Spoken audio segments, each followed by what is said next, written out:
The Poem of the Man God. The First Year of the Public Life. Chapter 112. Jesus in the House of Lazarus. Martha speaks of the Magdalene. 19th of February, 1945. I see the market square in Jericho, its trees and shouting vendors. In a corner there is Zacchaeus, the tax collector, intent on his legal and illegal extortions. He must deal also in jewelry, because I see him weighing and appraising jewels and valuables. I do not know whether they are given to him as payment of taxes instead of money, or whether they are sold for other necessities. It is now the turn of a slender woman who is completely clad in a huge rust-grey mantle. Also her face is covered with yellowish, closely woven byssus, which prevents her face from being seen.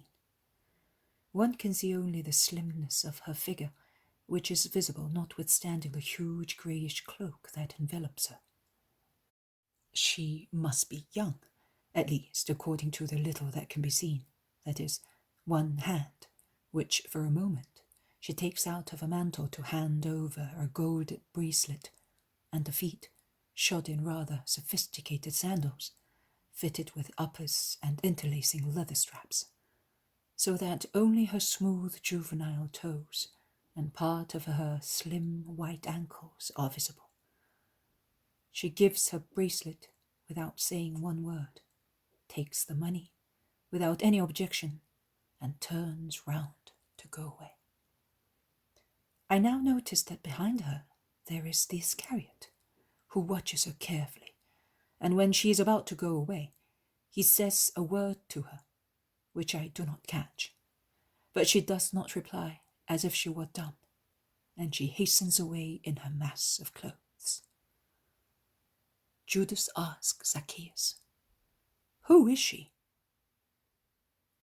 I do not ask my customers their names, especially when they are as kind as she is. Young, isn't she? Apparently. Is she Judean? Who knows? Gold is yellow in all countries. Show me that bracelet. Do you want to buy it? No. Well, nothing doing. What do you think? That it will start talking in her place? I wanted to see if I could find out who she is.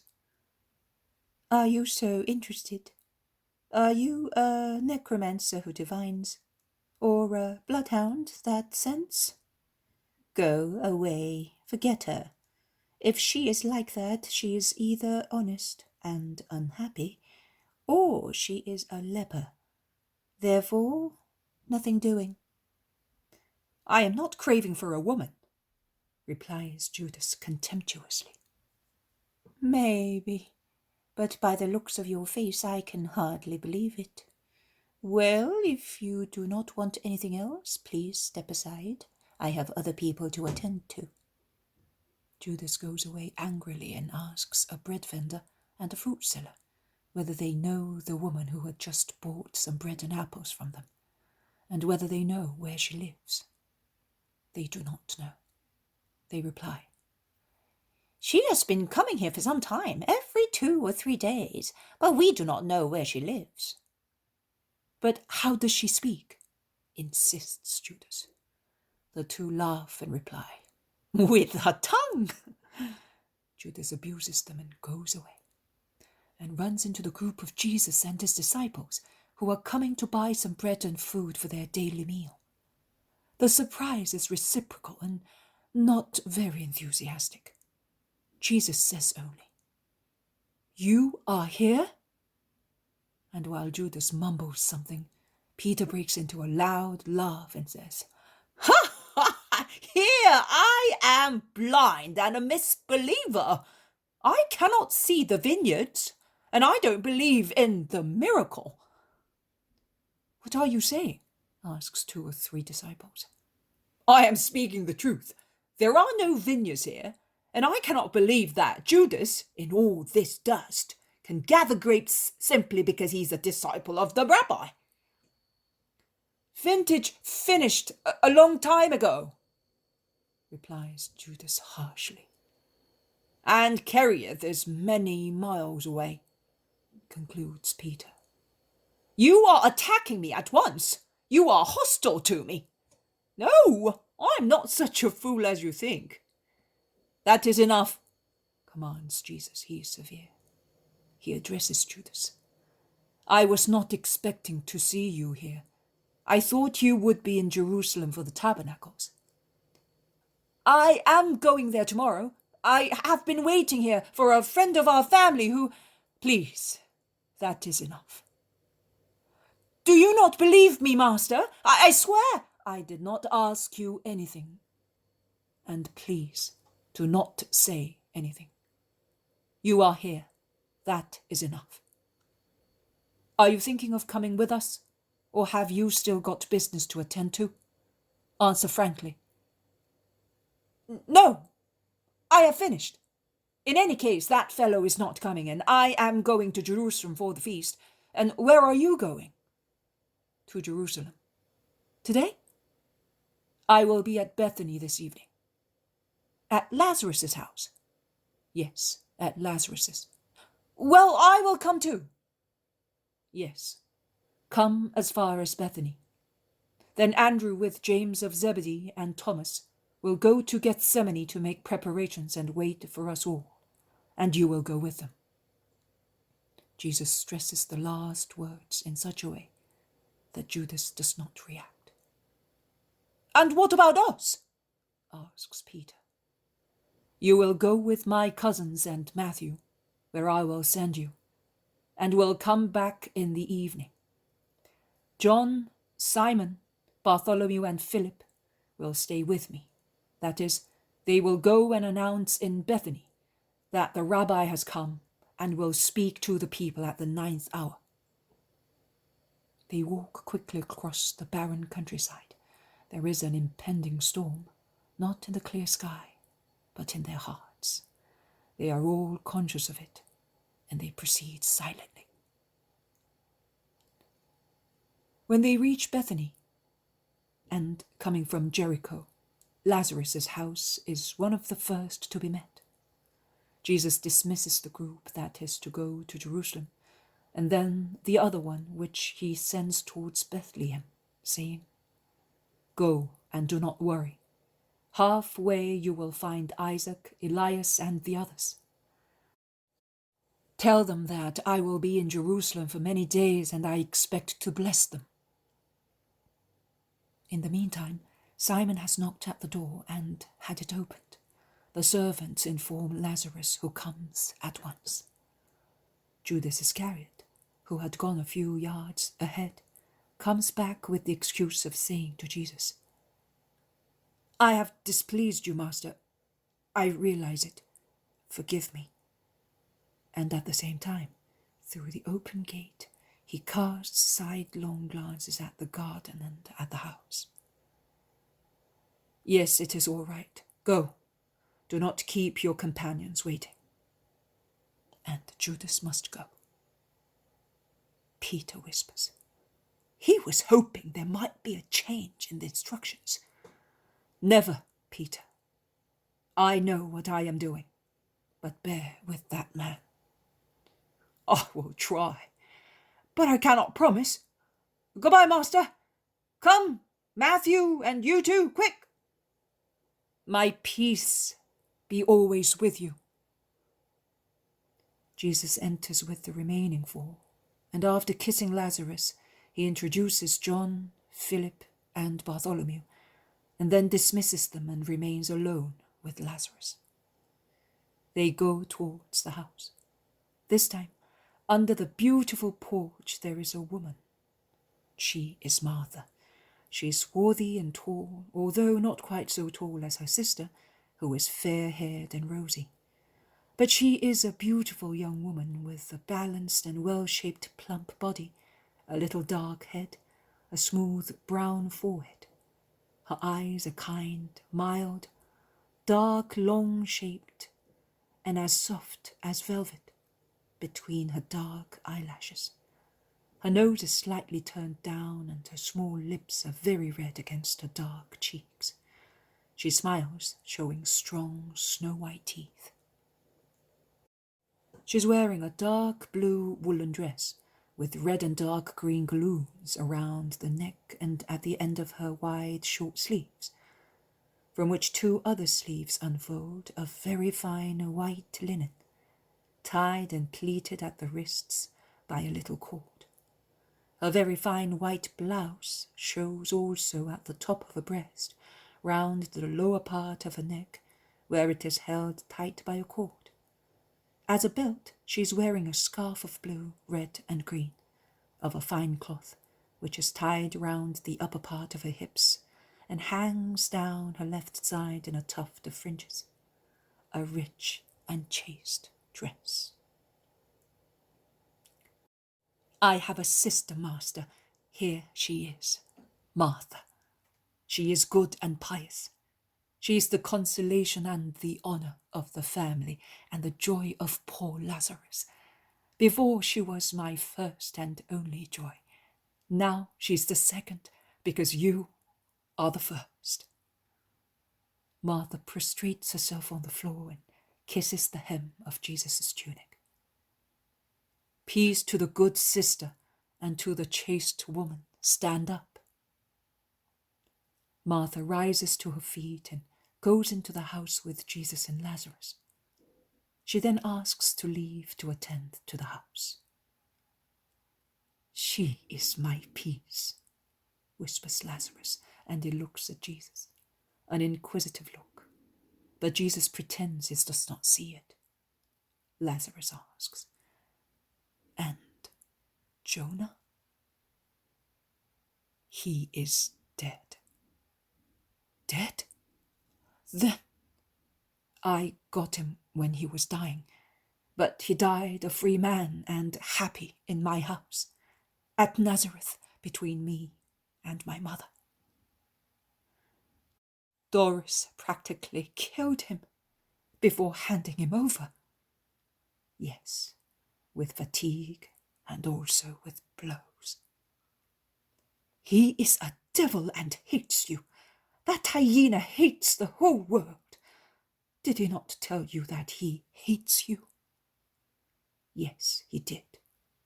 Distrust him, Jesus. He's capable of anything. Lord, what did Doris tell you? Did he not tell you to shun me? Did he not place poor Lazarus in a disgraceful light? I think that you know me well enough to understand that I judge for myself and according to justice, and that when I love without considering whether such love may procure me good or evil, according to the views of the world. But that cruel man, he injures and hurts severely.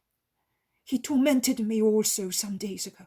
He came here, and he told me, "Oh, I am so vexed already. Why does he want to take you also away from me?"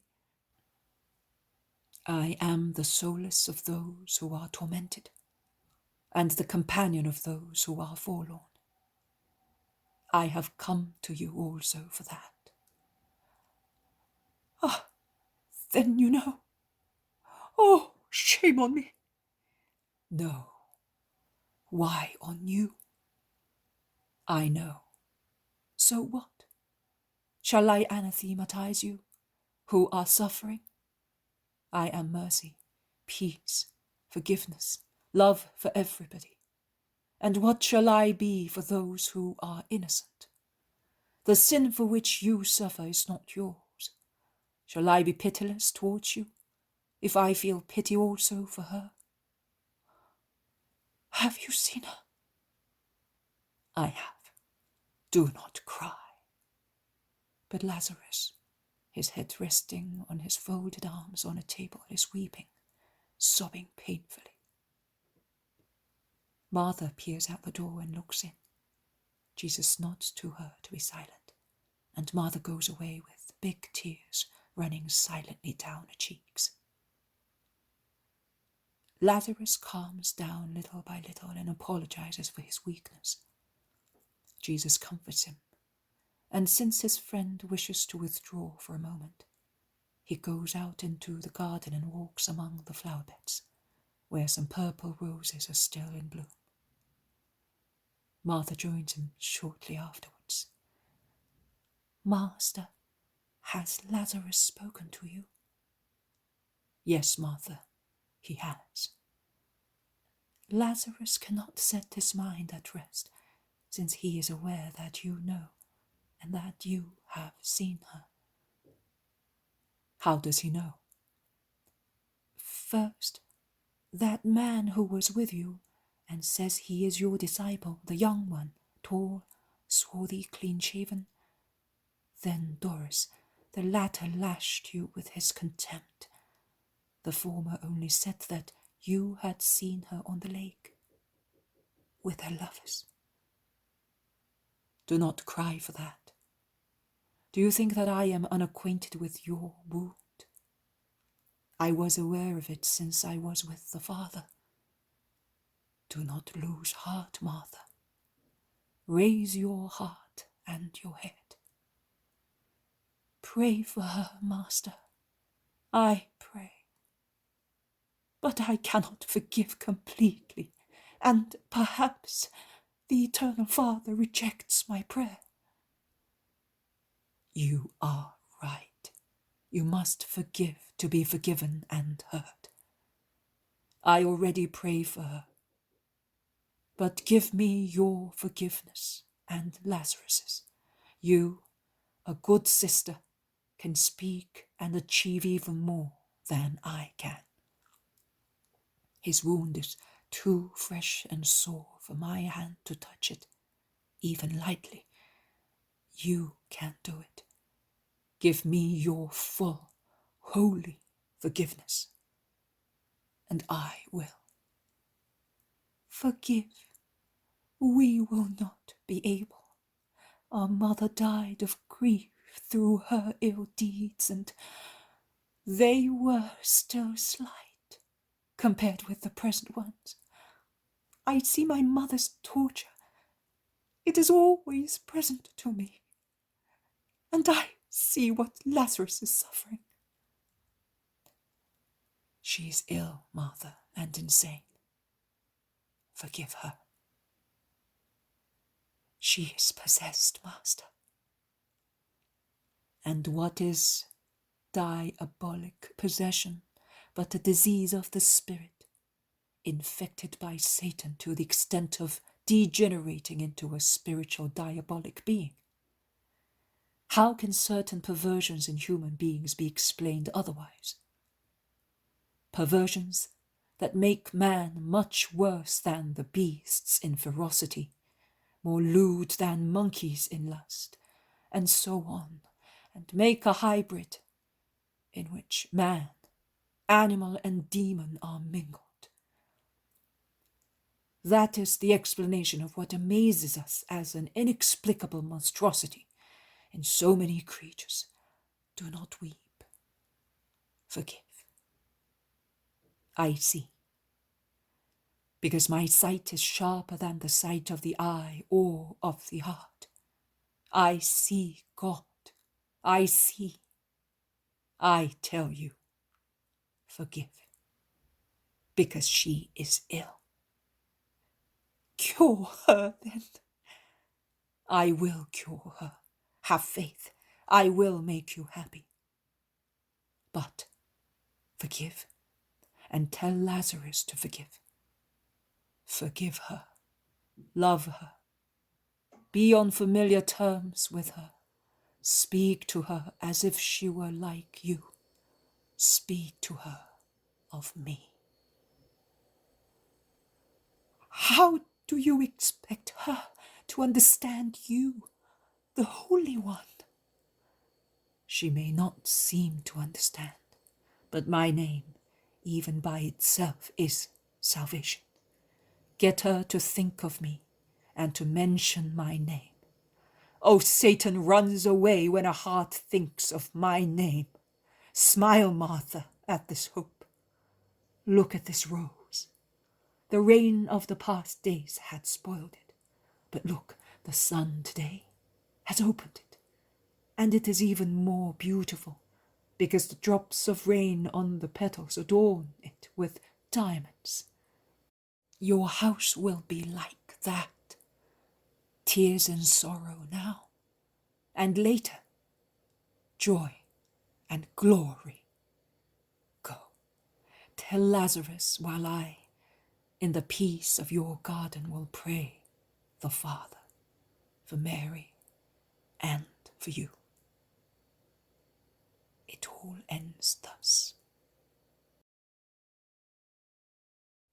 The poem of the man God, the first year of the public life. Chapter 113. In Lazarus' house again, after the Tabernacles. Invitation of Joseph of Arimathea. 20th of February, 1945. I do not know how I will be able to write so much, because I hear that Jesus wants to appear with the gospel as he lived it, and I suffered all through the night to remember the following vision, of which I scribbled the words I heard, as best I could, in order not to forget them. And now, at 11 o'clock, I see this. Jesus is once again in Lazarus' house. From what I hear, I gather that the Tabernacles have already been celebrated, and that Jesus has come back to Bethany through the insistence of his friend, who would never like to be separated from Jesus. I also realize that Jesus is at Lazarus's only with Simon and John, while the others are scattered in the area. Finally, I understand that there has been a kind of meeting of friends, still loyal to Lazarus, who has invited them so that they may meet Jesus. I understand all that because Lazarus expounds even more clearly the moral characters of each. Speaking of Joseph of Arimathea, he defines him a true and just Israelite. He says, "He dare not say so, because he is afraid of the Sanhedrin, of which he is a member, and which already hates you. But he hopes to see in you the one predicted by the prophets. He spontaneously asked me if he could come to meet you and form his own opinion of you, as he did not think that what your enemies said about you was right. Pharisees has come from as far as Galilee to accuse you of sin, but Joseph's evaluation was, who works miracles has God with him. Who has God cannot be in sin. Nay, he can but be one loved by God. And he would like to have you at Arimathea as his guest. He asked me to tell you, and I beg you, please, grant his request and mine.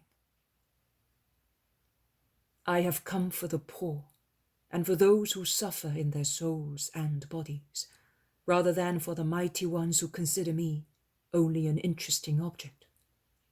But I will go to Joseph's. I am not against the mighty ones on purpose. One of my disciples, the one who out of curiosity and self-proclaimed importance came to your house without any order from me. But he's young, and we must bear with him, can testify to my respect for the mighty castes who proclaim themselves the guardians of the law, and they mean the sustainers of the Most High. Oh, the Eternal Father sustains himself by himself. None of the doctors ever had the same respect as I had for the officials of the temple. I know, a great many know, but only the best call such attitude by the right name. The others call it hypocrisy. One gives what one has of oneself, Lazarus.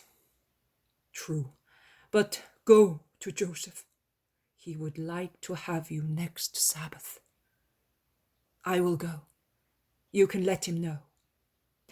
Also, Nicodemus is good. Yes, he said to me, "Can I tell you a piece of criticism on one of your disciples?" Yes, do. If he is a just man, he will say what is just.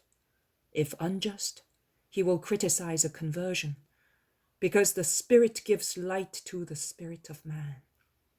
If he is an upright man, and the spirit of man, guided by the Spirit of God, possesses a superhuman wisdom and can read the truth in hearts. He said to me, I do not criticize the presence of unlearned people or of excisemen among his disciples of Christ. But I do not consider worthy of being one of his disciples the man who I do not know whether he is for him or against him, but is like a chameleon, which takes the color and the appearance of what is around it. That is Iscariot, I know. But believe me, youth is a wine that ferments and then becomes purified. When fermenting it, it swells and foams and overflows in all directions through excess of vigor. A springtime wind blows in all directions and seems a mad ruffler of foliage. But it is the wind we have to thank for fecundating flowers. Judas is wine and wind, but he is not evil. His behavior upsets and perturbs. It even hurts and causes one to suffer. But he is not completely wicked. He is a fiery colt. You say so? I am not competent to judge him.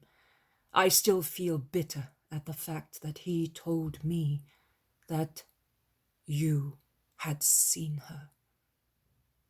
But your bitterness is now sweetened by honey, because of my promise. Yes, but I remember that moment. Sorrow is not forgotten even when it ends. Lazarus, Lazarus, you worry about too many things, and so trifling. Let days go by like air bubbles that vanish and never come back in their bright or sad hues. And look at heaven. It does not vanish. It is for the just. Yes, master and friend, I will not criticize the fact that Judas is with you, or the fact that you keep him. I will pray that he may not be harmful to you. Jesus smiles, and it all ends. The poem of the man God, the first year of the public life. Chapter 114. Jesus meets Gamaliel at the banquet of Joseph of Arimathea. 21st of February, 1945. Arimathea is a mountainous town, too.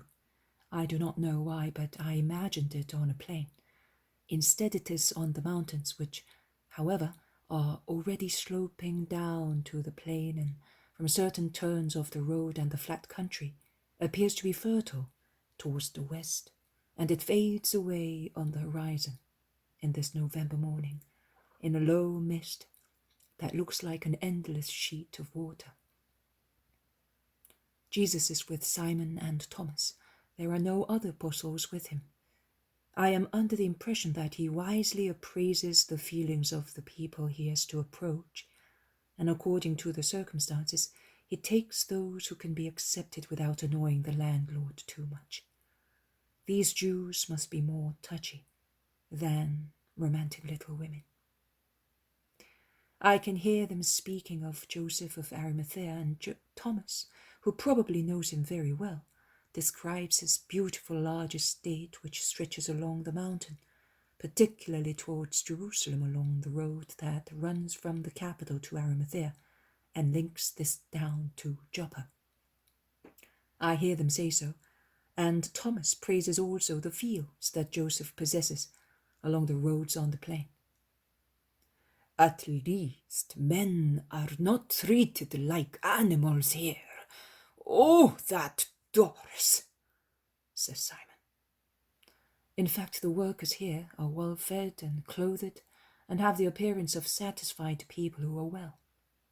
They greet respectfully because they obviously know who the tall, handsome man is, who is going to the house of their master along the countryside of Arimathea, and they watch him speaking among themselves in low voices.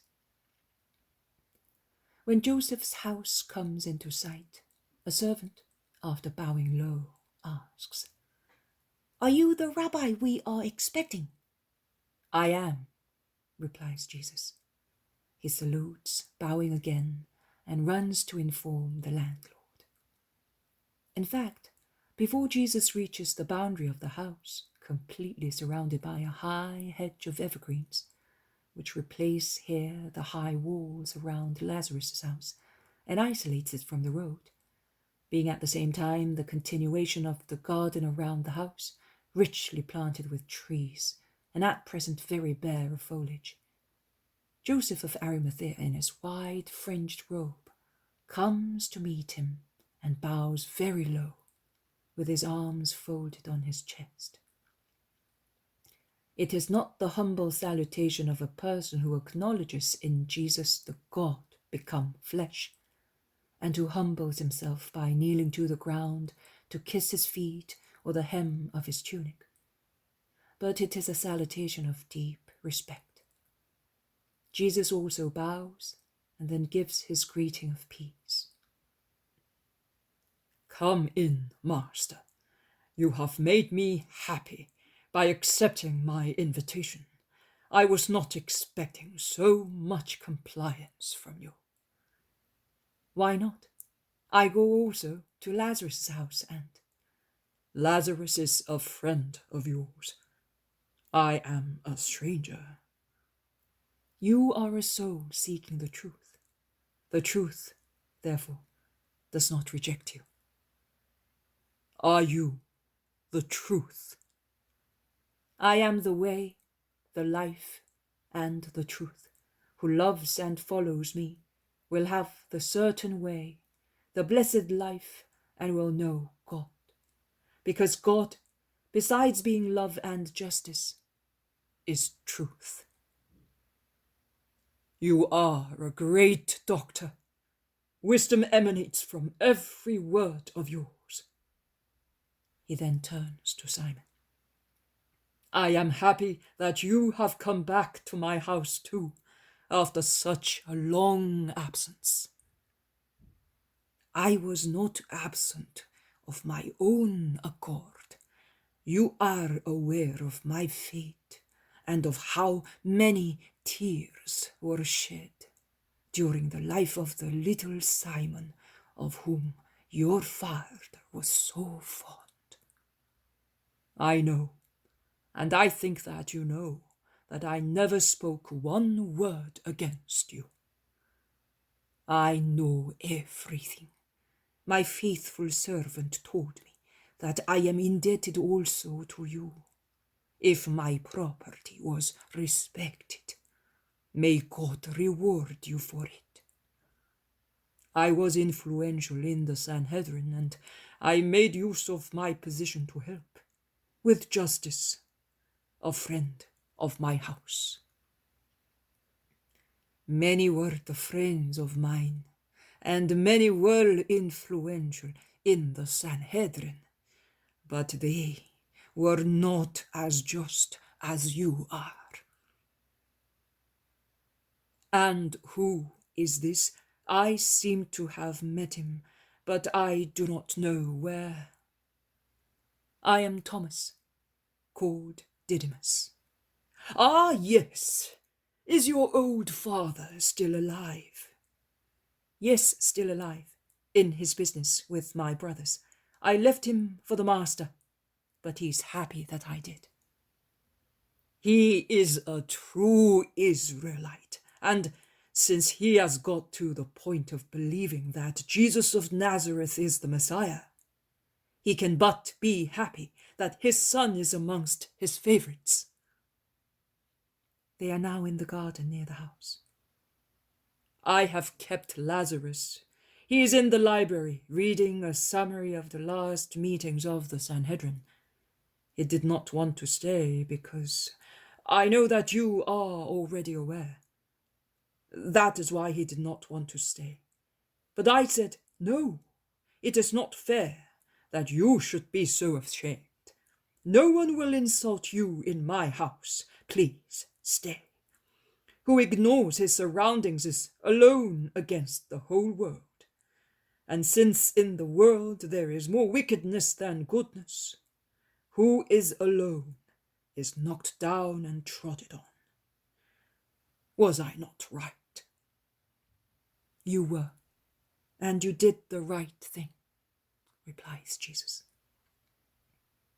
Master, today there will be Nicodemus and Gamaliel, do you mind? Why should I? I acknowledge his wisdom. Yes, he was anxious to see you, and he wanted to insist on his point of view. You know, ideas. He says that he has already seen the Messiah, and that he is waiting for the sign that he promised him at his revelation. He also says that you are a man of God. He does not say the man. He says a man of God.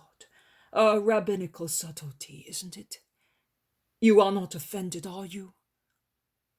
Subtlety. You are right.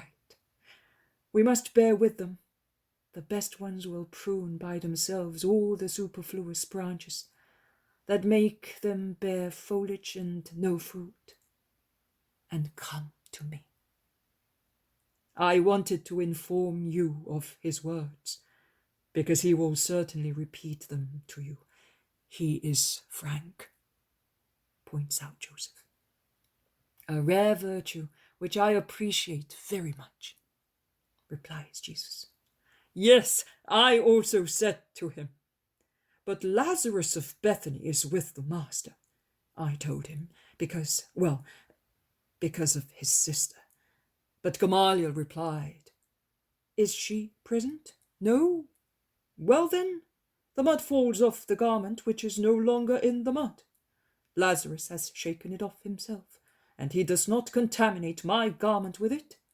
And then I am of the opinion that if a man of God goes to his house, I, a doctor of the law, can go there too. Gamaliel's judgment is correct. He is a Pharisee and a doctor to the backbone, but still honest and just. I am happy to hear you say so. Master, here is Lazarus. Lazarus bends down to kiss Jesus' tunic. He is happy to be with him, but he is obviously agitated while waiting for the guests. I am sure that poor Lazarus, to his well-known torment, known to men because handed down by history, has to add these moral sufferings, unknown to and ignored by most people. That is the dreadful sting of the thought. What will this man say to me? What does he think of me? How does he consider me? Will he offend me by means of words or scornful glances? A sting that tortures all those who have been a blot in their families. They have now entered the very rich hall, where the tables have been laid, and they are waiting only for Gamaliel and Nicodemus, because 4 other guests have already arrived. I hear them being introduced with their respective names: Felix, John, Simon, and Cornelius. There is a great stir and rushing of servants when Nicodemus and Gamaliel arrive. Gamaliel is always stately in his snow-white robe, which he wears with regal majesty. Joseph rushes to meet him, and their reciprocal salutations are pompous exchanges of respect. Also Jesus is bowed, and he bows to the great rabbi, who greets him with the salutation, "The Lord be with you."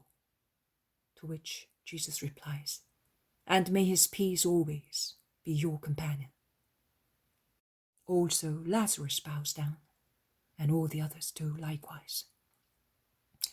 Gamaliel sits at the center of the table between Jesus and Joseph. Lazarus is beside Jesus, Nicodemus beside Joseph. The meal starts after the ritual prayers, which Gamaliel says after an oriental exchange of courteousness among the 3 main personages, that is, Jesus, Gamaliel, and Joseph. Gamaliel is very dignified but not proud. He listens more than he speaks, but anyone can understand that he ponders on every word of Jesus and often looks at him with his deep, dark, severe eyes. When Jesus becomes silent because the subject has been exhausted, Gamaliel revives the conversation by means of a suitable question. Lazarus at first is somewhat confused, but later he takes heart and he speaks too. No direct allusion is made to Jesus' personality until the meal is almost over.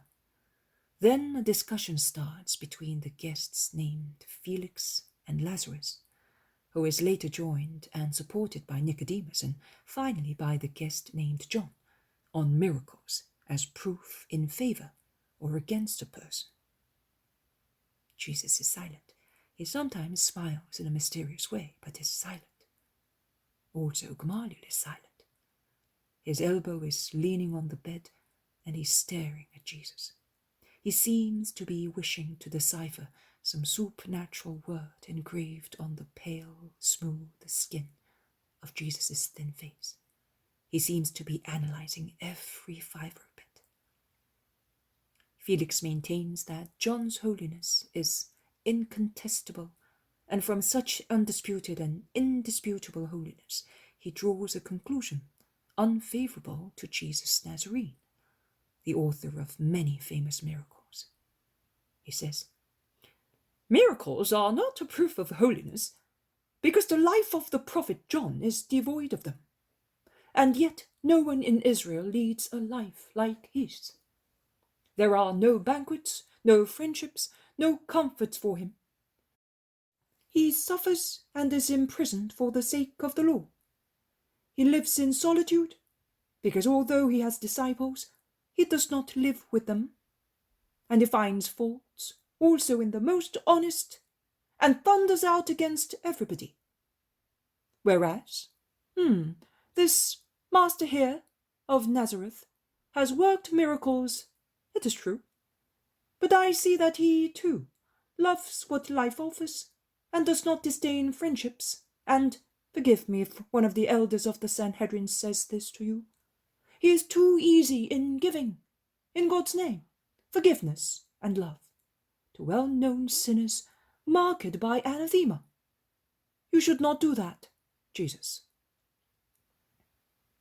Jesus smiles, but does not speak. Lazarus replies in his stead.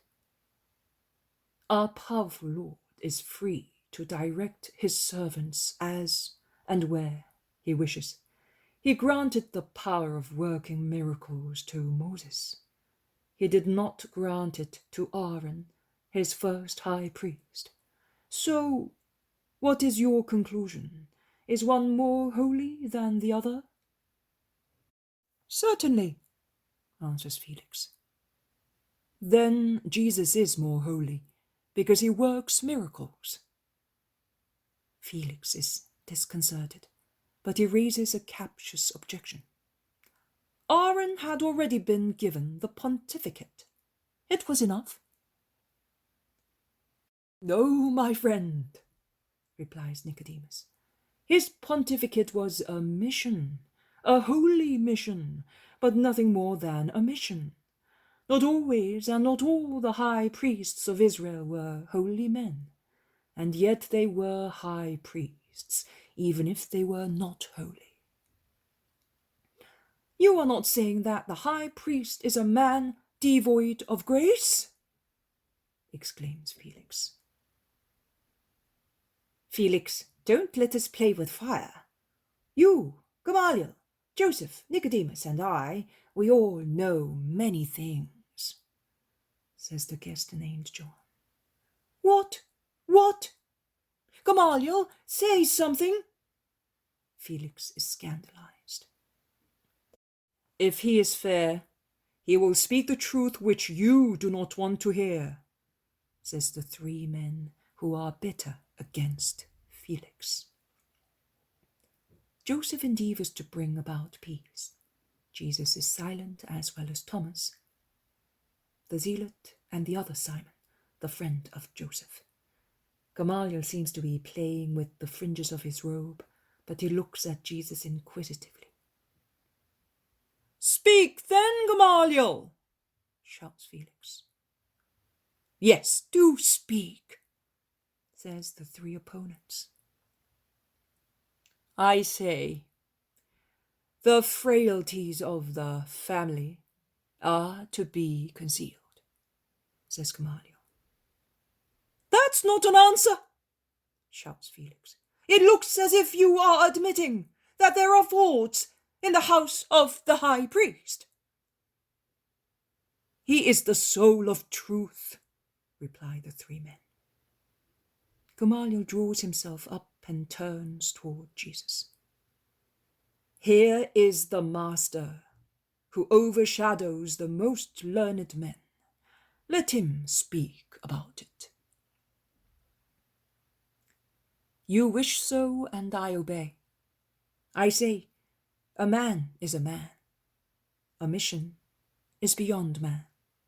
But man, invested with a mission, becomes capable of accomplishing it as a superman, when through a holy life he has God as his friend.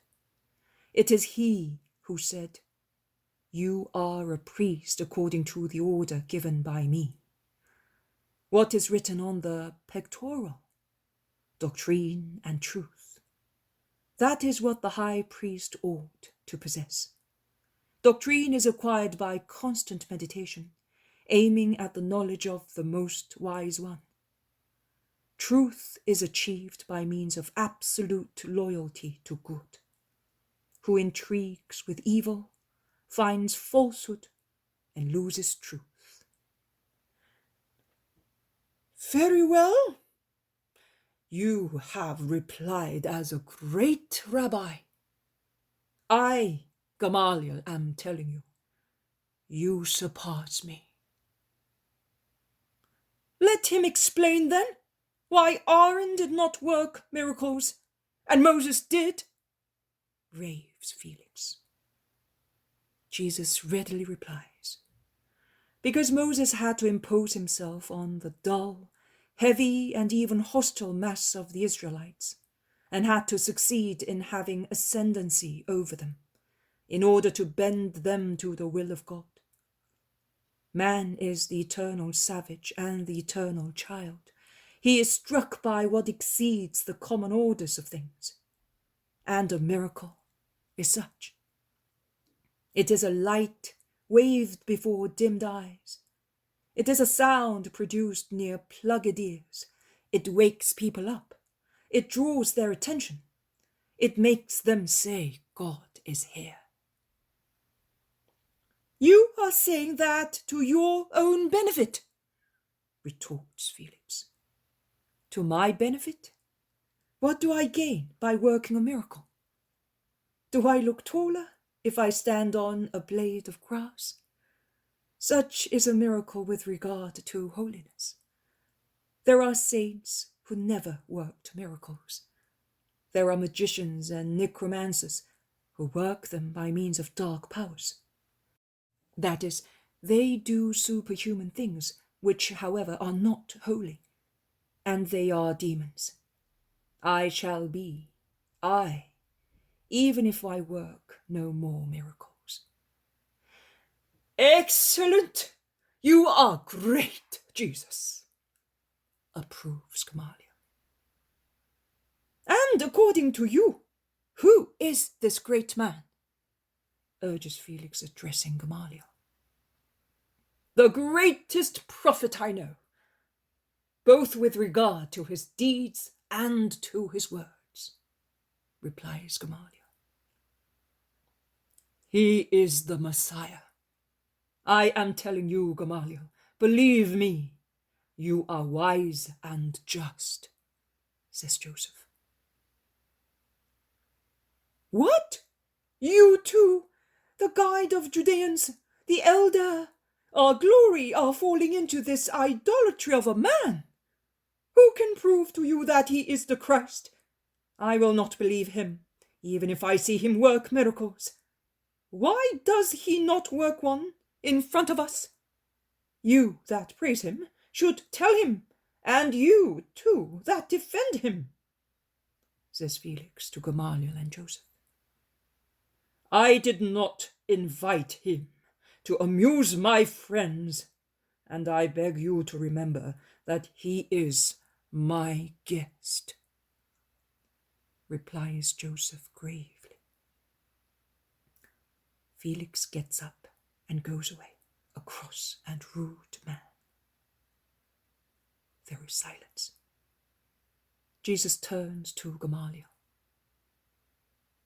Are you not asking for miracles to believe? It will not be the miracles of a man of God to remove the thorn I have in my heart. That is, 3 questions that are always without an answer. Which questions? Is the Messiah alive? Was it that one? Is it this one? It is he, I tell you, Gamaliel, exclaims Joseph. Don't you think that he is holy, different, powerful? You do. Well then, what are you waiting to believe? Gamaliel does not reply to Joseph. He turns to Jesus. Once, do not be upset, Jesus, if I am tenacious of my ideas. Once, when the great wise Hillel was still alive, we both believed that the Messiah was in Israel. There was a great brightness of a divine sunshine on that cold day. In a bitter winter, it was Passover. Men were worried about the frozen crops. I said, after I heard those words, Israel has been saved. As from today, there will be abundance in the fields and blessings in our hearts. The expected one has revealed himself in his first refulgence, and I was not wrong. You may all remember the harvest of that embolismic year, a year of 13 months, as it happens also this year. Which words did you hear? Who spoke them? One, a little more than a child, but God was shining on his innocent, gentle face. I have been thinking of it and remembering it for the last 19 years. And I tried to hear that voice again, that spoke words of wisdom. In which part of the world does he now live? I ponder. He was God, in the appearance of a little boy, in order not to frighten men, and like lightning that dashing across the sky appears flashing northwards, southwards, eastwards, and westwards. He, the divine being, in his appearance of merciful beauty, with the face and voice of a child and the divine mind, wanders on the earth to say to men, I am. So I think, when will he come back to Israel? When? And I think, when Israel will become the altar for his feet, and my heart moans, seeing the abjection of Israel. Never. Oh, what a harsh reply, but true. Can the holiness descend into its Messiah as long as there is abomination among us? It can and does descend, because it is mercy, replies Jesus. Gamaliel looks at him pensively and then asks, what is your true name? And Jesus stands up stately and says, I am who I am, the thought and the word of the Father. I am the Messiah of the Lord. You. I cannot believe it. Great is your holiness, but that child, in whom I do believe, said then, I will give a sign. These stones will vibrate when my hour comes. I am awaiting that hour to believe. Can you give it to me, to convince me that you are the expected one? They are now both standing tall, stately, one in his wide white linen robe, the other in his plain dark red woolen tunic, one elderly, the other young, both with deep, dominating eyes, staring at each other. Jesus then lowers his right arm, which he had folded on his chest, and as if he were squaring, he exclaims, You want that sign, and you will have it. I repeat the far-off words. The stones of the temple of the Lord will vibrate, hearing my last words. Wait for that sign, Doctor of Israel, a just man, and then believe, if you wish to be forgiven and saved. Blessed before time, if you could believe before. But you cannot. Centuries of wrong beliefs on a just promise and heaps of pride are your bulwark against truth and faith. You are right. I will wait for that sign. Goodbye. The Lord be with you. Goodbye, Gamaliel. May the eternal Spirit enlighten you and guide you. They all greet Gamaliel, who goes away with Nicodemus, John, and Simon, the Sanhedrin member. Jesus, Joseph, Lazarus, Thomas, Simon Zealot, and Cornelius stay. He will not bend. I would like him to be one of your disciples. He would be of conclusive weight in your favor. But I am unable, says Joseph. Do not worry. No weight can save me from the storm which is already approaching. But Gamaliel, if he does not bend in my favor, will not bend against Christ either. He is one who is waiting. It all ends. The poem of the man God, the first year of the public life. Chapter 115. Cure of the little dying boy. The soldier Alexander. Intimation to Jesus. 22nd of February, 1945. The interior of the temple.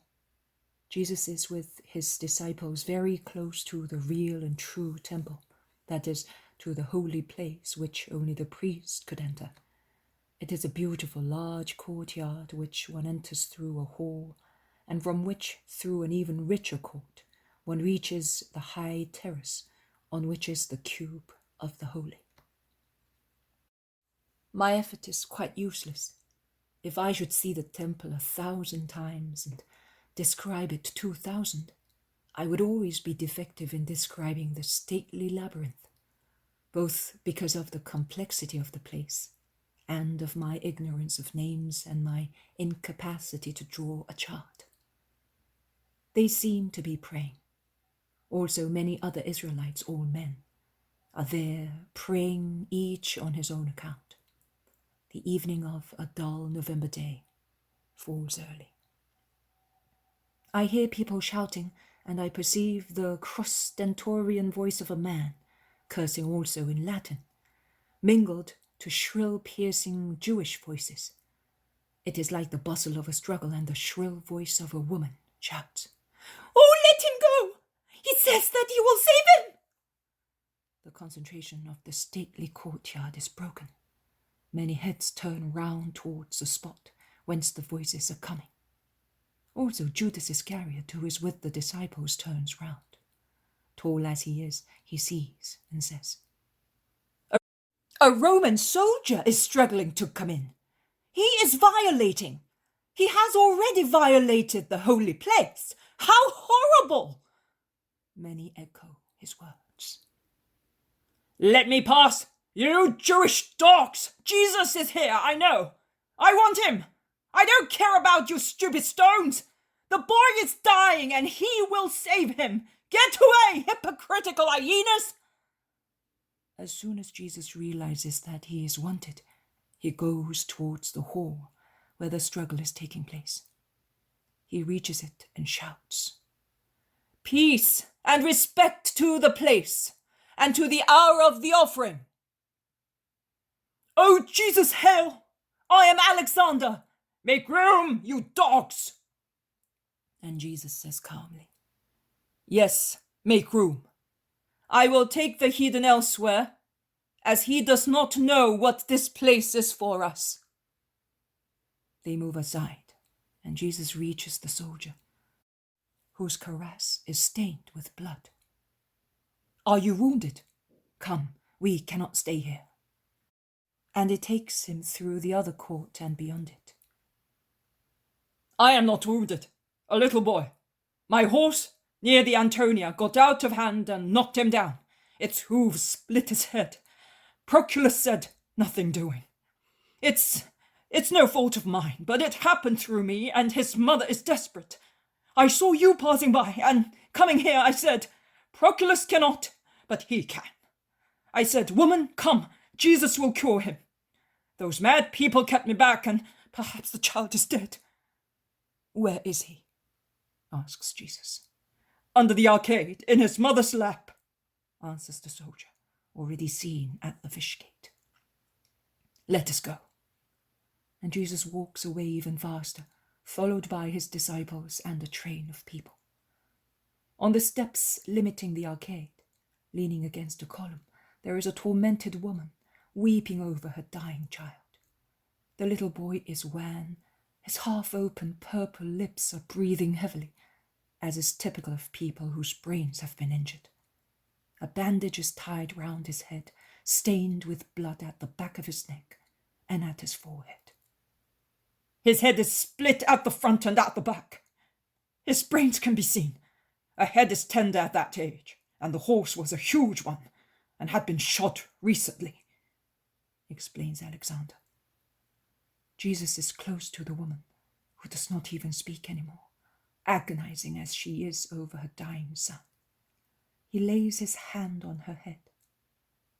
Do not cry, woman, he says with all the kindness of which he is capable, that is, with infinite kindness. Have faith. Give me your child. The woman looks at him stupefied. The crowd curse the Romans and pity the dying boy and his mother. Alexander is filled with anger for the unfair charges, and with compassion and hope.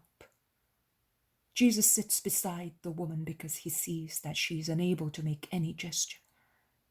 He bends down. He takes the little wounded head in his long hands.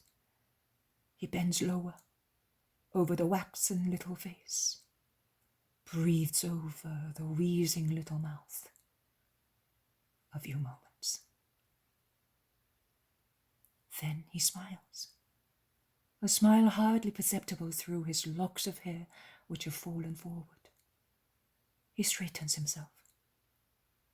The child opens his little eyes and makes the gesture of sitting up. His mother fears that it is his last movement and screams, pressing him to her heart. Let him go, woman. Child, come to me, says Jesus, still sitting beside the woman and stretching out his hands with a smile. And the boy throws himself confidently into those arms and weeps, not out of sorrow, but because of the fear which is coming back to him with his returning memory. There is no horse here. The horse is not here, Jesus assures him. It is all over. Is it still painful here? But I am afraid. I am afraid. See, woman, it is nothing but fear. It will soon be over. Bring me some water. The blood and bandages are affecting him. John, give me one of the apples you have. Take, little one, eat it. It is good. They bring water. It is the soldier Alexander who brings it in his helmet. Jesus makes the gesture of undoing the bandage.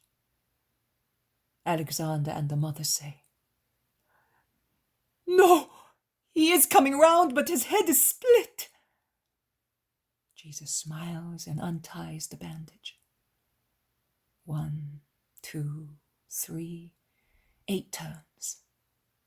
He removes the blood-stained cloth. From the middle of his forehead to the back of his neck, on his right-hand side, it is all one clot of blood, still soft, among the child's hair. Jesus wets a bandage and washes. "But underneath there is the wound. If you remove the clot, it will start bleeding again," insists Alexander. The mother closes her eyes not to see. Jesus continues to wash.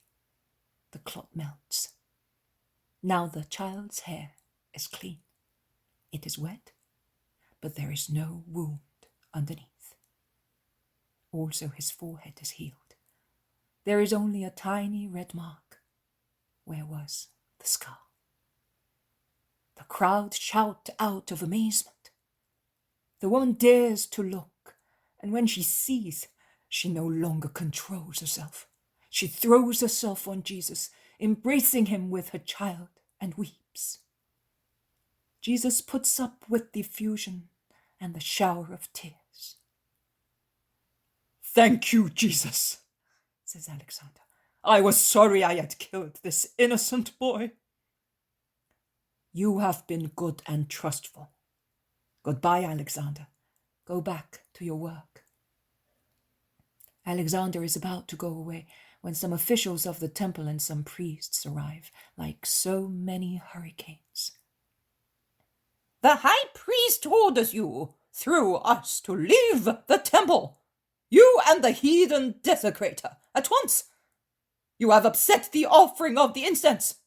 That man has entered a place reserved exclusively to Judeans. It is not the first time that the temple has been disturbed because of you. The high priest, together with the elders on duty, orders you never to put foot in here again. Go away and stay with your heathens." "We are not dogs either. He said there is only one God, creator of the Judeans and of the Romans. If this is his house, and I was created by him, I ought to be allowed to come in as well," replies Alexander, stung by the scornful tone in which the priests pronounce heathens. "Be quiet, Alexander, I will speak," cuts in Jesus, who has handed the boy back to his mother after kissing him and is now standing up. He says to the group who are turning him out, "No one can forbid a believer, a true Israelite, whom no one can prove guilty of sin, to pray near the holy."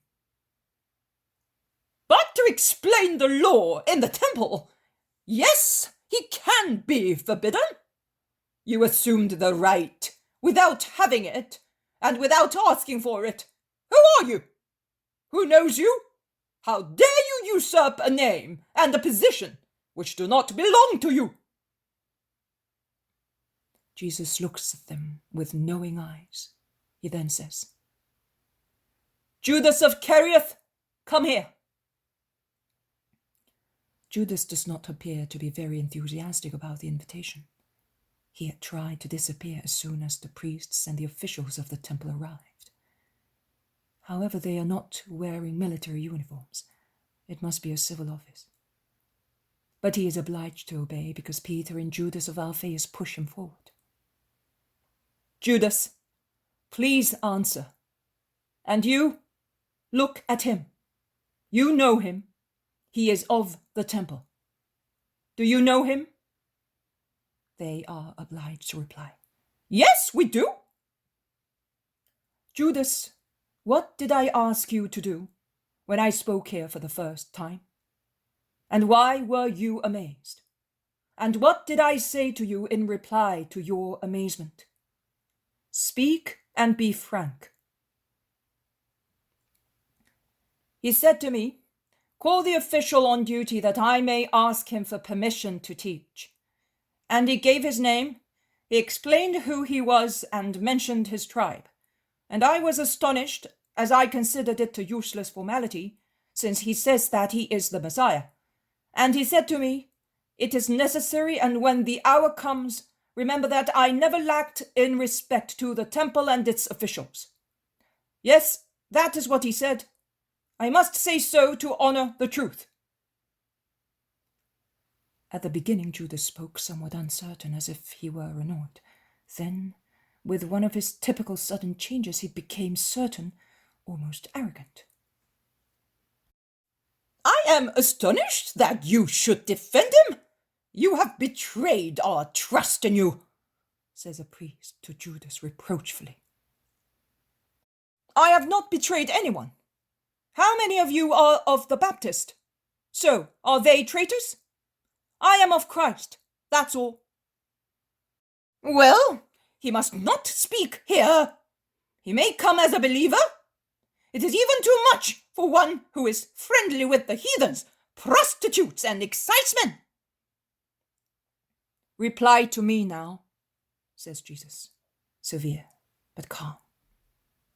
Who are the elders on duty?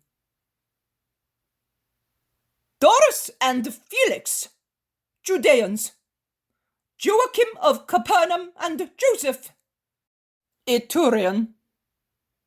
I understand. Let us go. Refer to the three accusers, because the Iturian cannot have accused that the temple is not all Israel, and Israel is not the whole world, and that the slobber of reptiles, however plentiful and most poisonous, will not drown the voice of God, neither with its poison paralyze my going amongst men until the hour comes. And after, oh, tell them that after, men will do justice to the executioners and will raise the victim, making it their only love. Go, and let us go. And Jesus covers himself with his wide, heavy, dark mantle and goes out in the middle of his disciples. Behind them is Alexander, who stayed for the discussion. Outside the enclosure near the Antonia Tower, he said, I say goodbye to you, Master, and I ask you to forgive me for being the cause of reproach for you. Oh, do not worry. They are looking for a pretext. If it was not you, it would have been someone else. In Rome, you have games in the circus with beasts and stakes, have you not? Well, I tell you that no beast is more wild and deceitful than a man who wants to kill another man. And I tell you that I have traveled through all the regions of Rome at Caesar's service, but nowhere amongst the thousands of people I have met did I find anyone more divine than you. No, not even our gods are as divine as you are. They are vindictive, cruel, quarrelsome, liars. You are good. You are really a man, not man. Hail, Master!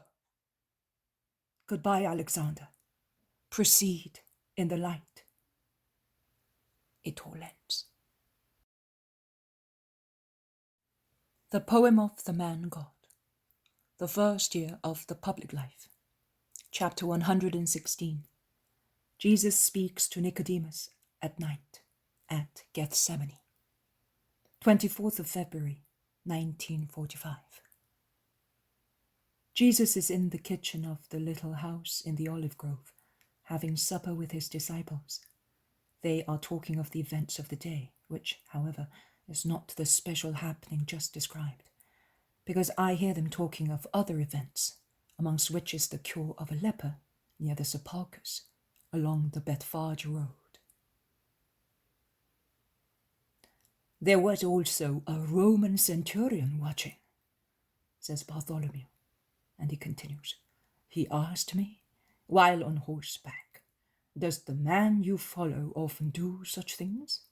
And when I answered in the affirmative, he exclaimed, then he is greater than Aesculapius, and will become richer than Croesus.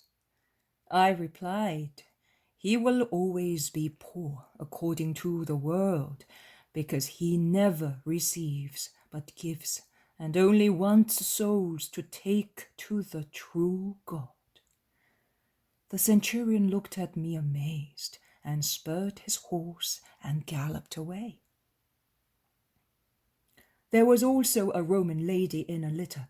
It must have been a woman. The curtains were not drawn, but she was peeping through them. I saw her, says Thomas. Yes, it was near the top bend of the road. She had told them to stop when the leper cried, Son of David, have mercy on me. One of the curtains was then drawn, and I saw her look at you through a valuable lens, and then she laughed ironically. But when she saw that you cured him only by giving a command, she called me and asked me, is he the one they call the true Messiah? I replied yes, and she said to me, are you with him? And then she asked, is he really good? Says John. Then you saw her. What was she like? Asks Peter and Judas.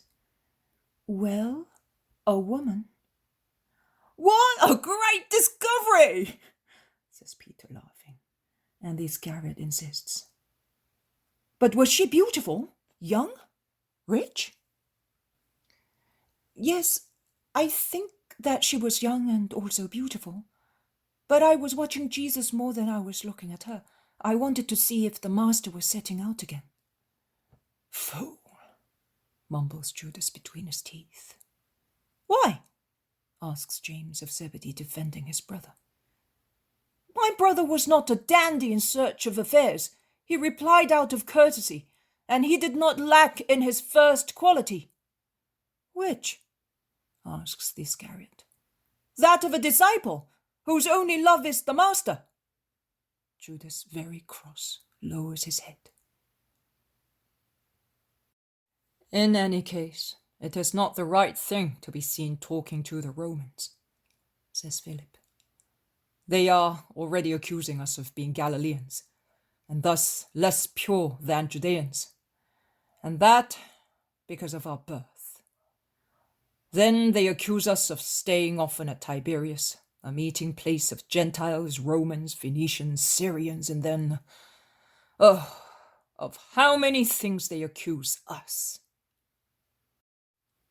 You are good, Philip, and you are drawing a veil over the harshness of the truth you are telling.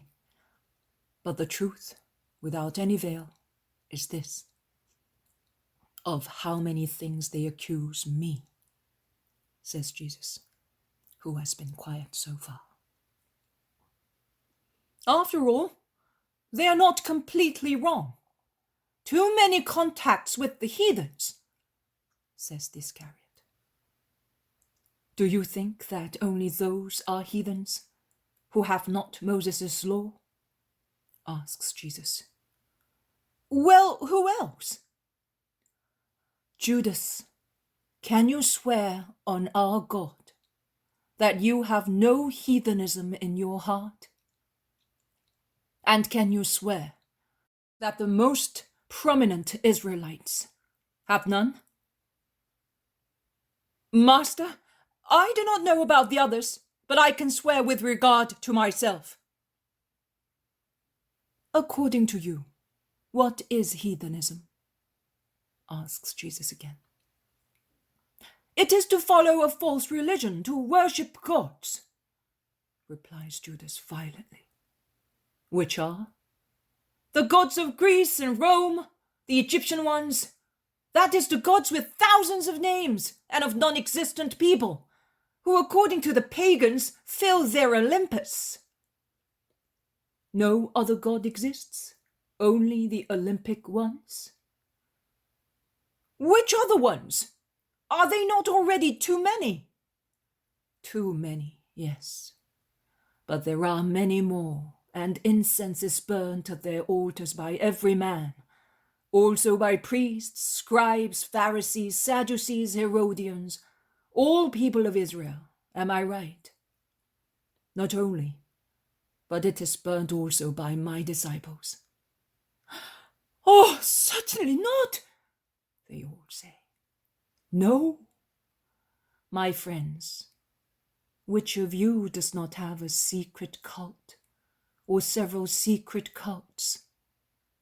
One has beauty and smartness, another the pride of his knowledge, another bums incense to his hope of becoming a great man from a human point of view, another worships women, another money, another kneels down before his knowledge, and so on.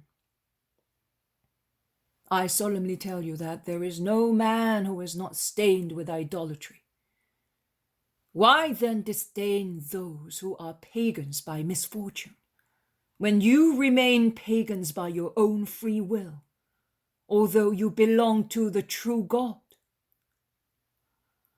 But we are men, master, exclaim many of them. That is true. Then be charitable to everybody, because I have come for everybody, and you are not worth more than I am. However, we are being accused, and your mission is being obstructed. It will be carried on just the same. With regard to women, says Peter, who probably because he is sitting next to Jesus, is in such a transport of delight that he is very good. For some days, and precisely since you spoke at Bethany, the first time after we came back to Judea, a woman, all covered in a veil, has been following us all the time. I do not know how she finds out our intentions. I know that she's almost always either in the last rows of people listening to you when you speak, or behind the crowds that follow you when you walk about, or even behind us when we go announcing you in the country. At Bethany, the first time, she whispered to me from behind her veil, "That man you said is going to speak, is he really Jesus of Nazareth?" I replied to her that he was, and in the evening she was behind the trunk of a tree listening to you. Then I lost sight of her. But now, here in Jerusalem, I have seen her 2 or 3 times. Today I asked her, "Do you need him? Are you not well? Do you want alms?" She always shook her head, because she never spoke to anyone. One day she said to me, "Where does he live?" And I said to her, "At Gethsemane," says John. "You clever fool, you shouldn't. You should have said, 'Uncover your face, make yourself known, and I will tell you,'" says the Iscariot, bad-tempered. "But when have we ever asked for such things?" exclaims John, simple-minded and innocent. "You can see other people. She is always veiled. She's either a spy or a leper. She must not follow us and learn about us. If she is spying, it is to harm us. Perhaps she's paid by the Sanhedrin for that." "Ah, does the Sanhedrin use such methods?" asks Peter. "Are you sure?" "Most certain. I was of the temple and I know." "Lovely. That fits like a glove what the master just said," remarks Peter. "What?" Judas is already flushed with anger. "That also amongst priests there are heathens." "What's that to do with paying a spy?" "Quite a lot. Too much indeed." "Why do the pay? To overthrow the master and triumph over him?" So they are placing themselves on the altar, with their foul souls under their clean clothes, replies Peter with good common sense. Well, the fact is, cuts short Judas, that woman is dangerous to the crowd and to us. To the crowd if she's a leper, to us if she's a spy. That is, to him, eventually, replies Peter. But if he falls, we fall too. Ah, ha, ha, laughs Peter and concludes. And the idol will break into pieces if it falls, and we lose our time, our reputation, and perhaps our lives. Then, it is better to try and not let it fall or move away in time. Is that right? I, instead, look, I embrace him closer. If he falls, overthrown by the traitors of God, I want to fall with him. And Peter clasps Jesus in his short arms. I did not realize that I had done so much harm, Master, says John very sadly. He is facing Jesus. Hit me, ill-treat me, but save yourself. It would be dreadful if I were the cause of your death. I could never forgive myself. I feel that tears would leave burning marks on my cheeks and scald my eyes. What have I done? Judas is right, I am a fool. No, John, you are not, and you did the right thing. Let her come, always, and respect her veil. It may be worn as a protection in the struggle between sin and the desire for redemption. Do you know what wounds are caused on a being when such struggle takes place? Do you know how much one weeps and blushes? You, John, a dear son, with the heart of a good child, you said that your face would be marked by tears if you were to cause harm to me. But you must know that when a revived conscience begins to gnaw at the flesh, that was sinful, in order to destroy it and triumph with its soul, it must consume everything that was an attraction for the flesh. And the creature ages and withers under the blaze of the devouring fire. Only later, when redemption is complete, a second, holy, and more perfect beauty is formed again. Because it is the beauty of the soul that emerges from the eyes, from the smile, from the voice, and from the honest pride on the forehead, on which God's forgiveness has descended and shines like a diadem. So, I did not do the wrong thing? No, you did not. Neither did Peter. Leave her alone. Now you may all go and rest. I will stay with John and Simon, to whom I wish to speak. Go. The disciples withdraw. Perhaps they sleep in the oil mill. I do not know. They go away, and they certainly do not go back to Jerusalem, where the gates have been closed for hours. You said, Simon, that Lazarus sent Isaac and Maximus to you today, when I was at David's tower. What did he want? He wanted to tell you that Nicodemus is at his house and would like to speak to you secretly. I took the liberty of saying, let him come. The master will wait for him at night. You can be alone only by night. That is why I said to you, dismiss them all except John and me.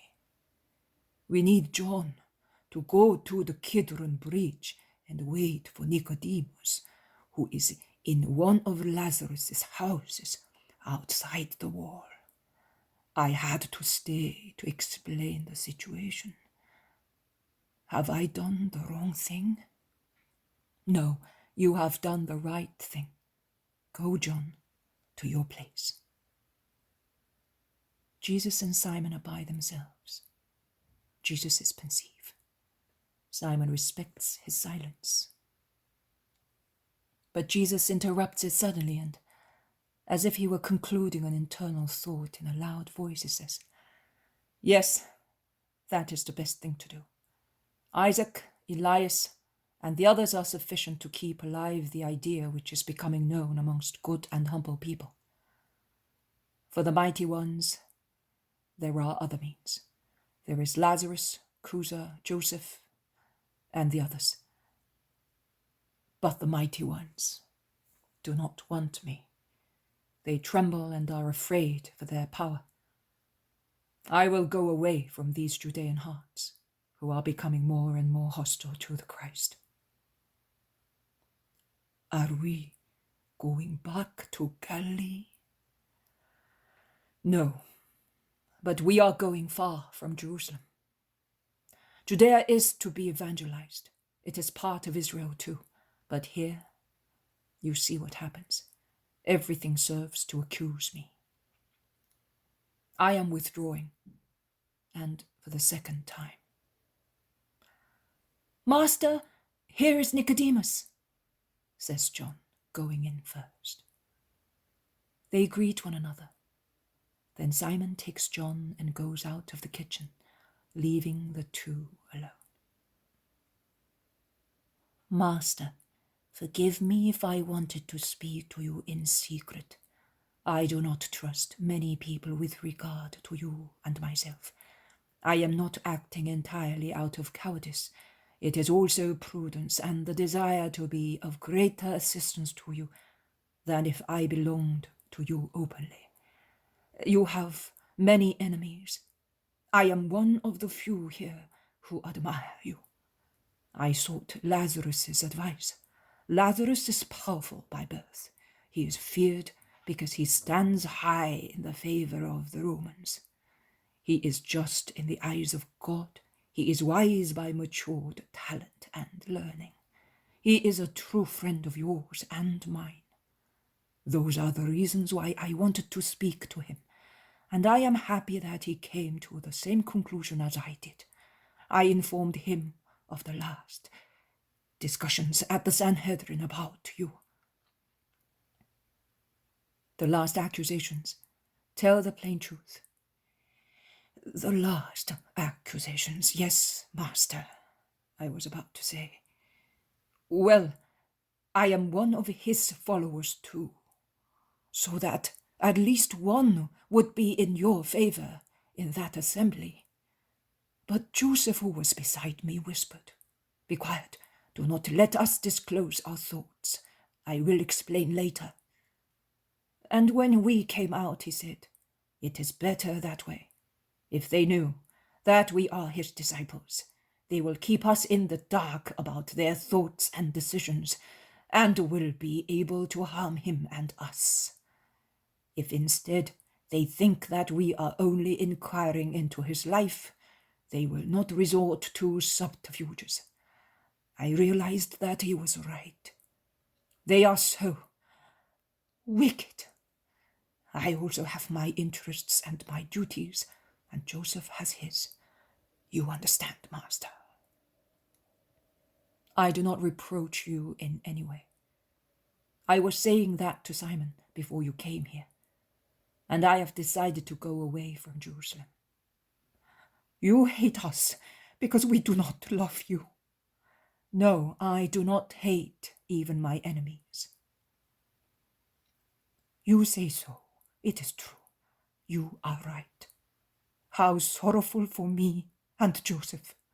And Lazarus, what will Lazarus say, who today has decided to let you leave this place and go to one of the houses he owns in Zion?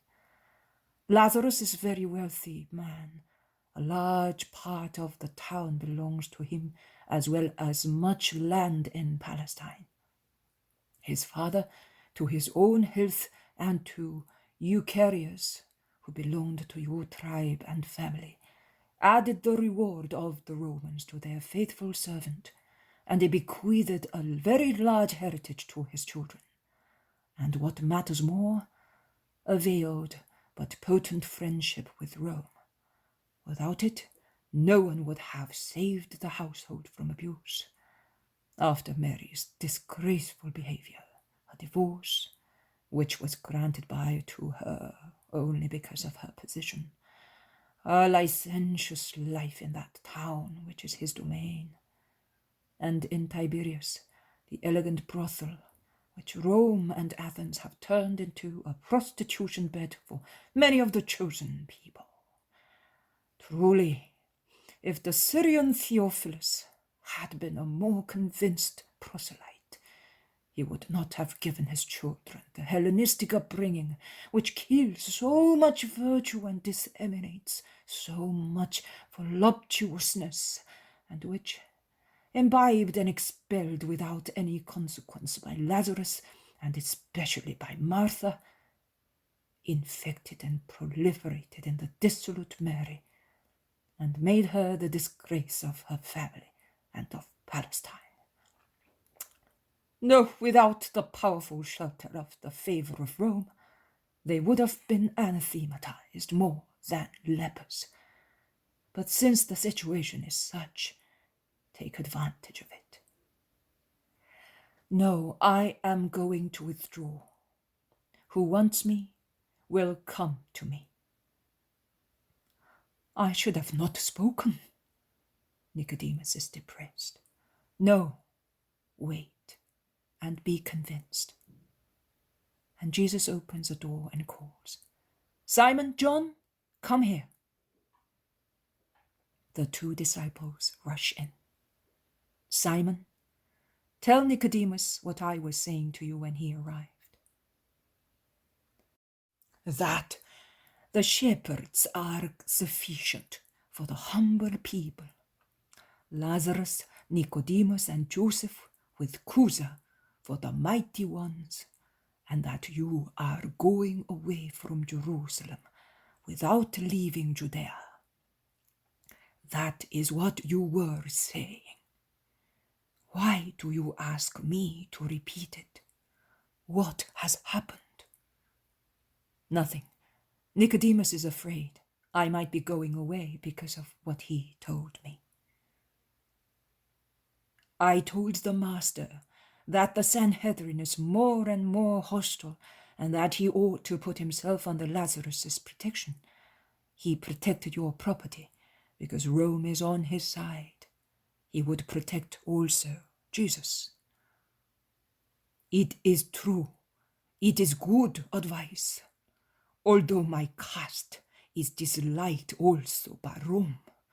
A word of Theophilus saved my property during my prescription and my leprosy, and Lazarus is very friendly to you, master. I know, but I have decided, and I do what I said. We are going to lose you then. No, Nicodemus. Men of all sects go to the Baptist. Men of all sects and positions will be able to come to me. We came to you because we knew that you were greater than John. You may still come. I will be a solitary rabbi like John, and I will speak to that crowds willing to hear the voice of God and capable of believing that I am that voice. And the others will forget me, if they are at least capable of that. Master, you are sad and disappointed, and you are right. Everybody listens to you, and they believe in you so much that they obtain miracles.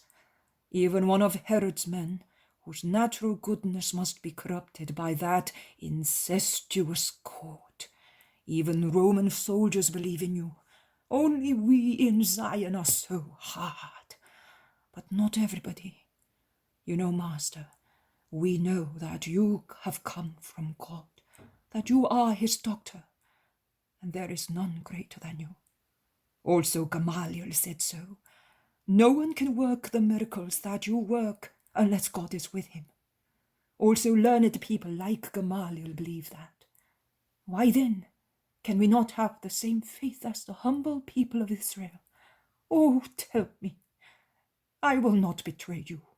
even if you should say to me, I lied to corroborate my wise words with a seal that nobody can deride. Are you the Messiah of the Lord, the expected one, the Word of the Father, incarnate to teach and redeem Israel according to the covenant? Are you asking that by yourself, or have others sent you to ask it? By myself, Lord. I have a storm and a torment within me, contrasting winds and voices. Why do I, a mature man, not have the peaceful certainty that this fellow has, although he is almost illiterate and a boy? The certainty that gives such a smile to his face, such light to his eyes, such sunshine to his heart. How do you believe, John, to be so certain? Teach me, son, your secret, by means of which you were able to see and understand that Jesus of Nazareth is the Messiah. John becomes as red as strawberry. He then bends his head, as if he were apologizing for saying such a great thing, and replies simply, By loving. By loving.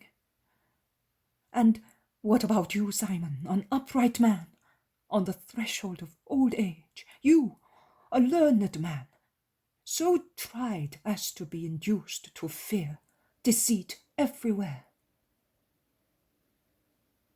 By meditating. Loving, meditating. I also love and meditate, and I am not yet certain. Jesus cuts in, saying, I will tell you the true secret. They knew how to be born again with a new spirit, free from all ties, virgin of all ideas. And they therefore understood God. If one is not born again, one cannot see the kingdom of God nor believe in its king. How can a grown man be born again, ejected from his mother's womb? Man cannot go back into it. Are you referring perhaps to reincarnation, in which many pagans believe? No, it is not possible of you. In any case, it would not be going back into a womb, but a reincarnation beyond time. That is not now. How? There is but one life of the body in the world, and only one eternal life of the soul beyond the world. Now I am not speaking of the flesh and blood, but of the soul, immortal spirit, which is born to true life by means of two things, through water and the Spirit. But the greater is the Spirit, without whom water is but a symbol. He who has been cleansed through water must then purify himself through the Spirit, and through the Spirit he must become inflamed and shine, if he wishes to live in the bosom of God here, and in the eternal kingdom. Because what is born of the flesh is and will remain flesh, and dies with the flesh after serving it in its carnal lusts and sins. But what is born of the Spirit is spirit, and it lives going back to the Spirit of which it was born, after bringing up its own spirit to the perfect age. The kingdom of heaven will be inhabited only by those beings which have reached the perfect spiritual age. Do not be surprised, therefore, if I say it is necessary for you to be born again. These two knew how to be born again. The younger subdued the flesh and caused his spirit to revive by putting his ego on the stake of love. All matter was burnt. From the ashes there arose his fresh spiritual flower, a wonderful helianthus that turns towards the eternal sun. The older one laid the axe of honest meditation to the root of his old way of thinking. He uprooted the old plant, leaving only the shoot of goodwill, of which he caused his new thoughts to be born. He now loves God with a new spirit and sees him. Everybody has his own method of reaching the harbor. Every wind is good, providing one knows how to unfurl the sails. You feel the wind blowing, and according to its direction you can adjust the brails. But you cannot tell where the wind comes from, neither can you call the one you need. Also, the Spirit calls, and it comes calling and passes by. But only who is alert can follow it. A son knows the voice of his father. The Spirit knows the voice of the Spirit of which it was born. How can that happen? You, a teacher in Israel, are asking me.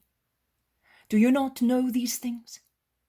We speak about and witness to what we know and have seen. Now then, I speak about and witness to what I know. How will you ever be able to believe what you have not seen, if you do not believe the witness I am bearing to you? How can you believe in the Spirit if you do not believe in the incarnate Word? I have descended to ascend again, and take with me those who are down here. Only one descended from heaven, the Son of Man, and only one will ascend to heaven with the power to open heaven. I, the Son of Man. Remember Moses. He raised a serpent in the desert to heal the diseases of Israel. When I am raised, those who are now blind, deaf, dumb, mad, lepers, ill because of the fever of sin, will be cured, and whoever believes in me will have eternal life. Also, those who believe in me will have that blissful life. Do not bend your forehead, Nicodemus. I have come to save, not to lose.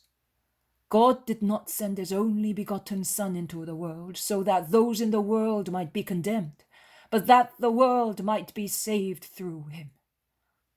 In the world I have found all the sins, all the heresies, all the idolatries. But can the swallow, flying swiftly over dust, soil its feathers with it? No. It only takes along the sad roads of the earth a particle of the blue sky and the scent of the sky. It utters a call to rouse men and make them raise their eyes from the mud and follow its flight which returns to the sky. I do likewise. I have come to take you with me. Come. Who believes in the only begotten Son will not be judged. He is already saved, because the Son speaks in his favor to the Father and says, He loved me. But it is useless to perform holy deeds if one does not believe. He has already been judged because he did not believe in the name of the only begotten Son of God. Which is my name, Nicodemus? Jesus. No. Savior. I am salvation. Who does not believe in me rejects his salvation and is judged by the eternal justice. And this is the judgment. Light was sent to you and to the world in order to save you. But you and men preferred darkness to light, because you preferred evil actions which were customary to you, to the good actions that he pointed out to you. that you might follow them and be saints. You hated the light because evildoers love darkness for their crimes, and you avoided the light that it might not illuminate your hidden wounds. I am not referring to you, Nicodemus, but that is the truth. And the punishment will be proportioned to the judgment, both for individuals and for communities. With regard to those who love me and practice the truth I teach, and are therefore born in their spirits a second time, by a more genuine birth, I say that they are not afraid of the light. On the contrary, they go towards it, because their own light increases the light by which they were enlightened, a reciprocal glory that makes God happy in his children, and the children in the Father. No, the children of light are not afraid of being enlightened. Nay, in their hearts, and by means of their deeds, they say, not I, he, the Father, he, the Son, he, the Spirit, have worked the good in me. Glory to be them forever. And from heaven replies the eternal song of the three who love one another in their perfect unity.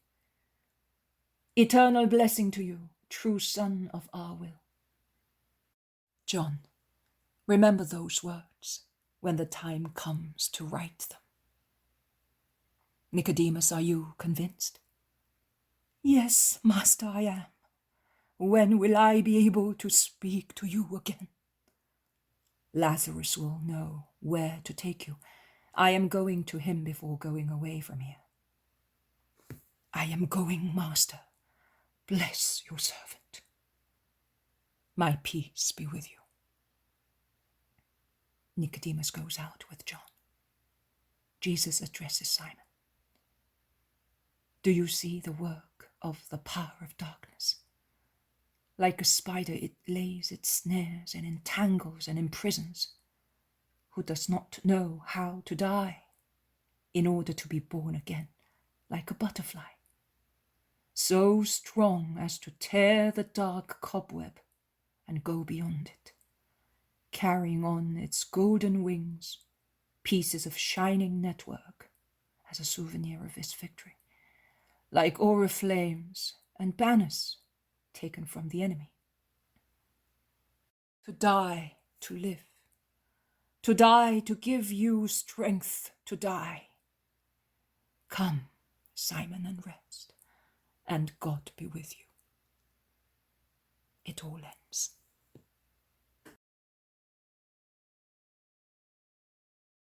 The poem of the man God, the first year of the public life. Chapter 117. Jesus at Lazarus' house, before going to the clear waters. 25th of February, 1945. Jesus is climbing the steep path that takes one to the plateau on which Bethany is built. This time he is not going along the main road. He has taken another road, which is steeper and faster, and runs from northwest to east, and is much less beaten, probably because it is so steep. Only wayfarers in a hurry make use of it, those who have herds and prefer to avoid the bustle of the main road. Those who, like Jesus today, do not wish to attract the attention of many people. He is climbing ahead of his disciples, talking animatedly to the zealot. Behind, in a group, are his cousins with John and Andrew. Then in another group, James of Zebedee, Matthew, Thomas, and Philip. Bartholomew, Peter, and the Iscariot are last. When they reach the plateau, on which Bethany looks very pleasant in the sunshine of a clear November day, and from which, looking eastwards, the Jordan Valley and the Jericho road can be seen, Jesus tells John to go and inform Lazarus of his arrival. When John walks away fast, Jesus proceeds slowly with his disciples and is greeted everywhere by local people.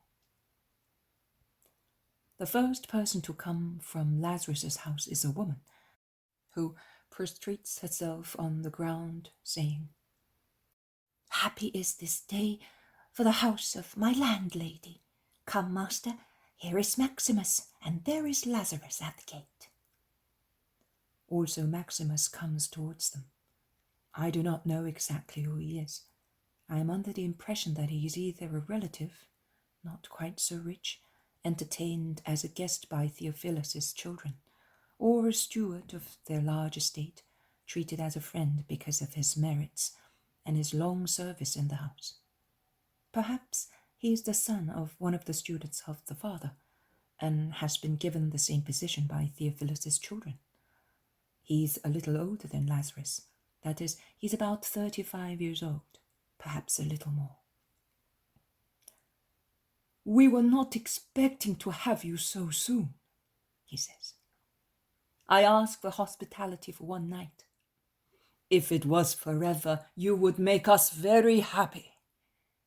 They are at the entrance, and Lazarus kisses and embraces Jesus and greets the disciples. Then, holding his arm around Jesus' waist, he enters the garden with him and departs from the others, asking at once, To what do I owe the joy of having you? To the hatred of the members of the Sanhedrin. Have they done you ill again? No, but they want to. The time has not yet come. Until I have ploughed the whole of Palestine and sown the seed, I must not be overthrown. You must also reap the harvest, my good master. It is only fair that it should be so. My friends will reap my harvest. They will use the sickle where I sowed. Lazarus, I have decided to go away from Jerusalem. I know it is of no use, I know beforehand, but it will enable me to evangelize, if nothing else. In Zion, I am denied also that. I sent Nicodemus to tell you to go to one of my houses. No one dares violate it. You would fulfill your mission without any trouble. And oh, my house, it would be the most blessed of all my houses, because it would be sanctified by your teaching, by your very breathing in it. Give me the joy of being useful to you, my master. You see that I am already giving it to you, but I cannot stay in Jerusalem. I would not be molested, but those who came to me would. I am going towards Ephraim, between this place and the Jordan. I will evangelize it, and I will baptize, as the Baptist did. In that part of the country I have a little house. It is used to store the tools of workers. Sometimes they sleep there when making hay or at vintage time. It is a very poor house, just a roof on 4 walls. But it is in my land, and it is known. And such knowledge will frighten jackals. Accept it, master. I will send servants to prepare it. It is not necessary. If your peasants sleep there, it will be quite sufficient also for us. I will not make it magnificent, but I will add more beds, plain ones, as you wish, and I will make them take blankets, seats, amphoras, and cups. You must eat and cover yourselves, particularly during the winter months. Let me see to it. I do not even have to do it myself. Here is Martha coming. She has a practical and diligent talent for all household matters. She was born for the house and to be the comfort of the bodies and souls in the house. Come, my gentle and chaste hotel keeper. See, I too have taken shelter under her motherly care, in her part of the heritage. Thus I do not miss my mother so badly. Martha, Jesus is retiring to the plain of the clear water. There is nothing beautiful there except the soil which is fertile. The house is a sheepfold, but he wants a poor house. We must furnish it with the bare essentials. Give the orders, please. You are so clever. and Lazarus kisses the beautiful hand of his sister, who then lifts it to caress him with true motherly love. Then Martha says, "I will go at once. I will take Maximus and Marcella with me. The men of the wagon will help to sort things out. Bless me, Master, so that I may take with me something of yours." "Yes, my kind hotel keeper. I will call you as Lazarus did. I give you my heart to take with you in your own heart." "Do you know, Master, that Isaac, Elias, and the others are in this part of the country today? They asked me for pastures down in the plain, to be together for a little while, and I agreed. They are moving today. I expect them here for their meal." "I am glad. I will give them instructions." "Yes, so that we may keep in touch with one another."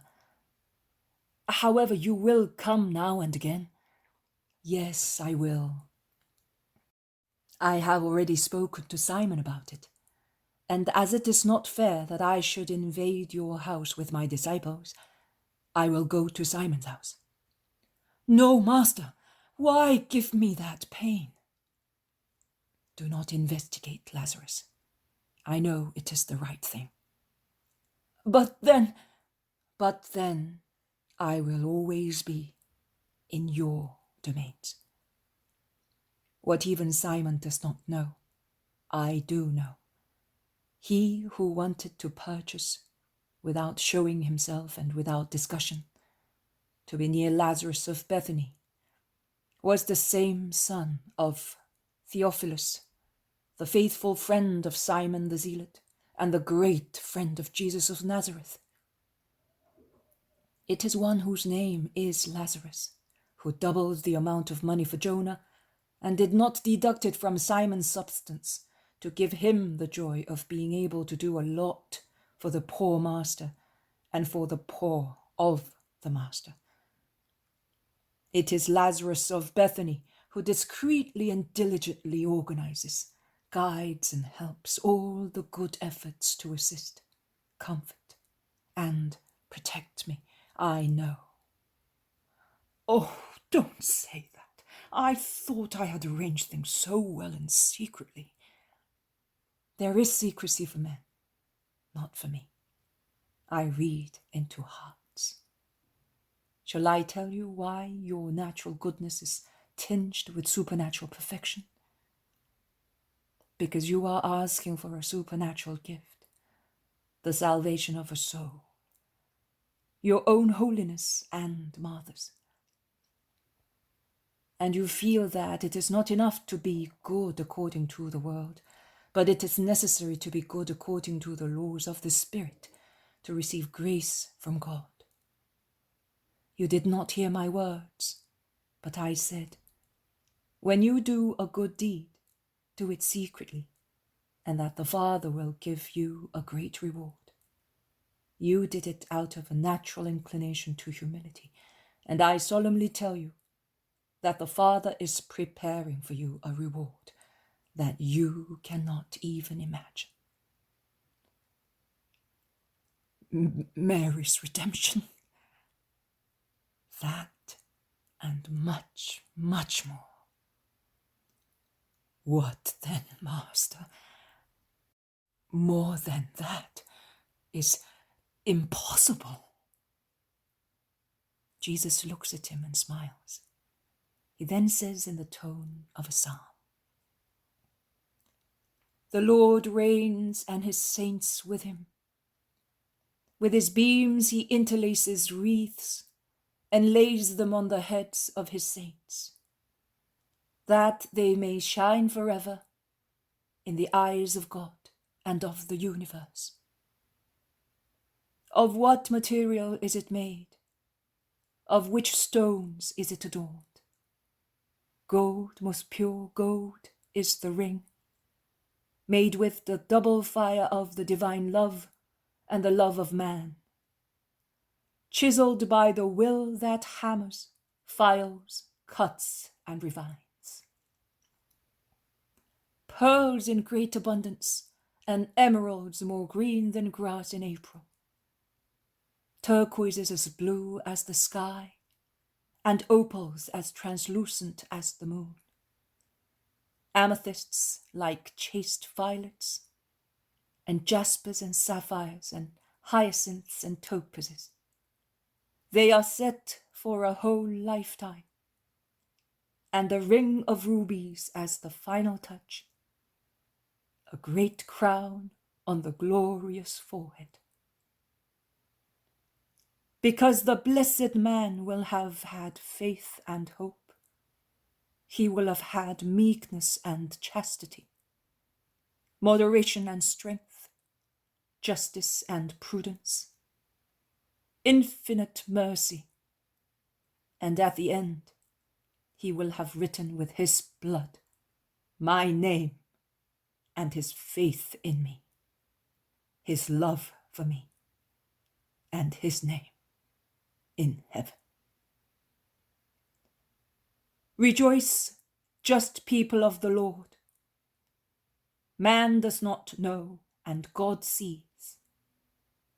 In eternal books he writes my promises and your deeds, and your names with them. Princes of the future century, eternally triumphant with the Christ of the Lord. Lazarus looks at him amazed. He then whispers, "Oh, I will not be able." "Do you think so?"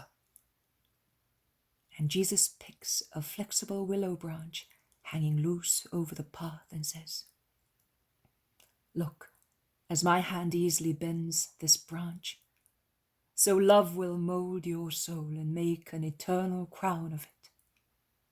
Love is the individual redeemer. Who loves begins his own redemption. The Son of Man will accomplish his fulfillments." It all ends.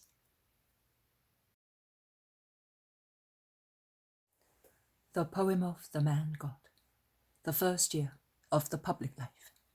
Chapter 118. Jesus at the clear water. Preliminaries for life in common with the disciples. 26th of February, 1945.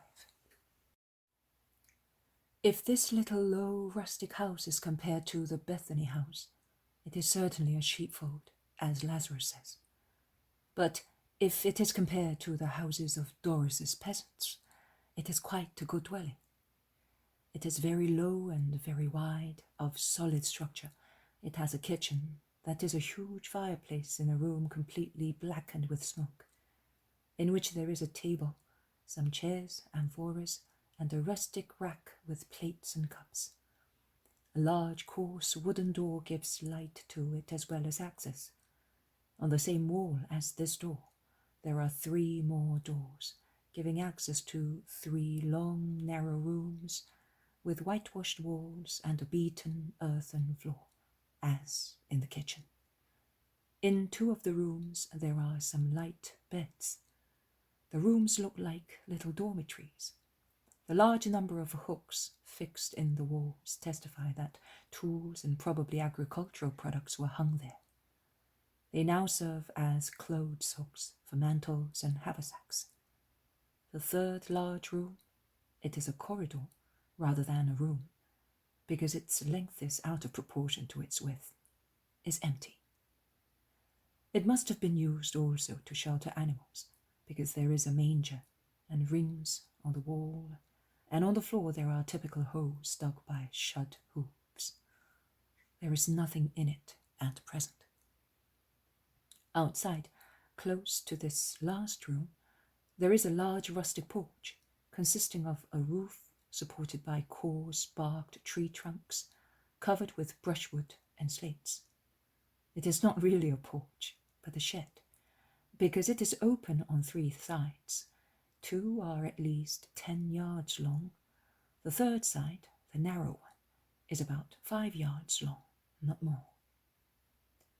In summer, A vine stretches its branches from one trunk to another on the southern side. The vine is now bare and shows its skeleton branches. Also, a huge fig tree is now bare. But in summer it must shade the large basin in the center of the threshing floor, which was certainly used to water animals. Beside it, there is a rough well that is a hole on ground level. It is encompassed by only one row of flat white stones. That is the house where Jesus will stay with his disciples in the place called Clear Water. It is surrounded by fields, or rather by meadows and vineyards, and about 300 yards away. Please do not take as articles of faith the measurements I give. I can see another house in the middle of fields. It looks nicer because there is a terraced roof, which this house has not got. Olive groves and woods beyond the other house prevent one from seeing any further. Peter, his brother, and John are working eagerly, sweeping the threshing floor and the rooms, sorting the beds and drawing water. Peter is bustling around the well to sort and reinforce the ropes and make it more practical and easy to draw water. Jesus' cousins instead are working with hammer and files at the locks and shutters, and James of Zebedee helps them, sawing and using a hatchet like a shipyard worker. Thomas is busying himself in the kitchen and seems an experienced cook by the way he controls fire and flames, and because of his skill in cleaning the vegetables, which handsome Judas condescended to bring from the nearby village. I understand that there is a village, a large or small one, because Judas says that they bake bread twice weekly, and consequently there was no bread on that day. Peter hears him and says, "We will make some cakes. There is flour over there. Quick, take your tunic off and knead it, and then I will cook them. I know how to do it." I cannot stop laughing when I see that the Iscariot stoops to mixing the flour in his undertunic, getting thoroughly covered with it. Jesus is not present. Also Simon, Bartholomew, Matthew, and Philip are absent. "Today is the worst day," replies Peter to the mumbling of Judas Iscariot. "It will be easier tomorrow, and in spring everything will be just right." "In spring? Are we staying here forever?" asks Judas, frightened. "Why? Is this not a house? It does not rain in it. There is drinking water and a fireplace. What else do you want? It suits me very well. Also because I do not smell the stench of Pharisees and company." "Peter, let us go and haul in the nets," says Andrew, and drags his brother away before he and the Iscariot start quarreling. "That man does not like me," exclaims Judas. "No, you can't say that. He's so frank with everybody. But he is good. It's you that is always discontented," replies Thomas, who, on the contrary, is always in high spirits. "The reason is that I thought it was something different." "My cousin does not prevent you from going to different things," says James of Alphaeus calmly. "I think that we all believed that it was a different thing to follow him, because we were stupid. It is because we are stubborn and very proud. He never concealed the danger and fatigue in following him." Judas grumbles between his teeth. The other Judas, Thaddeus, who is working at a kitchen shelf, which he wants to convert into a cupboard, replies to him. "You are wrong. Also, according to our habit, you are wrong. Every Israelite must work, and we are working. Is work such a burden to you? I don't feel it, because since I have been with him, all work is light." "I do not regret anything either, and I am happy to be just at home now," says James of Zebedee. "We will do a lot here," remarks Judas of Kerioth ironically. In short, what do you want? What do you expect? A satrap's court? I cannot bear you to criticize what my cousin does. Is that clear? Bursts out Thaddeus. Be quiet, brother. Jesus does not approve of these disputes. Let us speak as little as possible and do as much as possible. It will be better for all concerned. On the other hand, if he is not successful in changing our hearts, can you possibly hope to do it by your words? Says James of Alphaeus. The heart that does not change is mine, isn't it? Asserts the Iscariot aggressively. But James does not reply to him. He holds a nail between his lips, and at the same time he nails some boards vigorously, making such a loud noise that Judas's grumbling cannot be heard. Some time goes by, then Isaac and Andrew come in together, the former carrying eggs and a basket of fresh, sweet-smelling loaves, the latter with some fish in a fishing basket. Here, says Isaac, the steward sends these, and he wants to know if there is anything we need. That is the instruction that he got. Do you see that we are not starving to death? Says Thomas to the Iscariot. He then says, Andrew, give me the fish. How lovely it is. But how do you cook it? I don't know how to do it. I'll see to that, says Andrew. I'm a fisherman. And in a corner he starts gutting his fish, still alive. The master is coming. He has made a tour of the village and of the country. You will see that people will be coming soon. He already cured a man whose eyes were diseased. I had already been all over the country and they were informed. Of course. The shepherds do everything. We have given up a safe, quiet life. At least I have. And we have done many things. But apparently, we have done nothing. Isaac, astonished, looks at the Iscariot, but very wisely does not reply. The others do likewise, but they are boiling with rage. Peace to you all. Jesus is at the entrance, smiling lovingly. The sunshine seems to increase in brightness at his arrival. How clever of you! You are all at work. Can I help you, cousin? No, have a rest. I have finished. We are laden with foodstuffs. Everybody wanted to give us something. If all men had the kind hearts of the humble people, says Jesus, somewhat sad. Oh, Master, may God bless you! It is Peter who is coming in carrying a bundle of sticks on his shoulders, and who from under his load thus greets Jesus. And may the Lord bless you too, Peter. You have been working hard. And we will work even harder in our free time. We have a villa in the country, and we will make an Eden of it. In the meantime, I have sorted the well, so that by night we can see where it is, and make sure that we don't lose our pitchers when drawing water. Then, see how clever your cousins are. They have prepared all the things which are necessary for those who have to live in a place for a long time, and about which I, a fisherman, would not have known anything at all. Really clever. Also, Thomas, he could work in Herod's kitchen.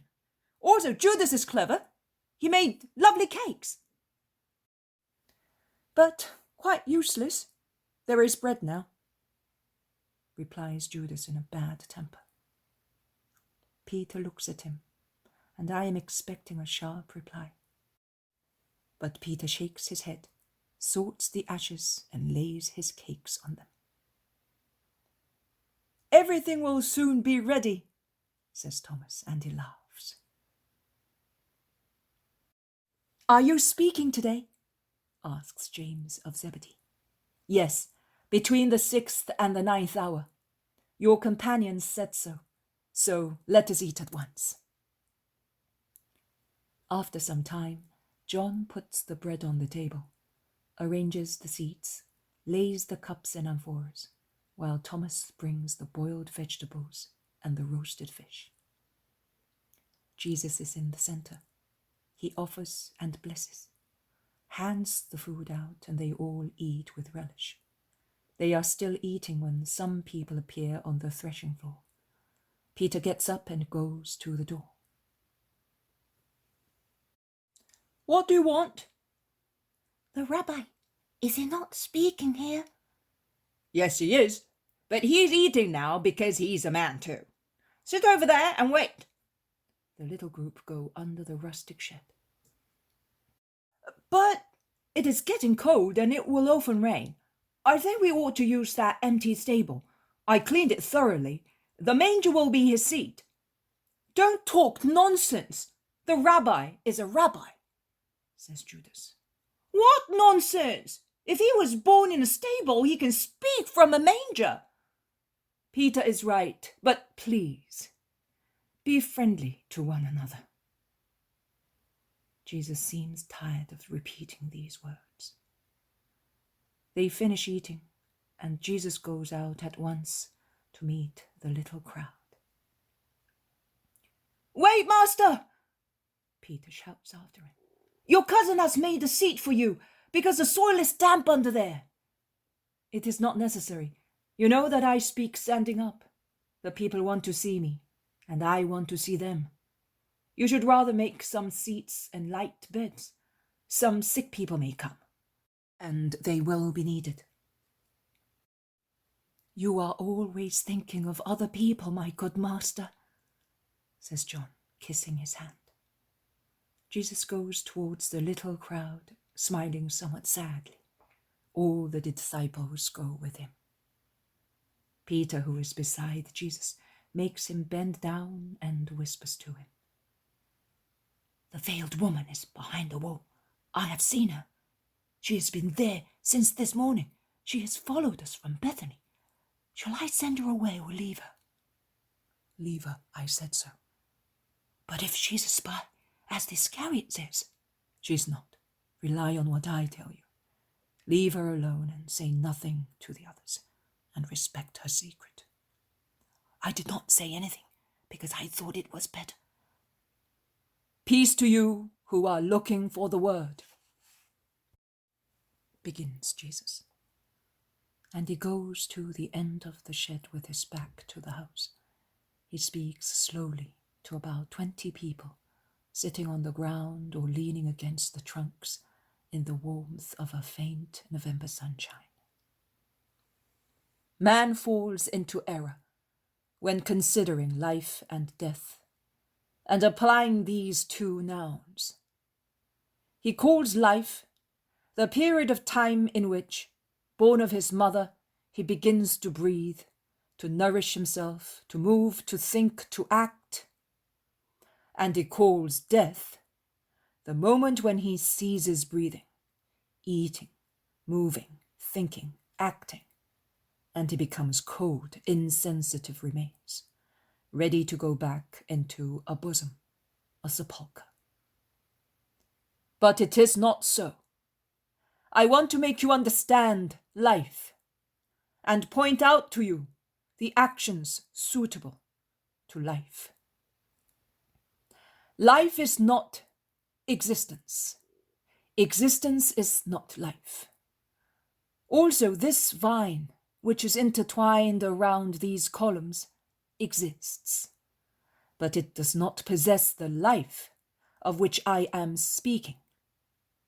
Also, that bleating sheep tied to that far-off tree exists, but it does not have the life of which I am speaking. The life of which I am speaking does not begin with the existence of the body and does not cease with the ending of the flesh. The life to which I refer does not start in a mother's womb. It begins when a soul is created by the thought of God, to dwell in a body. It ends when sin kills it. Man at first is but a seed that grows, a seed of flesh, instead of gluten or of marrow, like the seeds of cereals and of fruit. At first he is but an animal, taking shape, the embryo of an animal, like the one now swelling in the womb of that sheep.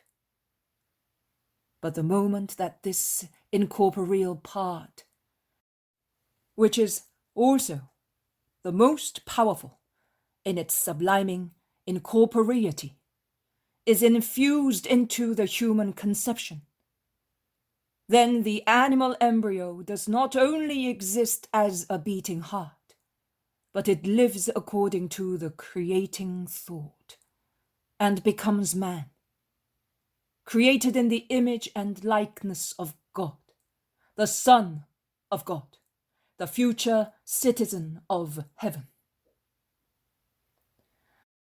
But that happens if life lasts. Man can exist, having only the image of man, but no longer being man. That is, he is a sepulchre in which life putrefies. That is why I say, life does not begin with existence, and does not cease with the ending of the flesh.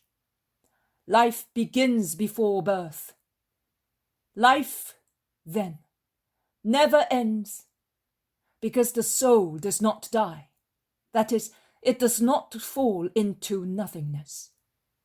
It dies to its destiny, which is the celestial destiny, but it survives its punishment. It dies to that blissful destiny by dying to grace. This life, hit by a canker, which is the death of its destiny, lasts throughout centuries in damnation and torture. This life, if preserved as such, reaches the perfection of living by becoming eternal, perfect, blissful, like its creator. Have we any obligations to life? Yes, we have. It is a gift of God. Every gift of God is to be used and preserved carefully, because it is as holy as the donor. Would you ill-use the gift of a king? No. It is handed down to the heirs, and to the heirs of the heirs, as a glory to the family. Why, then, ill-treat a gift of God?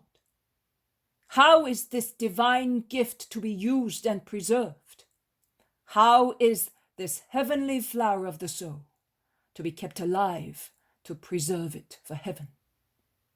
How can you achieve to live above and beyond existence? Israel has clear laws on the matter, and has only to comply with them. Israel has prophets and just people who set examples and explain how to observe the laws. Israel has now also its saints. Israel cannot, should not, err. I see stained hearts and dead souls swarming everywhere. So I say to you, do penance. Open your souls to the word. Practice the immutable law. Give fresh blood to the worn-out life which is languishing within you. If it is already dead, come to the true life, to God. Bewail your sins. Shout mercy, but rise from the dead. Do not be dead people alive, so that in future you may not suffer eternally. I will speak to you only of the way to reach and preserve life. Another man said to you, do penance, cleanse yourselves of the impure fire of lust, of the mud of sin. I say to you, My poor friends, let us study the law together. Let us hear in it once again the fatherly voice of the true God. And then let us pray together the eternal Father, saying, may your mercy descend into our hearts. It is now gloomy winter, but spring will come before long. A dead soul is more sad than a forest made bare by frost. But if humility, goodwill, penance, and faith penetrate you, life will come back to you like a forest in spring, and you will blossom to God, to bear the everlasting fruits of the true life in the future of centuries without end. Come to life. Cease existing only, and begin to live. Death, then, will not be the end, but the beginning of a never-ending day, of a peaceful, immeasurable joy.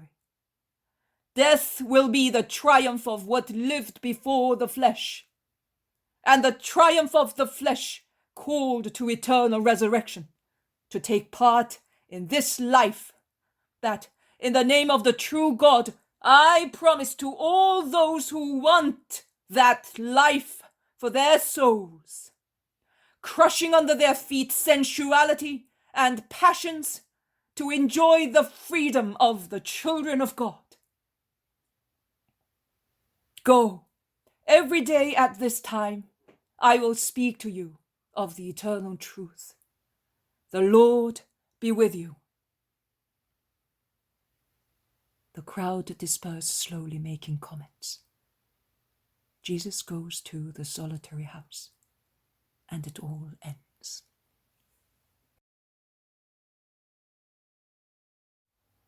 The poem of the man God, the first year of the public life. Chapter 119. Jesus at the clear water. I am the Lord your God. 27th of February, 1945. Here he comes, many shout. Mercy, I am ashamed, says the guilty man who is about to run away. Where are you running, my son? Is there so much darkness in your heart that you hate the light to the extent of having to flee before it? Have you sinned so much as to be afraid of me, who am forgiveness? What sin can you have committed? Even if you have killed God, you should not be afraid, if you were truly repentant. Do not weep, or come, we will weep together. Jesus, who by lifting one hand had ordered the fleeing man to stop, now holds him tight to himself, and then turns to those who are waiting and says, just one moment, that I may comfort this heart, then I will come to you. And he walks beyond the house, and going round the corner, he knocks against the veiled woman, who was standing there listening. Jesus stares at her for a moment. He walks 10 more steps and stops. What have you done, son? The man falls on his knees. He's about 50 years old. His face is ravaged by many passions and a secret torture. He stretches his arms and shouts, I killed my mother and brother to have all my father's heritage and enjoy it with women. I have had no more peace. My food, blood, my sleep, nightmares, my pleasures in the lap of women, in their lustful cries. I felt the cold body of my dead mother, and I heard the death rattle of my poisoned brother. Cursed be pleasure women! They are asps, Medusae, unappeasable mores, my ruin. Do not curse. I do not curse. Are you not cursing me? No, I weep, and I take your sin upon me. How heavy it is. It breaks my limbs. But I clasp it to consume it for you. And I give you forgiveness. Yes, I forgive you your big sin. He lays his hands on the head of the sobbing man and prays. Father, my blood will be shed also for him. For the time being, here are my tears and my prayer. Father, forgive, because he is repentant. Your Son, to whose judgment everything is left, wants it.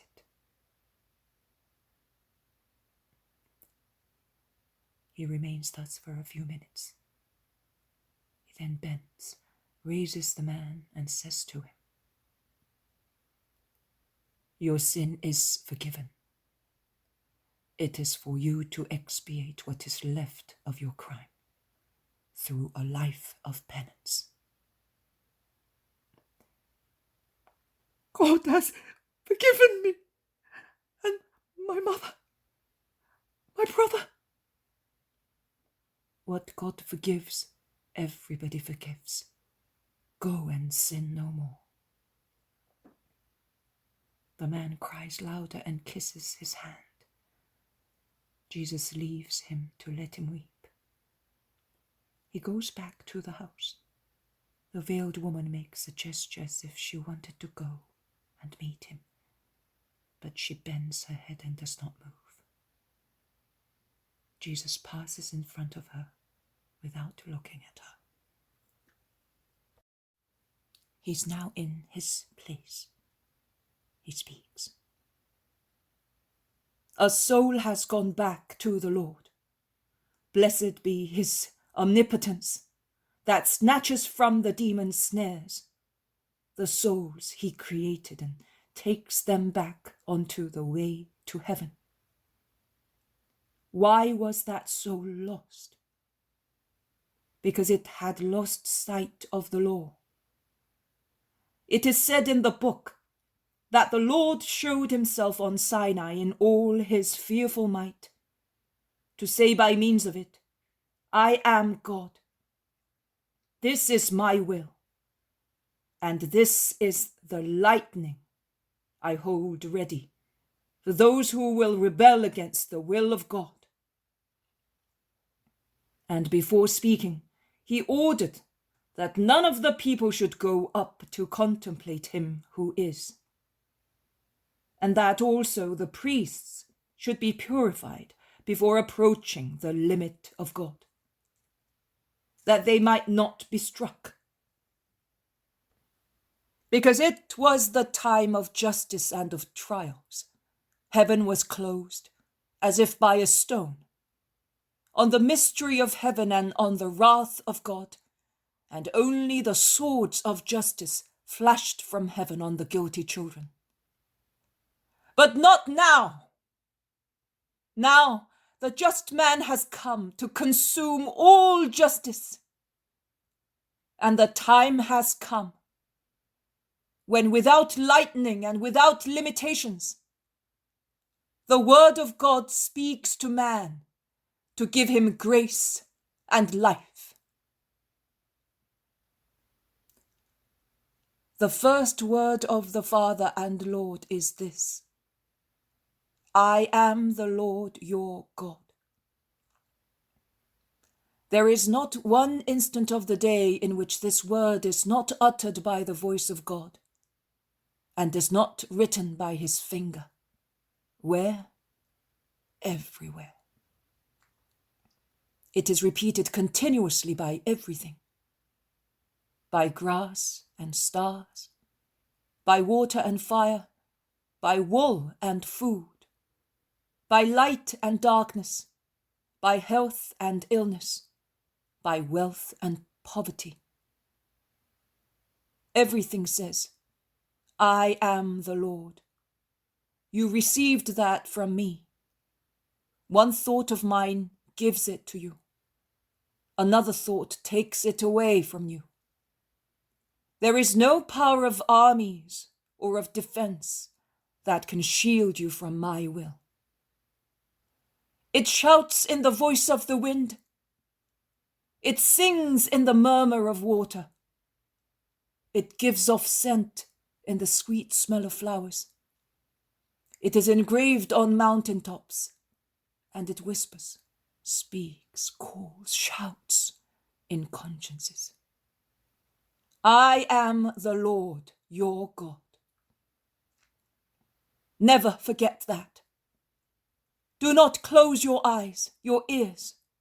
Do not suffocate your consciences, so that you may not hear that word. In any case, it stands, and the moment will come when it will be written by the fiery finger of God on the walls of banqueting halls, or on the waves of rough seas, on the smiling lips of a child, or on the parlor of a dying old man, on a sweet-smelling rose, or on a fetid sepulchre. The moment will come when in the exhilaration of wine and pleasure, in the bustle of business, in the rest at night, during a lonely walk, it will raise its voice and say, I am the Lord your God, and not the flesh that you kiss so avidly, and not the food that you gobble so greedily, and not the gold that you hoard so stingily, and not the bed in which you idle, and neither taciturnity, nor loneliness, nor sleep can silence it. I am the Lord your God, the companion who will not abandon you, the guest you cannot drive out. Are you good? Then the guest and companion is a good friend. Are you wicked and guilty? Then the guest and companion becomes the angry king and gives no peace. But he does not leave you. Separation from God is granted only to damned souls. But the separation is there, unappeasable and eternal torture. I am the Lord your God. And it adds, who brought you out of the lands of Egypt, out of the house of slavery. Oh, he really says that just now. And from what Egypt is he bringing you out? Towards the promised land, which is not this place but heaven, the eternal kingdom of the Lord, where there is no hunger or thirst, cold or death, but everything will exude joy and peace, and every soul will be replete with peace and joy. He is now releasing you from real slavery. Here is the Redeemer. It is I. Every human ruler must die, and through his death, slaves may be set free. But Satan does not die. He is eternal. He is the ruler who has fettered you in order to drag you wherever he wishes. You are sinners, and sin is the chain by means of which Satan holds you. I have come to break the chain. I am coming in the name of the Father, and because I wanted to come. The promise which has not been understood is therefore now being fulfilled. I brought you out of Egypt and of slavery. This is now being fulfilled spiritually. The Lord your God is bringing you out of the land of the idol, who seduced the first parents. He frees you from the slavery of sin. He clothes you once again with grace and admits you to his kingdom.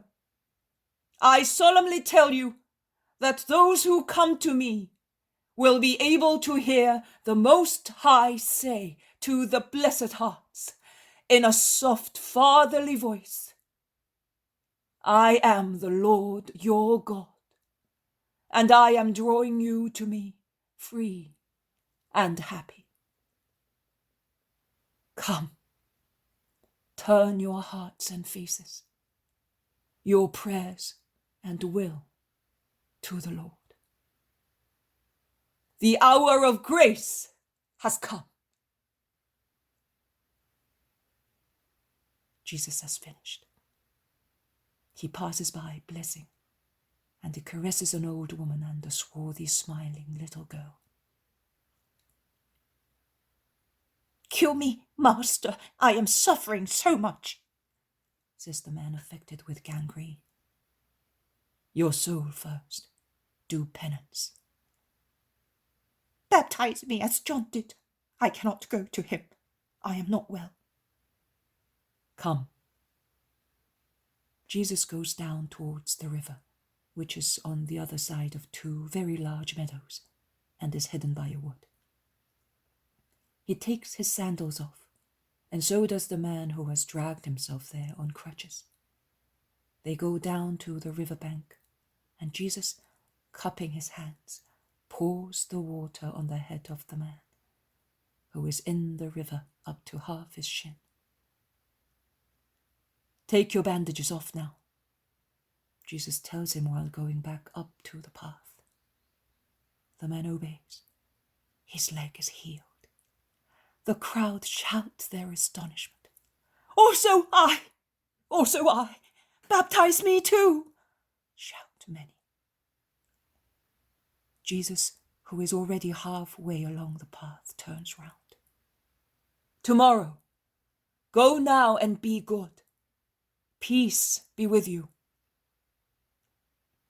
It all ends and Jesus goes back to the house, to the dark kitchen, although it is early afternoon. The disciples gather round him. Peter asks, What was the matter with the man you took behind the house? He needed to be purified. But he did not come back, and he was not there asking to be baptized. He went to where I sent him. Where? To expiate, Peter. In jail? No, to do penance for the rest of his life. Does one not get purified by water? Also tears are water. That is true. Now that you have worked a miracle, I wonder how many people will come. They were already twice as many today. Yes, if I had to do everything, I would not be able to. You will baptize. At first 1 at a time, then 2, 3, then many. And I will preach and cure the sick people and the guilty ones. Are we to baptize? Oh, I am not worthy. Dispense me, Lord, from that mission. I need to be baptized. Peter is on his knees imploring. But Jesus bends down and says, You will be the very first one to baptize, as from tomorrow. No, Lord, how can I do that if I am blacker than that chimney? Jesus smiles at the sincere humility of his apostle, on his knees against his own knees, on which he has joined his coarse, big fisherman's hands. He then kisses Peter on his forehead, just below his rough, grey, curly hair. There you are. I baptize you with a kiss. Are you happy? I will commit another sin to have another kiss. No, you must not mock at God by taking advantage of his gifts. Will you not give a kiss also to me? I have sins too, says the Iscariot. Jesus stares at him. His look, which changes so easily, turns from the brightness of joy that made it so clear while speaking to Peter, to a severe, and I would say tired gloom. And he says, yes, also to you. Come. I am not unfair to anybody. Be good, Judas, if you only want it. You are young. You have a whole lifetime to climb higher and higher, up to the perfection of holiness. And he kisses him. Now it is your turn, Simon, my friend, and yours, Matthew, my victory, and yours, wise Bartholomew, and yours, faithful Philip, and yours, cheerful Thomas. Come, Andrew, silently active. And you, James, of our first meeting.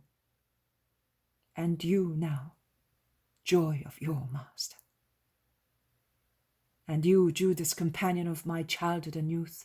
And you, James, whose look and heart remind me of the just one. You have all had my kiss. But remember that great is my love, but also your goodwill is required. Tomorrow, you will be taking one step forward in your lives as my disciples. And remember that every step forward is an honor and an obligation.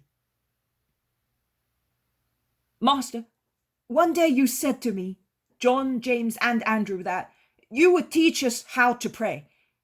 I think that if we prayed as you do, we would become worthy of doing the work that you want us to do, says Peter. Also then I replied to you, when you are sufficiently formed, I will teach you the sublime prayer, to leave you my prayer. But even that prayer will be nothing if you say it only with your lips. For the time being, assent to God with your souls and your will. Prayer is a gift God grants to man, and that man presents to God. What? Are we not yet worthy of praying? The whole of Israel prays, says the Iscariot. Yes, Judas, but from her deeds you can see how Israel prays. I do not want to make traitors of you, who prays with an external attitude and internally is against good, is a traitor. And when are you going to make us work miracles? Judas asks again. We? Miracles! Eternal mercy! And yet we drink nothing but water! Miracles! Us! Boy, are you crazy? Peter is scandalized, frightened, and is beside himself. He told us in Judea. Did you not? Yes, it is true I did, and you will work them. But as long as there is too much flesh in you, you will not work miracles. We will fast, says the Iscariot. It is of no use. By flesh, I mean the corrupted passions, the triple cravings and the train of vices that follow the treacherous triple craving. Like the children of filthy, bigamous union, the pride of the mind gives birth, through the greed for flesh and power, to all the evil that is in man and in the world. For you, we have left everything, replies Judas. But not yourselves. Must we die then? We would do it to be with you. At least I would. No, I am not asking for your material death. I want animality and Satanism to die in you. and they do not die as long as the flesh is satisfied, and falsehood, pride, anger, arrogance, gluttony, avarice, sloth are in you. We are such 40 men near you, who are so holy, whispers Bartholomew. And he has always been so holy, we know, states his cousin James. He knows what we are. Therefore, we must not lose heart. We must just say, give us day by day strength to serve you. If we said we are without sin, we would be deceived, and we would be deceivers. Of whom? Of ourselves, who know what we are. And if we do not want to tell, of God, who cannot be deceived. But if we say we are weak and sinners, help us with your strength and forgiveness.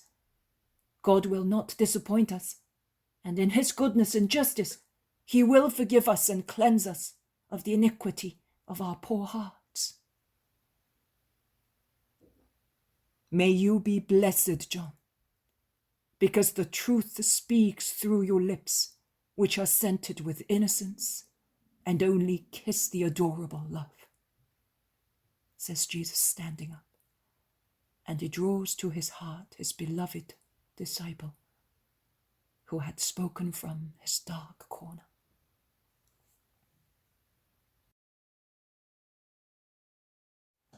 The poem of the Man God, the first year of the public life. Chapter 120. Jesus at the clear water. You shall have no gods in my presence. 28th of February, 1945. It is said, you shall have no gods in my presence. You shall not make yourself a carved image, or any likeness of anything, in heaven, or on the earth beneath, or in the waters under the earth. You shall not bow down to them or serve them. For I, the Lord your God, am a strong and jealous God, and I punish the father's faults in the sons, the grandsons, and the great-grandsons of those who hate me. But I show kindness down to the 1,000th generation of those who love me and keep my commandments. Jesus' voice resounds in the large room crowded with people. It is in fact raining, and they have all taken shelter in it. In the first row there are 4 invalids, that is, a blind man led by a woman, a child covered with sores, a woman yellow with jaundice or malaria, a man who has been carried there on a stretcher. Jesus is speaking leaning against the empty manger. John and the 2 cousins, Matthew and Philip, are near him, while Judas, Peter, Bartholomew, James, and Andrew are at the entrance door, letting in those who arrive late. Thomas and Simon are moving amongst the people, telling children to be quiet, collecting alms, and listening to requests. You shall have no gods in my presence. You have heard how God is omnipresent with his eyes and his voice. Truly, we are always in his presence, whether we are locked in a room or are amongst the crowds in the temple, we are in his presence. If we are concealed benefactors hiding our faces also from the people who we help, or murderers who attack and kill wayfarers in a lonely gorge, we are always in his presence. A king in the middle of his court, a soldier on the battlefield, a Levite inside the temple, a wise man bent over his books, a peasant in the furrows, a merchant at his desk, a mother watching over a cradle, a bride in her nuptial room, a virgin in the secrecy of her father's dwelling, a child studying at school, an old man lying down to die. They are all in his presence. They are all in his presence, and also the actions of men are in his presence. All the actions of men. A dreadful word and a comforting one. Dreadful if the actions are sinful. Comforting if they are holy.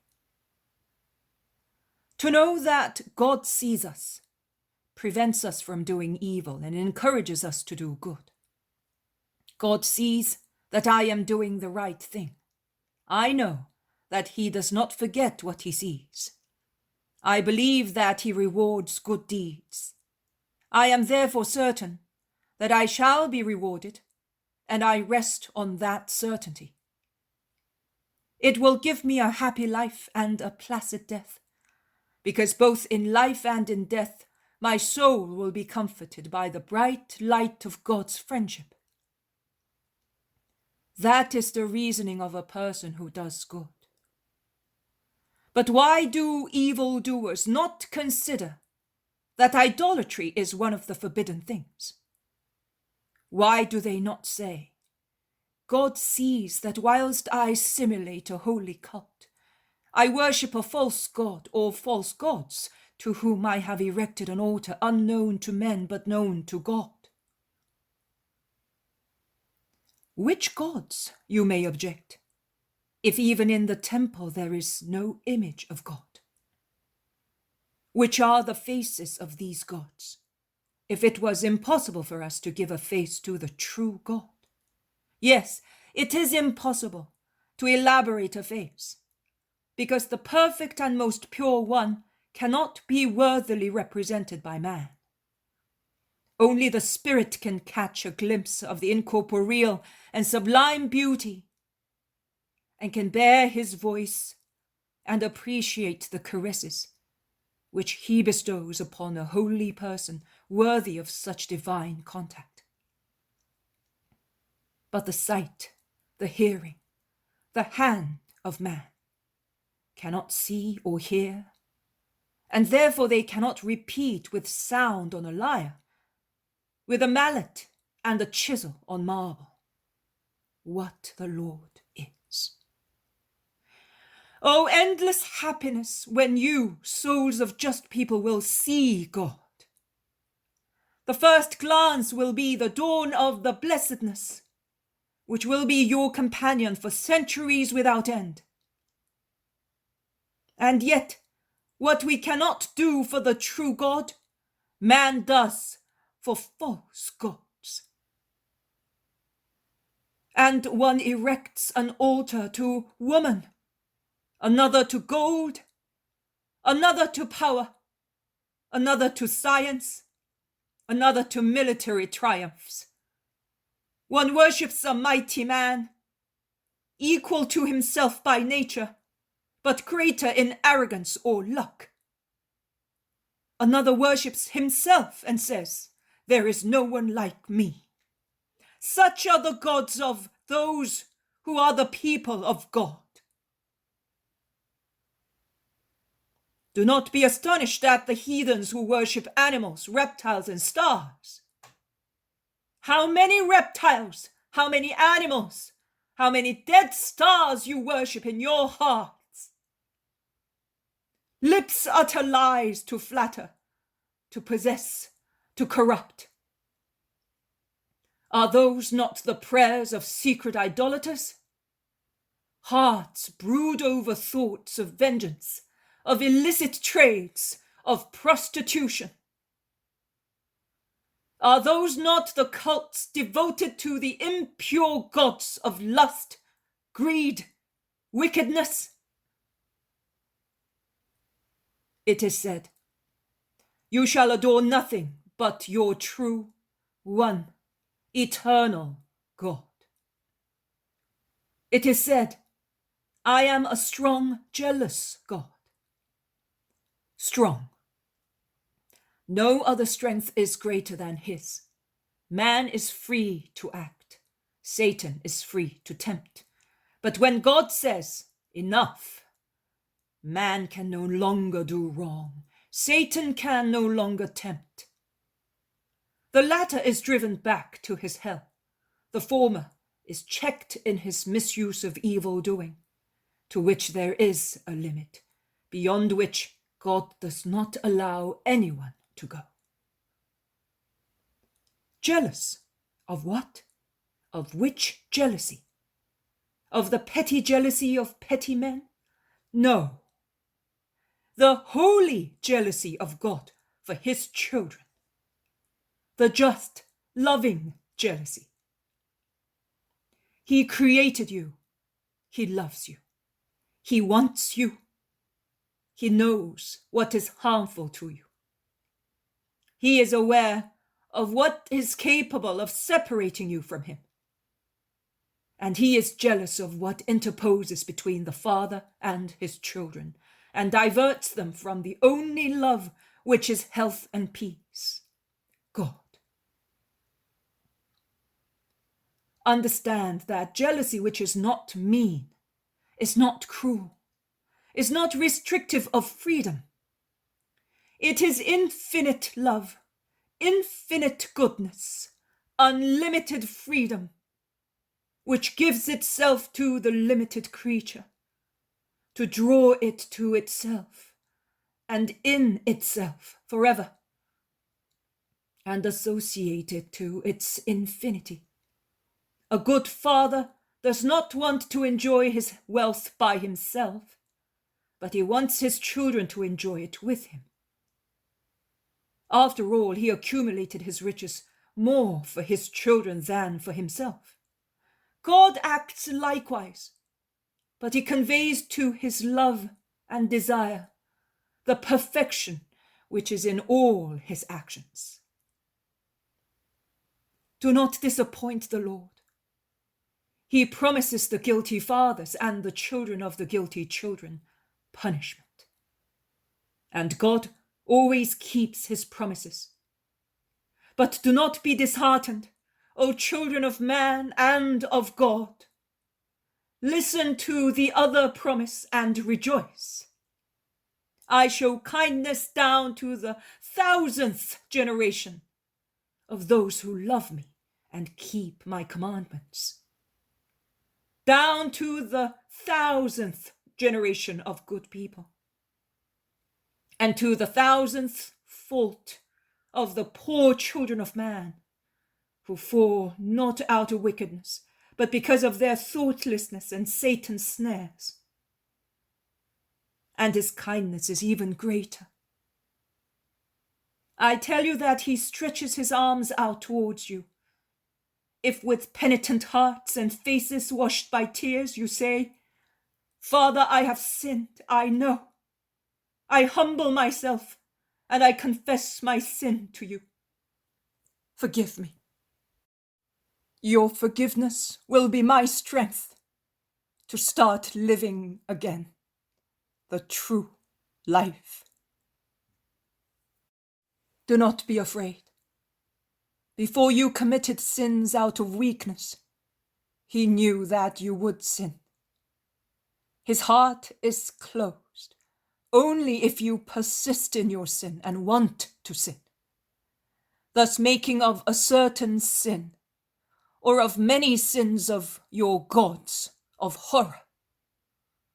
Demolish every idol. Make room for the true God. He will descend in his glory to consecrate your hearts when he sees that he is the only one in you. Give God's dwelling back to him. His abode is not in the temples built with stones, but in the hearts of men. Wash his threshold, clear its interior from all useless or sinful decorations. Only God, he only, he is everything. In no way is inferior to paradise the heart of a man in which God dwells, the heart of a man who sings his love to the divine guest. Of every heart make a heaven. Start your cohabitation with the Most High. In your eternal future, it will improve in power and joy.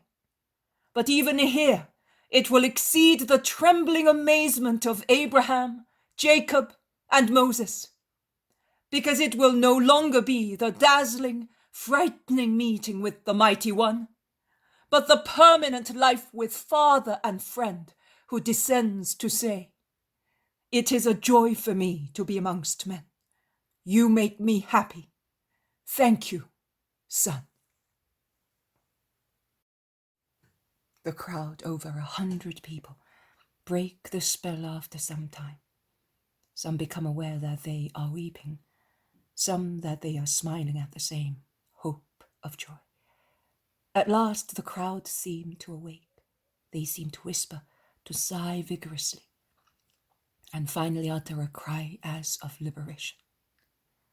"May you be blessed! You are opening for us the way of peace." Jesus, smiling, replies, "Peace is with you, if from now on you follow good." He then goes towards the invalids. He touches with his hand the child, the blind man, the woman who is completely yellow. He bends over the paralytic and says, "I want it." The man looks at him and then shouts, "There is warmth in my dead limbs!" And he stands up, as he is, until they pull a blanket from his little bed over him, and the mother lifts the child who is no longer covered with sores, and the blind man winks at the first contact with light. And women shout, "Dinah is no longer as yellow as buttercups!" The place is in utter confusion. Some people shout, some bless, some push to see, some try to go out and tell the village. Jesus is assailed from all directions. Peter sees that they are almost crushing him, and he shouts, "Boys! They are suffocating the master! Come and let us make room!"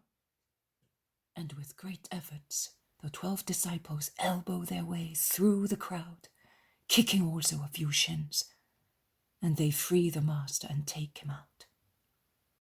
"I will see to this tomorrow," he says. "You will stay at the door and the others at the end of the room. Have they hurt you?" They seemed to have gone mad. What manners! Leave them.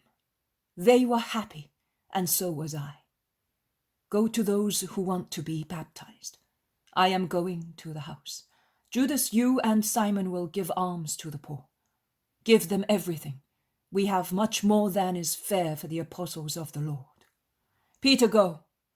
Do not be afraid of doing too much. I will justify you with the Father, because I am ordering you to do it. Goodbye, friends." And Jesus, tired and wet with perspiration, goes into the house, while each of the disciples does his duty among the pilgrims.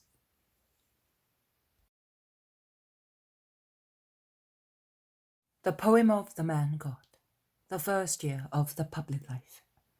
Chapter 121. Jesus at the clear water. You shall not take my name in vain. 1st of March, 1945. All the disciples are in utter confusion. They are so restless that they look like a beehive which has been upset. They speak and cast sidelong glances outside in all directions. Jesus is not there. At last they make up their minds about what is worrying them, and Peter says to John, "Go and look for the master. He's in the wood near the river. Tell him to come at once, or to let us know what we are to do." John runs away. The Iscariot says, "I don't understand the reason for so much excitement and unkindness. I would have gone and welcomed him with full honours. His visit is an honour for us. So, I don't know. He may be different from his foster brother, but who lives with hyenas catches the smell and instinct. In any case, You would like to send that woman away, but mind what you do. The master does not want, and I have to protect her. If you touch her, I am not the master, just for your information. Oh, who is she, after all? Perhaps the beautiful Herodias? Don't be facetious. Don't blame me. You have kept a royal watch over her like a queen. The master said to me, make sure she's not disturbed and respect her. And that is what I am doing. But who is she? Do you know? Asks Thomas. I don't. Come on, tell us. You know, insist many of them. I swear that I know nothing. The master certainly knows, but I don't. We must get John to ask him. He tells him everything. Why? What is so special about John? Is your brother a god? No, Judas. He is the best of us all. You can save yourselves the trouble, says James of Alphaeus. My brother saw her yesterday, when he was coming back from the river with the fish Andrew had given him, and he asked Jesus. And he replied, she has no face. She is a soul looking for God. She's nothing else for me, and I want her to be so for everybody. And he said, I want, in such a way that I would advise you not to insist. I will go to her, says Judas Iscariot. Just try, if you can, says Peter, flushing like a cockerel. Are you going to play the spy and inform Jesus? I leave that profession to those of the temple. We, people of the lake, earn our bread working, not informing. Never be afraid of an accusation from Simon of Jonas, but don't provoke me, and don't take the liberty of disobeying the master, because I am here. And who are you? A poor man like me.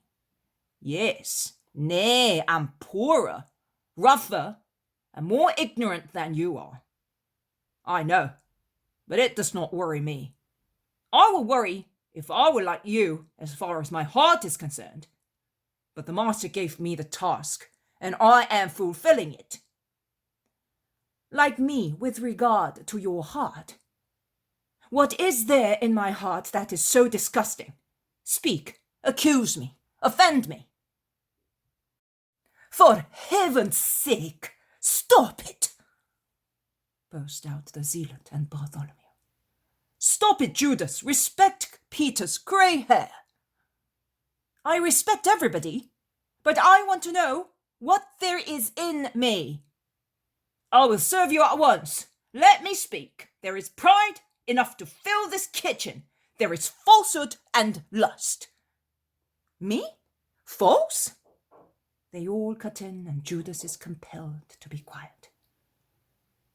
Simon says quietly to Peter, excuse me, my friend, if I say something to you.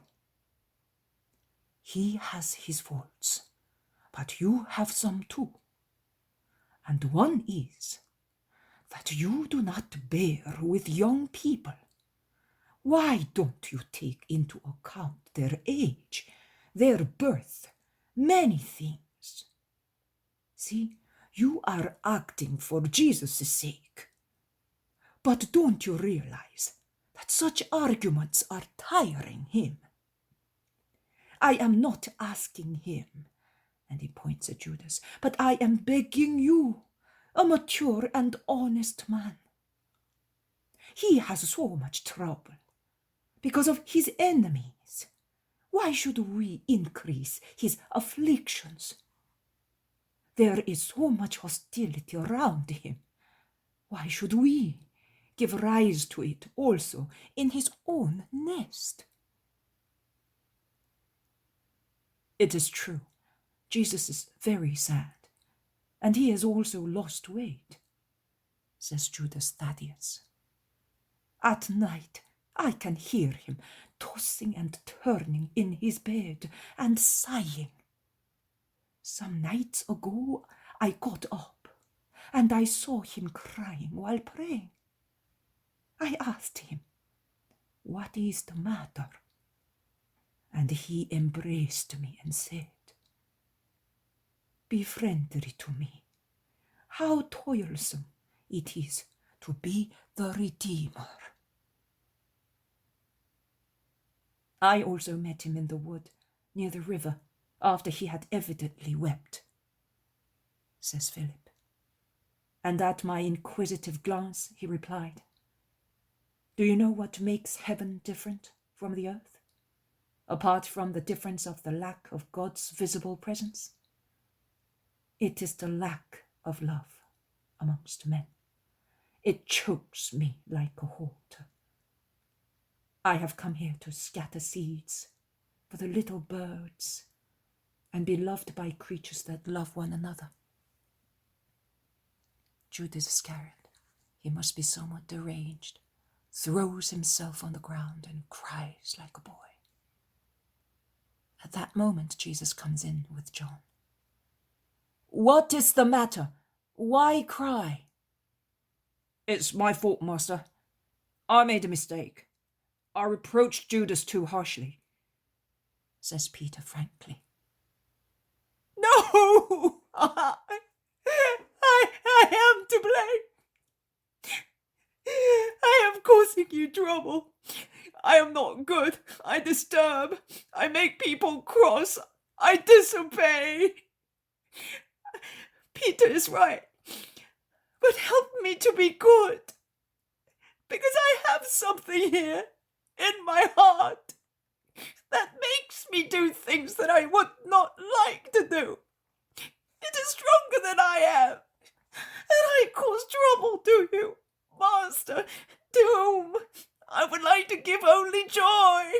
Believe me, it is true." "Of course, Judas, I have no doubt.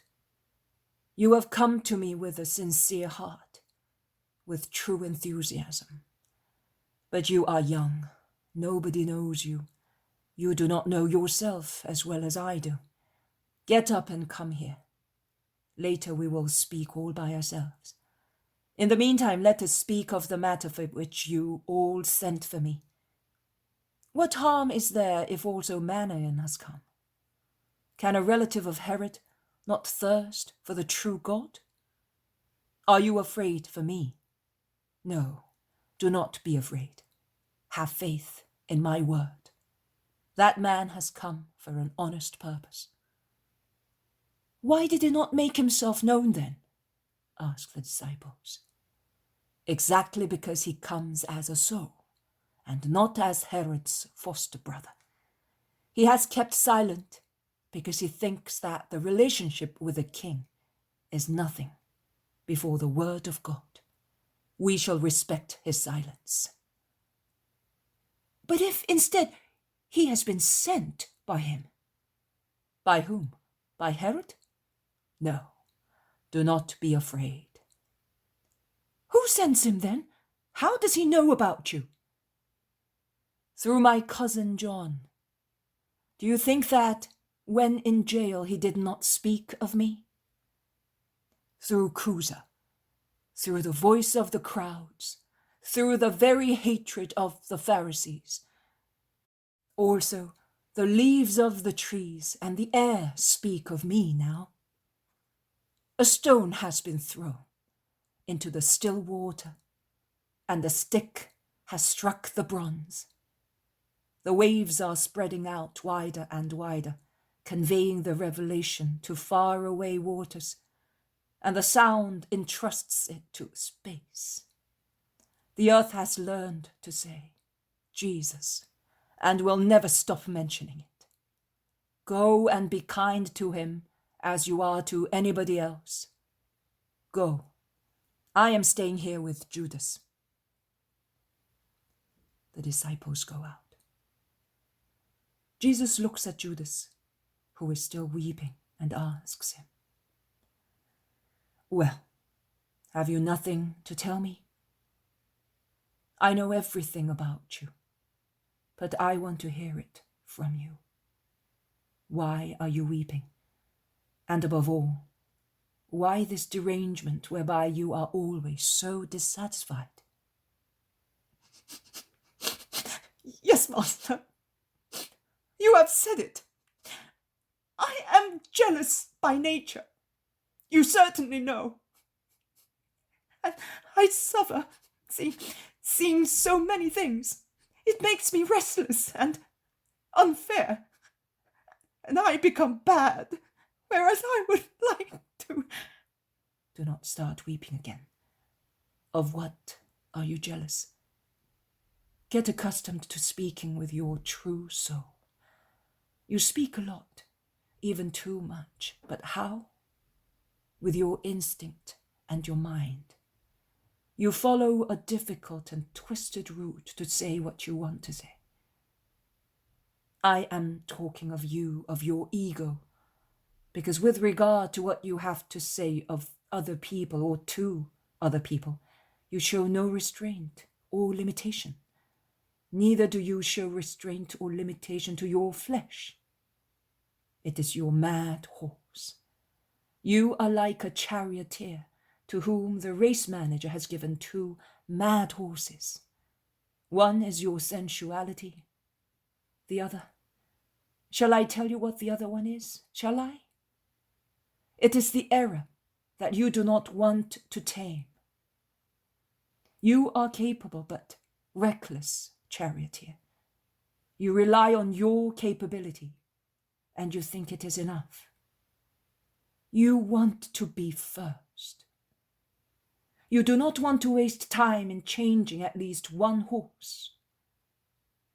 On the contrary, you spur them and flog them.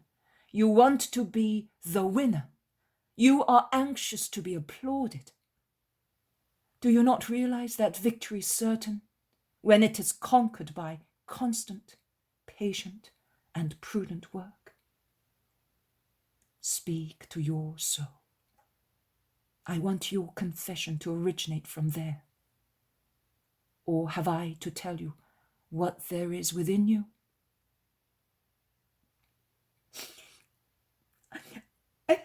I find that you are not fair or constant either, and I suffer because of that. Why do you accuse me? In what have I failed in your eyes? When I wanted to take you to my friends, you refused, saying, I prefer to be with humble people. Then Simon and Lazarus told you that it was better to seek the protection of some mighty person, and you agreed. You are partial to Peter, Simon, John, you... What else? Nothing else, Jesus. Nonsense. Bubbles on the foam of the waves. I feel sorry for you, because you are a poor wretch torturing yourself, whilst you could be rejoicing. Can you say that this place is luxurious? Can you deny that there was an urgent reason that compelled me to accept it?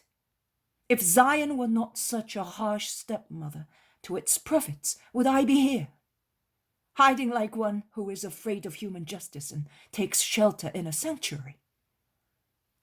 No. Well, then, can you say that I did not entrust you with missions as I did with the others? Can you say that I have been severe with you when you were wrong? You have not been sincere. The vineyards, oh, your vineyards!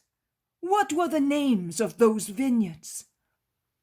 You were not sympathetic to those who were suffering or were redeeming themselves.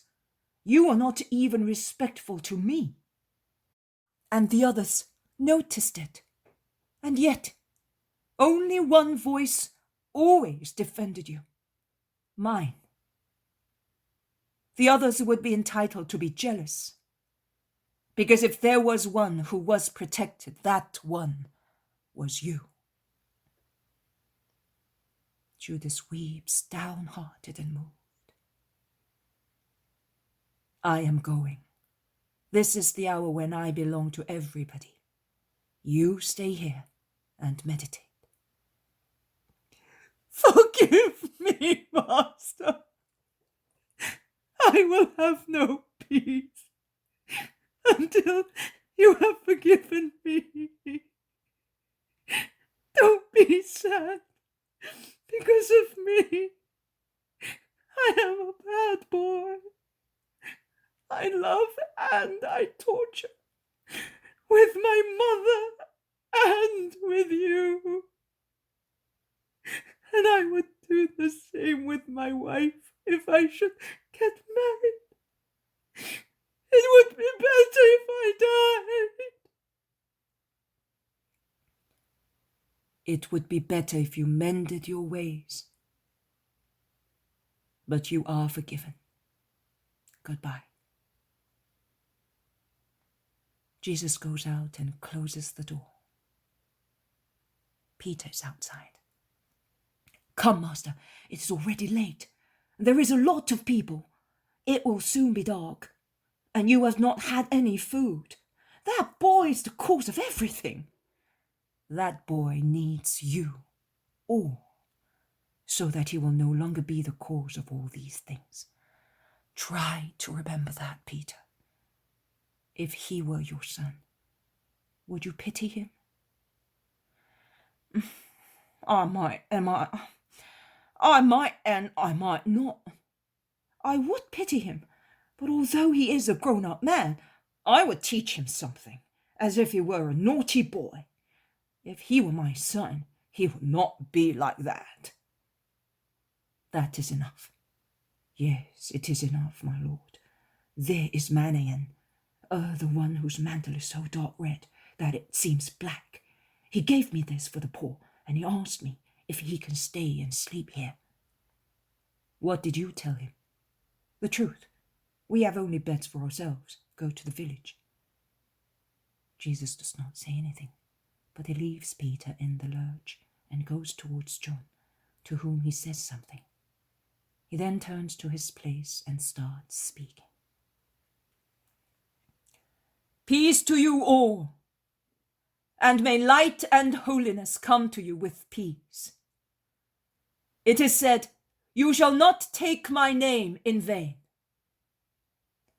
When does one take it in vain? Only when one curses it? No. Also, when one utters it without making oneself worthy of God.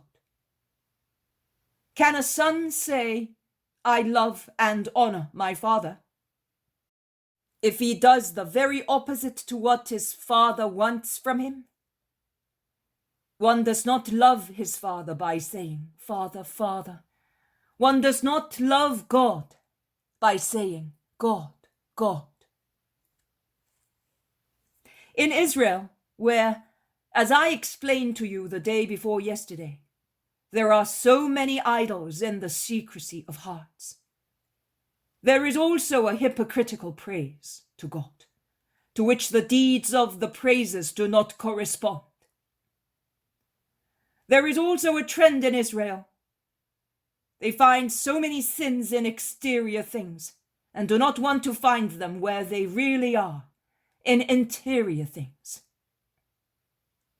In Israel, there is also a silly pride, an anti-human and anti-spiritual habit. The name of our God, uttered by pagan lips, is considered swearing, and the Gentiles are forbidden to go near the true God, because that is considered a sacrilege. That was the situation so far, but it is no longer so. The God of Israel is the same God who created all men. Why prevent creatures from feeling the attraction of their Creator? Do you think that heathens do not feel something in the bottom of their hearts? Something unsatisfied that shouts, stirs, seeks? Whom? What? The unknown God. And do you think that if a pagan moves towards the altar of the unknown God, to the incorporeal altar, which is the soul, in which there is always the remembrance of its Creator, The soul which expects to be possessed by the glory of God, like the tabernacle erected by Moses, according to the order given to him. The soul that weeps until such possession does not take place. Do you think that God will reject the pagan's offer, as one rejects a profanation? And do you consider a sin the action caused by the honest desire of a soul that, aroused by celestial summons, says, I am coming, to God who says to it, come? Whilst you consider holiness the corrupted cult of an Israelite who offers to the temple what is left over from his pleasures, and goes into the presence of God and mentions the name of the most pure one, with body and soul polluted by countless foul sins. No, I solemnly tell you that the perfect sacrilege is committed by the Israelite, who, with his impure soul, takes the name of the Lord in vain. His name is taken in vain when you are aware, and you are not fools, that you pronounce it in vain because of the state of your souls. Oh, I see the indignant face of God which, disgusted, turns elsewhere when a hypocrite calls him, or an unrepentant soul mentions him. And I am terrified, although I do not deserve the divine wrath. I read in many of your hearts this thought. Well, with the exception of children, no one can mention God's name, because in all men there is impurity and sin. No, do not say that. The name is to be invoked by sinners. It is to be invoked by those who feel they are choked by Satan and want to be free themselves from sin and from the seducer. It is said in Genesis that the serpent tempted Eve when the Lord was not walking in Eden.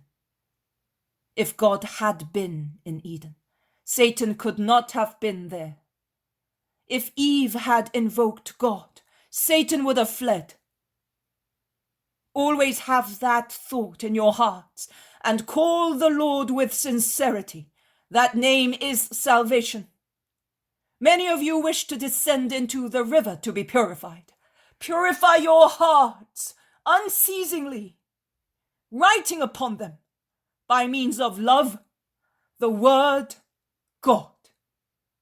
No false prayers, no habitual practices, but say that name, God, with your hearts, your thoughts, your deeds, with your whole selves. Repeat it, that you may not be alone. Repeat it, to be supported. Repeat it, to be forgiven. Understand the meaning of the word of the God of Sinai. The name of God is taken in vain. When saying God does not imply a change for the better, then it is a sin. It is not taken in vain when, like the beating of your heart, every minute of your day, every honest deed, need, temptation, sorrow, bring to your lips the filial word of love, come, my God. Then truly you do not sin, mentioning the holy name of God. Go, peace be with you. There are no sick people. Jesus remains under the shed, where the shades of evening are falling. Leaning against the wall with folded arms, he is watching those who are going away, riding their little donkeys, or are hurrying towards the river to be purified, or are going to their villages across the fields. The man wearing the very dark red mantle seems uncertain as to what to do. Jesus is watching him. The man eventually moves and goes towards his horse. He has, in fact, a beautiful white horse adorned with a red caparison dangling under the studded saddle. "Man, wait for me," says Jesus, and he goes towards him. "It is getting dark. Have you a place where to sleep? Have you come from far? Are you alone?"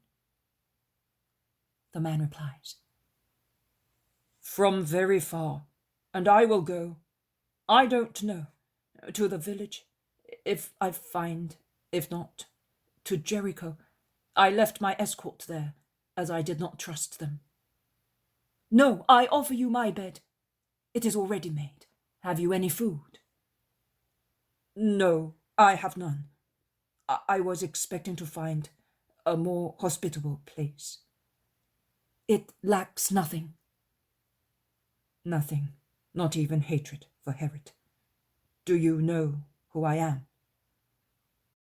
"There is only one name for those who look for me. Brothers, in the name of God, come. We will share our bread. You can put your horse in that large room. I will sleep there and I will watch it for you." "No, I will never allow that. I will sleep there.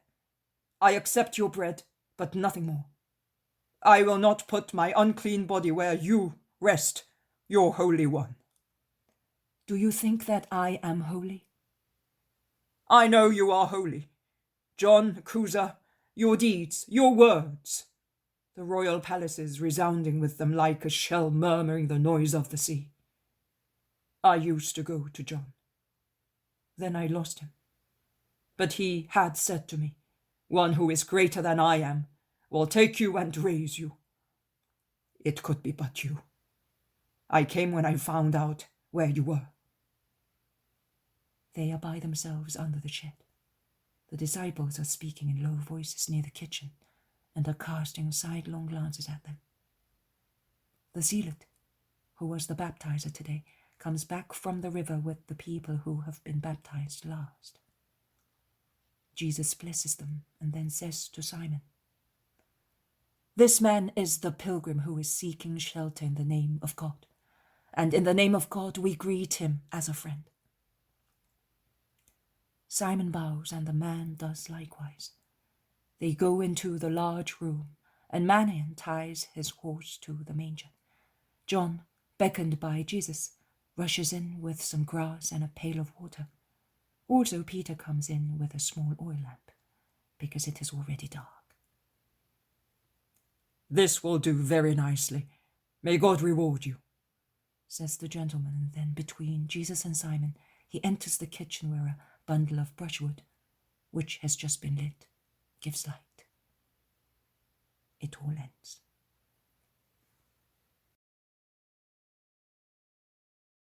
The Poem of the Man God, the first year of the public life. Chapter 122. Jesus at the clear water. Honor your father and your mother. 3rd of March, 1945. Jesus is walking slowly up and down the bank of the river. It is very early in the morning, since the fog of a dreary winter day is still lying amongst the reeds along the river banks. There is nobody, as far as the eye can see, on either bank of the Jordan. There is only the low mist, the babbling of water against the reeds, the murmuring of the river, the water of which was rather muddy because of the rain of the previous day.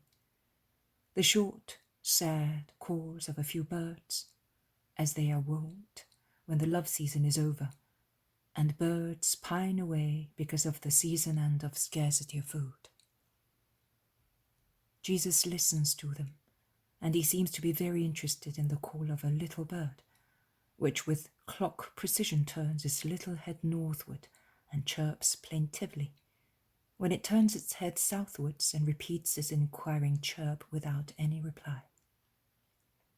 At last, The little bird seems to have received a reply from the other bank, and it flies away across the river with a little cry of joy. Jesus makes a gesture as if to say, "Good," and resumes walking. "Am I disturbing you, Master?" asks John, who has come from the meadows.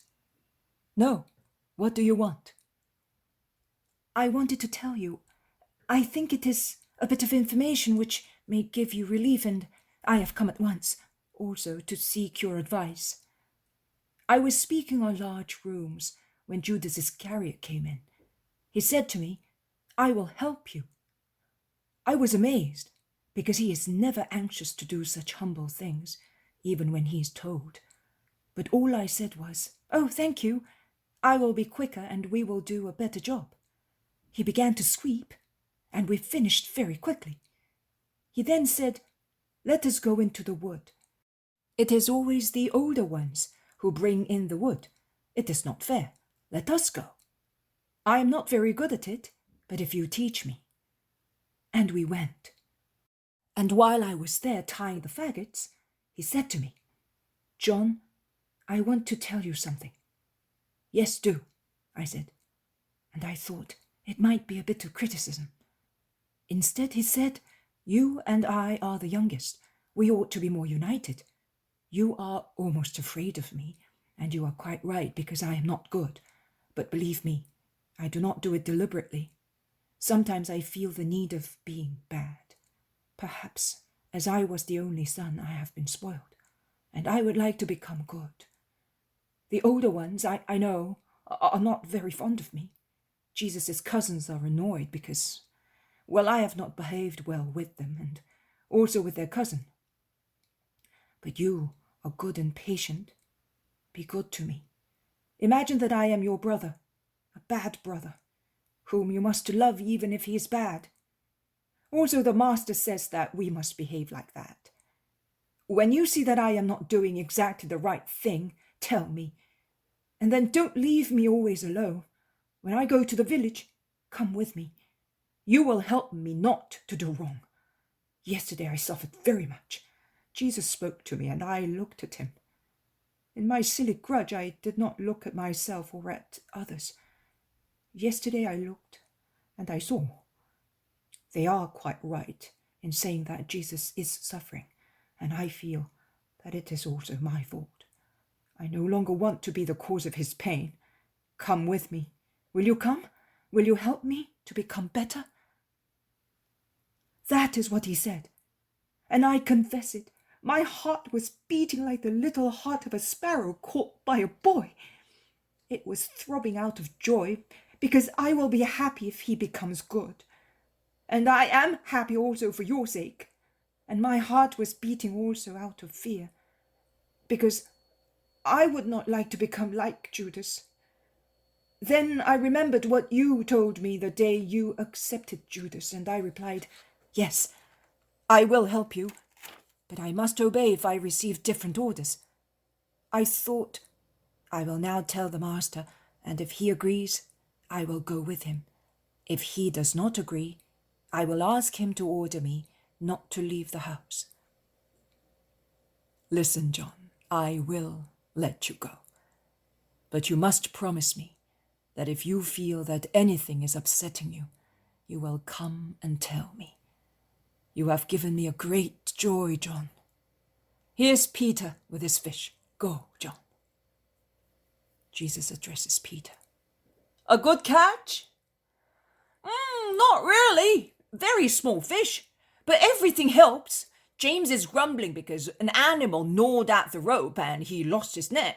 I said to him, 'Was it not entitled to eat too? You should feel pity for the poor animal.' But James does not see it that way," says Peter, laughing. "Exactly what I say of one who is a brother of yours, and what you are not capable of doing." "Are you talking of Judas?" "Yes, I am, and he suffers for it. His intentions are good, but his tendencies are perverse. But tell me something, my experienced fisherman. If I wanted to go on a boat on the Jordan and reach the lake of Gennesaret, what should I do? Would I succeed?" It would be hard work, but you would succeed with small flat boats. A laborious task, and a long one. It would be necessary to measure the depth continuously, to watch the banks, the shoals, the little floating woods, the current. The sail is of no use in such cases, on the contrary. But do you want to go back to the lake following the river? Don't forget that it's hard work to go against stream. You need many people. Otherwise, you are quite right. When a man is vicious, he must go against the stream to go back to the straight and narrow path, and he cannot succeed by himself. Judas is exactly like one of them, and you are not helping him. The poor fellow is going along all by himself. He knocks against the bottom, he runs into shoals, he gets entangled in the little floating woods and is caught in the maelstroms. On the other hand, if he is measuring the depth, he cannot hold the rudder at the same time or use the oars. Why, then, should he be reproached if he does not proceed? You feel sorry for strangers, but not for him, although he is your companion. That is not fair. See over there? He and John are going to the village to get bread and vegetables. He asked, as a favor, not to go alone, and he asked John, because he's not a fool, and he knows what you older ones think of him. And you have sent him? Supposing also John should get spoiled. Who, my brother? Why should he get spoiled? Asks James, who has just arrived with his net, which is recovered in a bed of reeds. Because Judas is going with him. Since when? As from today, and I have allowed him to go. Well, if you allow him, and I advise you all to do the same. He is left by himself too much. Do not be only judges for him. He is not any worse than many, but he has been more spoiled since his childhood. Yes, it must be so. If his father had been Zebedee and his mother Salome, he would not be like that. My parents are good, but they do not forget that they have rights and duties over their children. What you said is true. I will speak of that today. Let us go now. I see that the crowds are already moving across the meadow. I don't know what we will have to do to live. There is no longer time to eat, to pray, to rest, and the crowd is getting larger and larger, says Peter, half amazed and half annoyed. Do you mind? It is a sign that there are still people seeking God. Yes, master, but you suffer because of it. Yesterday, you were also left without any food, and last night, you had only your mantle to cover yourself. If your mother knew, she would bless God who brings so many believers to me, and she would reproach me, whom she begged to look after you, concludes Peter. Philip and Bartholomew are coming down towards them, gesticulating. They see Jesus. They quicken their pace and say, "Oh, Master, what shall we do? There is a real pilgrimage. Invalids, people weeping, and poor people without any means who have come from far away." "We shall buy some bread. The rich people give alms. All we have to do is to make use of them." "The days are short. The shed is crowded with people camping there. The nights are damp and cold." "You are right, Philip. We shall squeeze into one of the big rooms. It can be done, and we will arrange the other 2 rooms for those who cannot reach their homes before night." "I see. Before long we will have to ask our guests' permission to change our clothes. They will be so intrusive that they will compel us to run away," grumbles Peter. "You will see quite different flights, my dear Peter. What is the matter with that woman?" They are now on the threshing floor, and Jesus sees a woman who is weeping. "Who knows? She was here also yesterday, and also yesterday she was weeping. When you were speaking to Manaen, she moved to come and meet you. Then she went away. She must live in the village or nearby, because she has come back. She does not look ill." "Peace be with you, woman," says Jesus, passing near her. And she replies in a low voice, "And with you." Nothing else. There must be at least 300 people.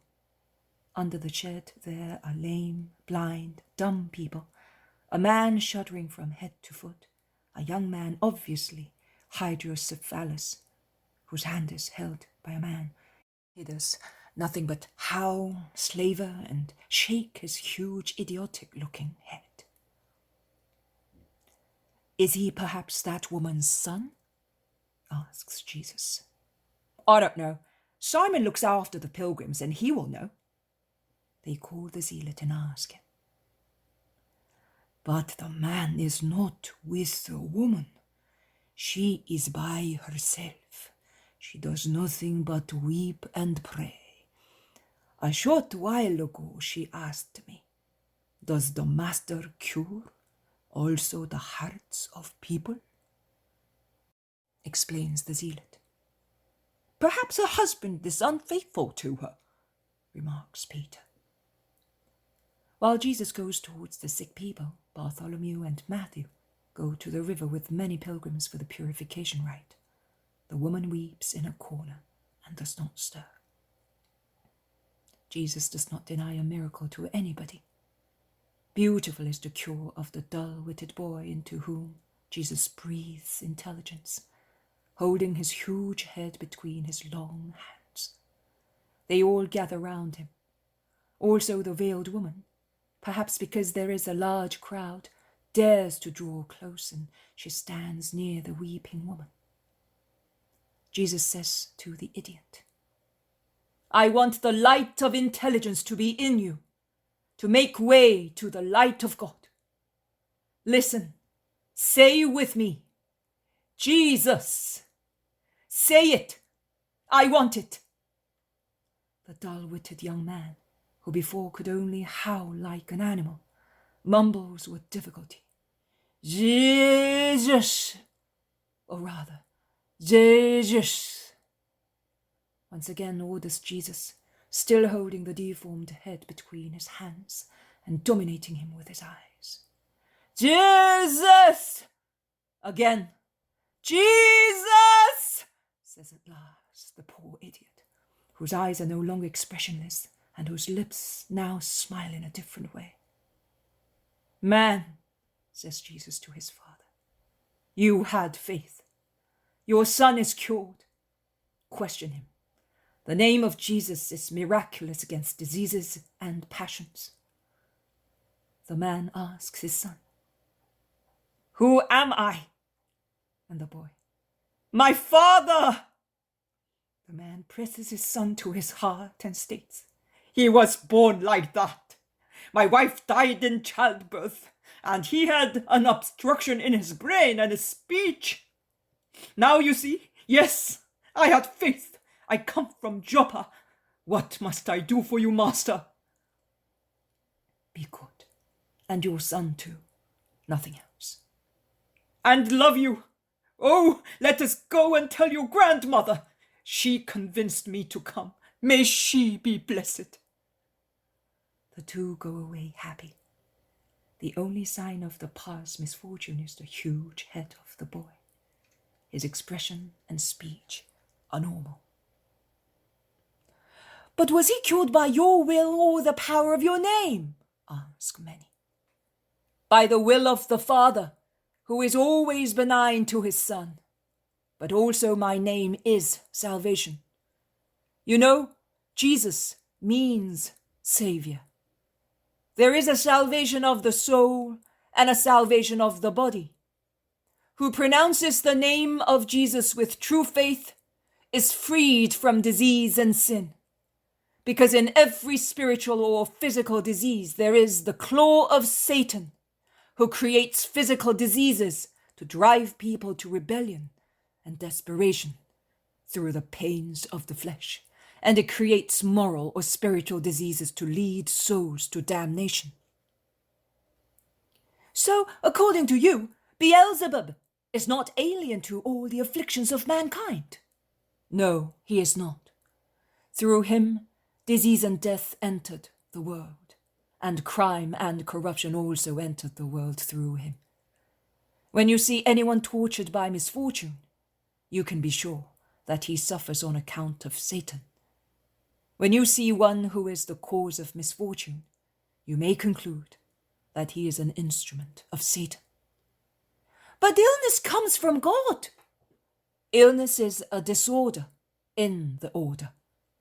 Because God created man wholesome and perfect, the disorder caused by Satan in the order given by God has brought with it the illness of the flesh and its consequences, that is, death or sorrowful heredity.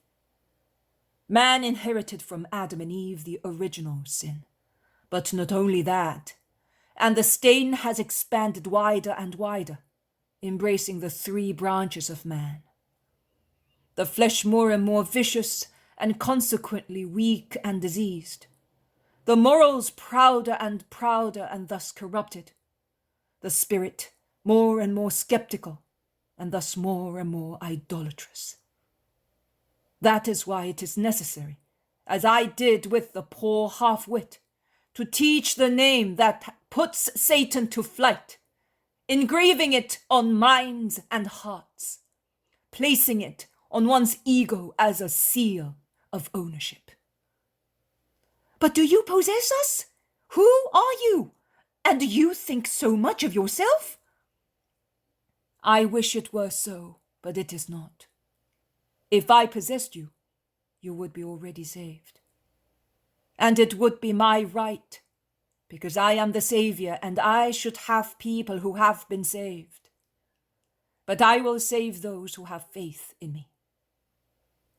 John, I come from John. He said to me, "Go to him who is preaching and baptizing near Ephraim and Jericho. He has the power to forgive and to retain, while I can only say to you, do penance and to make your soul agile in following salvation," says one who had been cured miraculously, and before was going on crutches, whereas now he moves about quickly. "Does the Baptist not suffer through losing followers?" asks one, and the one who had spoken before replies, "Suffer? He says to everybody, 'Go, go, I am the star that is setting.' He is the star that is rising and is fixed eternally in its brightness. If you do not want to be left in the darkness, go to him before my wick goes out." The Pharisees don't say that. They are full of bitter hatred because you draw the crowds to you. Did you know? "I know," replies Jesus briefly. They start a dispute on the rights and wrongs of the behaviors of the Pharisees, but Jesus cuts it short, saying, "Do not criticize so sharply that no reply is possible." Bartholomew and Matthew come with those who have been baptized. Jesus starts speaking. "Peace be to you all. Since you come here in the morning, and it is more comfortable for you to leave halfway through the day, I have decided to speak to you of God in the morning. I have also thought of giving hospitality to the pilgrims who cannot go back to their homes for the night. I am a pilgrim myself, and I possess the bare necessities given to me by compassionate friends. John has even less than I have, but wholesome people, or not seriously ill, go to John, such as cripples, blind or dumb people, but not dying people or affected by high temperature, as they come to me. They go to him for a baptism of penance. You come to me also to be cured in your bodies. The law says, love your neighbor as you love yourself. I think and say, how would I be showing love to my brothers if I closed my heart to their needs, also to their physical needs? And I conclude, I will give them what I was given. Holding out my hand to rich people, I will ask for bread for the poor, depriving myself of my bed, I will receive in it who is tired and suffering. We are all brothers, and you do not give proof of your love by means of words, but by deeds. Who closes his heart to his fellow man has a heart like Cain. Who has no love is a rebel against the command of God. We are all brothers, and yet I see, and you also see, that there is hatred and disagreement within a family, where the same blood and flesh corroborate the brotherhood which comes to us from Adam. Brothers are against brothers, children against their parents, and parents are hostile to each other. But in order not to be always wicked brothers, and in future adulterous husband and wife, it is necessary to learn from an early age to respect the family, which is the smallest and the greatest organization in the world. The smallest as compared to the organization of a town, of a region, of a country, of a continent. But the greatest, because it is the oldest, because it was established by God when the concept of fatherland, of country, did not yet exist. But the family nucleus was already alive and active, a source to race and races, a small kingdom in which man is king, woman queen, and the children subjects. Can a kingdom last if it is divided and there is enmity among its inhabitants? It cannot. And truly, a family will not last if it lacks obedience, respect, economy, goodwill, activity, and love. Honor your father and mother, says the Decalogue. How are they to be honored? Why are they to be honored? They are honored by true obedience, by correct love, by loving respect, by a reverential fear that does not bar confidence, but at the same time does not make us treat our elders as if we were servants and underlings. They are to be honored because after God, a father and mother are the donors of life and of all the material necessities of life. They are the first teachers and the first friends of the young being born on the earth. We say, may God bless you or thank you when someone picks up for us something we have dropped or gives us a piece of bread. Shall we not say with love, may God bless you or thank you to those who break their backs working in order to feed us, weaving our clothes and keeping them clean, who rise from their beds to watch our sleep, who deprive themselves of their rest to cure us, and make a bed for us for their laps when we are most tired and sorrowful. They are our teachers. A teacher is feared and respected. But a teacher takes us when we already know what is indispensable to support and feed ourselves, and say the essential things, and he leaves us when we are still to be taught the most difficult lesson in life, that is, to live. It is our father and mother who prepare us for school first, and then for life. They are our friends, but which friend can be more friendly than a father, and which more friendly than a mother? Can you be terrified of them? Can you say, I have been betrayed by him or by her?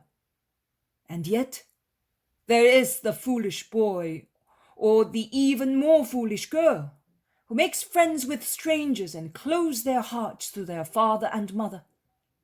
And they spoil their minds and hearts with unwise, if not guilty, friendships, which are the cause of paternal and maternal tears, that like drops of molten lead burn their parent hearts. Those tears, however, I tell you, do not fall on the dust or into oblivion. God picks them up and counts them. The anguish of a downtrodden parent will receive a prize from the Lord. But the behavior of a son who tortures his parents will not be forgotten either, even if the father and mother, in their sorrowful love, implore from God mercy on their guilty son. It is said, honor your father and mother if you want to have a long life on the earth. And I add, and forever in heaven. A short life here would be too light a punishment for those who wrong their parents. Life to come is not an idle story, and in life to come there will be a prize or a punishment, according to how we lived. Who wrongs a parent offends God, because he orders us to love our parents, and who does not love them commits a sin. Thus, rather than his material life, he loses the true life of which I spoke to you, and goes to his death. Nay, he is already dead, because his soul is deprived of the grace of God. He is already a criminal, because he offends the most holy love after the love for God. He has in himself the germ of future adulteries, because from a bad son he will become an unfaithful husband. He already possesses the incentive of social deprivation, because from a bad son originates the future thief, the fierce, violent killer, the cold-blooded usurer, the cynical hedonist, the disgusting betrayer of his fatherland, of his friends, of his children, of his wife, of everybody. Can you hold in high esteem and trust a man who has been capable of betraying the love of a mother and mocking at the grey hair of a father? But listen a little further. To the duty of children corresponds a similar duty of parents. Cursed be the guilty son, but cursed be also the guilty parent. Do not cause your children to criticize you and imitate you in doing wrong. Get them to love you on account of the love you give them with justice and mercy. God is mercy. Let parents, who are second only to God, be mercy. Be an example and consolation to your children. Be their peace and guide. Be the first love of your children. A mother is always the first image of the bride we would like to have. A father is for his young daughters the image of the husband they dream of. Behave in such a way that your sons and daughters may wisely choose their wives and husbands, thinking of their father and mother, and seeking in their partners the sincere virtues of their parents. If I were to speak until I treated the whole subject fully, a whole day and night would not suffice. So, for your sake, I will curtail my speech. May the eternal Spirit tell you the rest. I spread the seed and move on, but in good people, the seed will take root and bear fruit. Go, peace be with you. Those who have to leave go away quickly. Those who are staying go into the third big room and eat their bread, or the bread given to them by the disciples in the name of God. Boards and straw have been placed on rustic trestles, so that the pilgrims can sleep there. The veiled woman walks away with quick steps. The other one, who was crying before, and cried all the time that Jesus spoke, roams about, undecided as to what to do, then makes up her mind and goes away. Jesus goes into the kitchen to take his food, but he has just started eating when they knock at the door. Andrew, who is the nearest to it, gets up and goes out into the yard. He speaks and then comes back in. "Master, a woman, the one who was weeping, wants you. She says that she has to go away and must speak to you." "If we go on like this, when and how is the master going to get some food?" exclaims Peter. "You should have told her to come later," says Philip. "Be quiet. I will eat after. Go on eating." Jesus goes out. The woman is out there. "Master, one word. You said, 'Oh, come behind the house. It is painful to tell my sorrow.'" Jesus pleases her without saying anything. Only when he is behind the house he asks, "What do you want from me?" "Master, I heard from you before, when you were speaking amongst us. And then I heard you when you were preaching. You seem to have spoken just for me. You said that in every physical or moral disease there is Satan. I have a son whose heart is ill. I wish he heard you when you were speaking of parents. It is my torture. Bad companions have led him astray, and he is exactly as you said. A thief. At home for the time being, but he is quarrelsome, overbearing.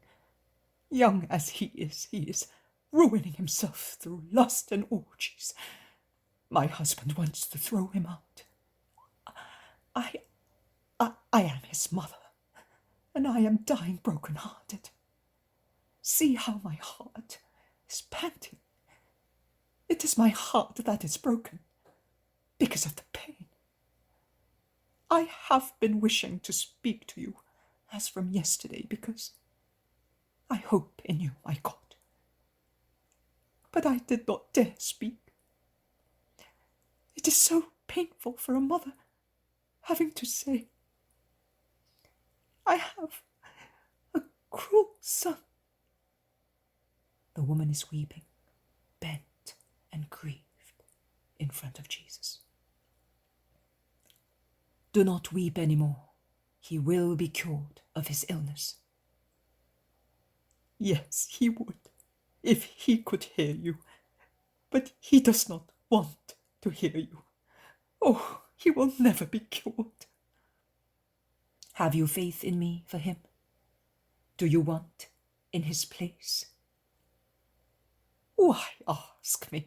I have come from Hyperea to beg you on his behalf." "Then go. When you reach your home, your son will come to meet you and will be repentant." "But how?" "How? Do you think that God cannot do what I ask for? Your son is there. I am here. But God is everywhere. I say to God, 'Father, have mercy on this mother.' And the call of God will resound like thunder in your son's heart. Go, woman. One day I will pass through the villages of your country, and you, a proud mother of your son, will come with him to meet me. And when he will cry on your knees, asking you to forgive him, and will tell you of the mysterious struggle from which he emerged with a new soul, and will ask you how it happened, say to him, 'It is through Jesus that you have returned to an honest life.' Speak to him of me. If you came to me, it means that you know. Let him know, and make him think of me, that he may have the strength of salvation. Goodbye. Peace to the mother who had faith, to the returning son, to the happy father, to the united family. Go." The woman goes toward the village and it all ends.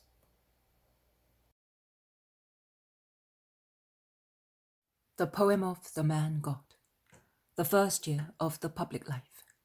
Chapter 123. Jesus at the clear water. You shall not fornicate.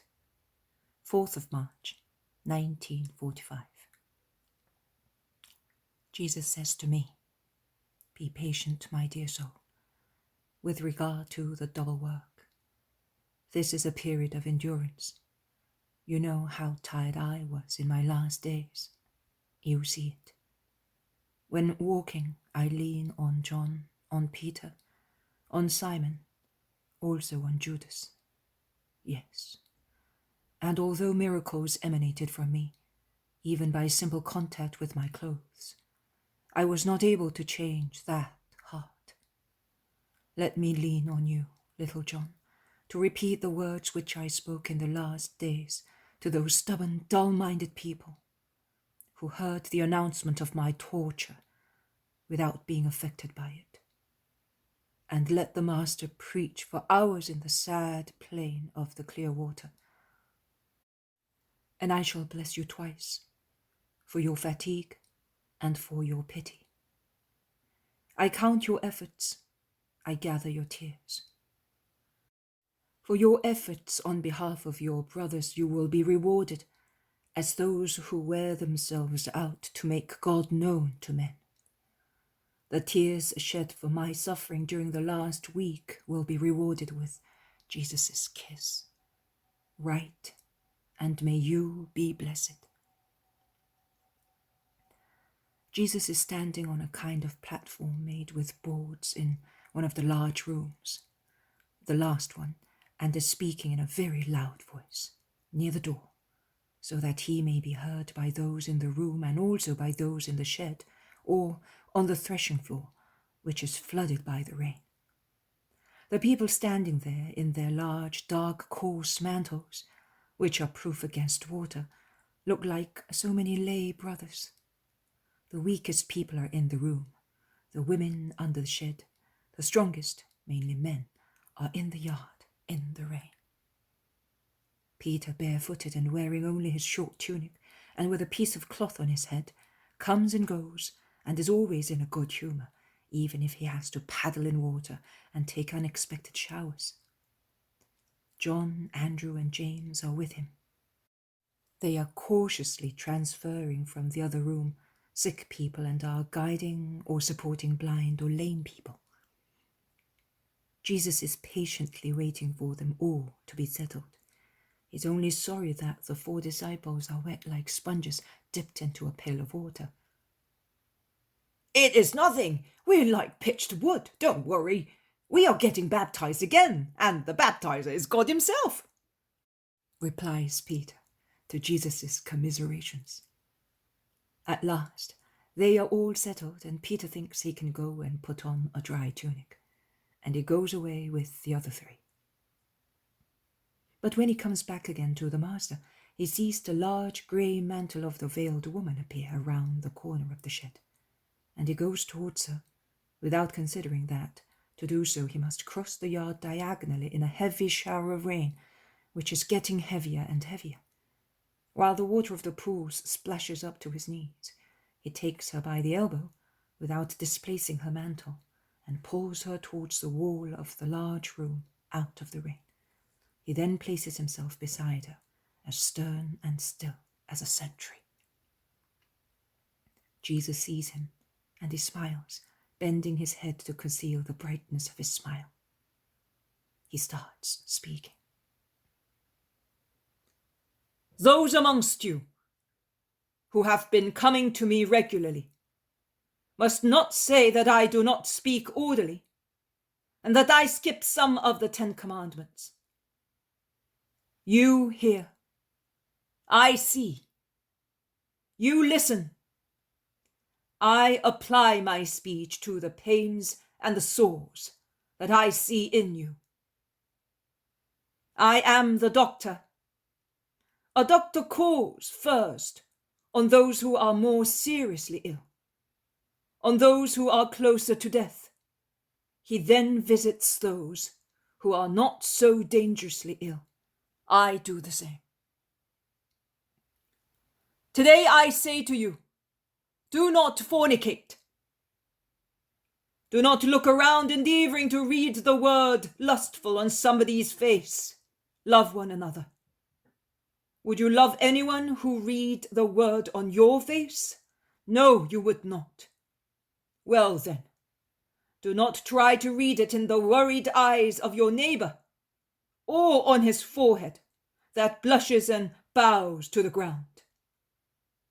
And then, oh, tell me especially you men, which of you has not tasted this bread made with ashes and excrement, which is sexual satisfaction? And is lust only what carries you for 1 hour between the arms of a prostitute? Is lust not also the desecrated union with your wife, desecrated because it is ratified vice, as it is reciprocal sensual satisfaction, which, however, evades its consequences? Marriage means procreation, and its act means and must be fecundation. Otherwise, it is immoral. You must not make a brothel of your nuptial beds, and that is what they become if you are soiled by lust and are not consecrated by maternity. The earth does not reject the seed. It receives it and makes a plant of it. The seed does not escape from the furrow after being laid there, but it takes root at once, and it strives to grow and bear fruit. That is the vegetable creature born of the union between soil and seed. Man is the seed, woman the soil. The fruit is the Son. It is sinful to refuse to bear fruit and scatter strength in vice. It is prostitution performed on the nuptial bed, and in no way differs from the other prostitution. On the contrary, it is aggravated by disobedience to the commandment that says, "Be one flesh and multiply by bearing children." Therefore, women deliberately barren, legal and honest wives in the eyes of the world, but not in the eyes of God. You can see that you may be considered prostitutes, and you fornicate just the same, even if only with your husbands, because you do not seek maternity, but too often you are only after pleasure. And do you not consider that pleasure is a poison that contaminates every mouth that tastes it? It burns with a fire that seems to satisfy. Instead, it falls out of the fireplace and devours, more and more insatiable, leaving a sour taste of ash on the tongue, as well as disgust, nausea, and contempt, both of oneself and of the partner in pleasure. Because when a conscience revives, and it does revive between two heats, one can but feel such contempt of oneself, being lowered below the level of beasts. You shall not fornicate, it is said. A great deal of the carnal actions of men are fornications, and I do not take into consideration the inconceivable obsessive union which Leviticus condemns with the following words: "Man, you must not lie with a man as with a woman, and you must not lie with any animal. You would thereby become unclean. And woman will do likewise, and will not offer herself to an animal, because it would be a foul thing." But after mentioning the duty of husband and wife in marriage, which is no longer holy when it becomes barren through malice, I am going to speak of the true and proper fornication between man and woman, performed out of reciprocal vice or for compensation in money or in gifts. The human body is a magnificent temple that contains an altar. God should be on the altar. But God is not where there is corruption. Therefore, an impure body has a desecrated altar without God. Like a drunken person who wallows in mire and in the regurgitations of his own drunkenness, man lowers himself in the brutality of fornication and becomes worse than the most impure worm and beast. Tell me, if among you there is anyone who has perverted himself to the extent of dealing with his body as one deals with fodder or animals at the market, which benefit did he gain? Take your hearts in your hands, examine them, question them, listen to them, note their wounds, their pangs, and then tell me, was the fruit so sweet as to deserve such pain to a heart that was born pure, and that you have compelled to live in an impure body, and to beat, to give it life, the heat to lust, and to be worn out by vice? Tell me, are you so perverted that you do not sob secretly, hearing the voice of a child calling mummy, or thinking of your mothers, you women of pleasure who have run away from home or have been driven out of them, so that the rotten fruit may not contaminate with its oozing rottenness the other good ones? Thinking of your mothers who probably died broken-hearted, having to say, I gave birth to disgrace. Do you not feel your hearts shudder with shame when you meet an old, solemn-looking man because of his white hair, and you consider that you have soiled your father's head with handfuls of mud and have exposed them to the scorn of their native country? Do you not feel your entrails writhe with regret when you see a happy wife or an innocent virgin, and you have to say, I have given up all that, and I will never be like that again? Do you not realize how miserable you are when you are thirsty for the kiss of a child, and you dare not say, give me it, because you have killed lives at their birth? You have rejected them as boring burdens and as a useless hindrance, detached from the tree that had borne them and thrown out to make dung. And now those little lives shout at you, murderers! But, above all, are you not terrified of the judge who created you and is waiting for you to ask you, what have you done of yourself? Did I, perhaps, give you life for that? How dare you come to my presence? You nest swarming with worms and putrefaction. You have had everything of what was your God, pleasure. Go to the place of eternal malediction. Who is weeping? Nobody? Are you saying nobody? And yet my soul is going to meet another soul that is weeping. Why is it going to meet her? To anathematize her because she's a prostitute?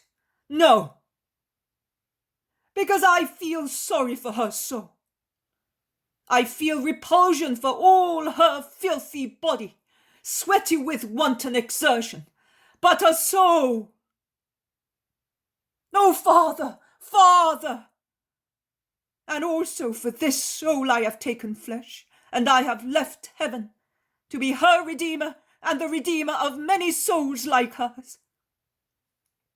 Why should I not pick up this stray sheep and take her to the fold, clean her, unite her to the flock, give her pastures and a love as perfect as only mine can be, so different from the love that so far she called love, but instead was hatred, such a pitiful, complete, sweet love that she may no longer regret the past, or may regret it only to say, too many days have I lost away from you, eternal beauty. Who will give me back the time I lost? How can I enjoy in the short time which is left to me what I would have enjoyed if I had always been pure? And yet, O soul oppressed by all the lusts of the world, do not weep. Listen. You are a filthy rag, but you can become a flower once again. You are a dunghill, but you can become a flower bed. You are an impure animal, but you can become an angel. Once you were an angel, and you used to dance on the flowery meadows, a rose amongst the roses, as fresh as they were, sweet-smelling with virginity. And you happily sang your childish songs, and then you would run to your mother, to your father, and then say to them, you are my love. And the invisible guardian who is at the side of each creature would smile at your blue-white soul. And then, why did you tear off your wings, those of an innocent being? Why did you tread on the heart of your father and mother to run after other unreliable hearts? Why did you compel your pure voice to utter false sensual words? Why did you break the stem of the rose and desecrate yourself? Repent, daughter of God. Repentance invigorates, purifies, and elevates. Can man not forgive you? Not even your father could forgive you, but God can. Because the bounty of God is not to be compared to human goodness, and his mercy is infinitely greater than human misery. Honor yourself by making your soul honorable through an honest life. Justify yourself with God, committing no more sins against your soul. Obtain from God a new name. That is what matters. You are vicious. Become honest. Become the sacrifice and the martyr of your repentance. You knew how to make a martyr of your heart to give pleasure to your flesh. Now make a martyr of your flesh to give eternal peace to your heart. Go, you may all go away, each with his burden and his thoughts, and meditate. God awaits everybody and rejects none of those who repent. May God grant you his light, that you may know your souls. Go. Many go towards the village. Some go into the large room. Jesus goes towards the sick people and cures them. A group of men are talking in low voices in a corner. They are gesticulating and getting excited and discussing their various opinions. Some accuse Christ, some defend him, some exhort both parties to a riper judgment. At the end, the most bitter ones, probably because they are fewer than the other two groups, take a middle course. They go to Peter, who is carrying away with Simon 3 stretchers of people cured miraculously. And they are now useless, and they assail him overbearingly in the large room which has become the guest room for pilgrims. They say to him, Man of Galilee, listen to us. Peter turns round and looks at them as if they were rare animals. He does not speak, but the expression of his face is wonderful. Simon casts a glance at the 5 furious men and then goes out, leaving them all in the lurch. One of the 5 resumes speaking. I am Samuel the scribe.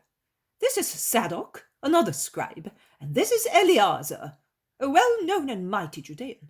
And this is Calasibona, the famous elder, and finally this is Nahum.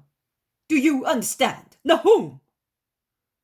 The tone of his voice is really bombastic.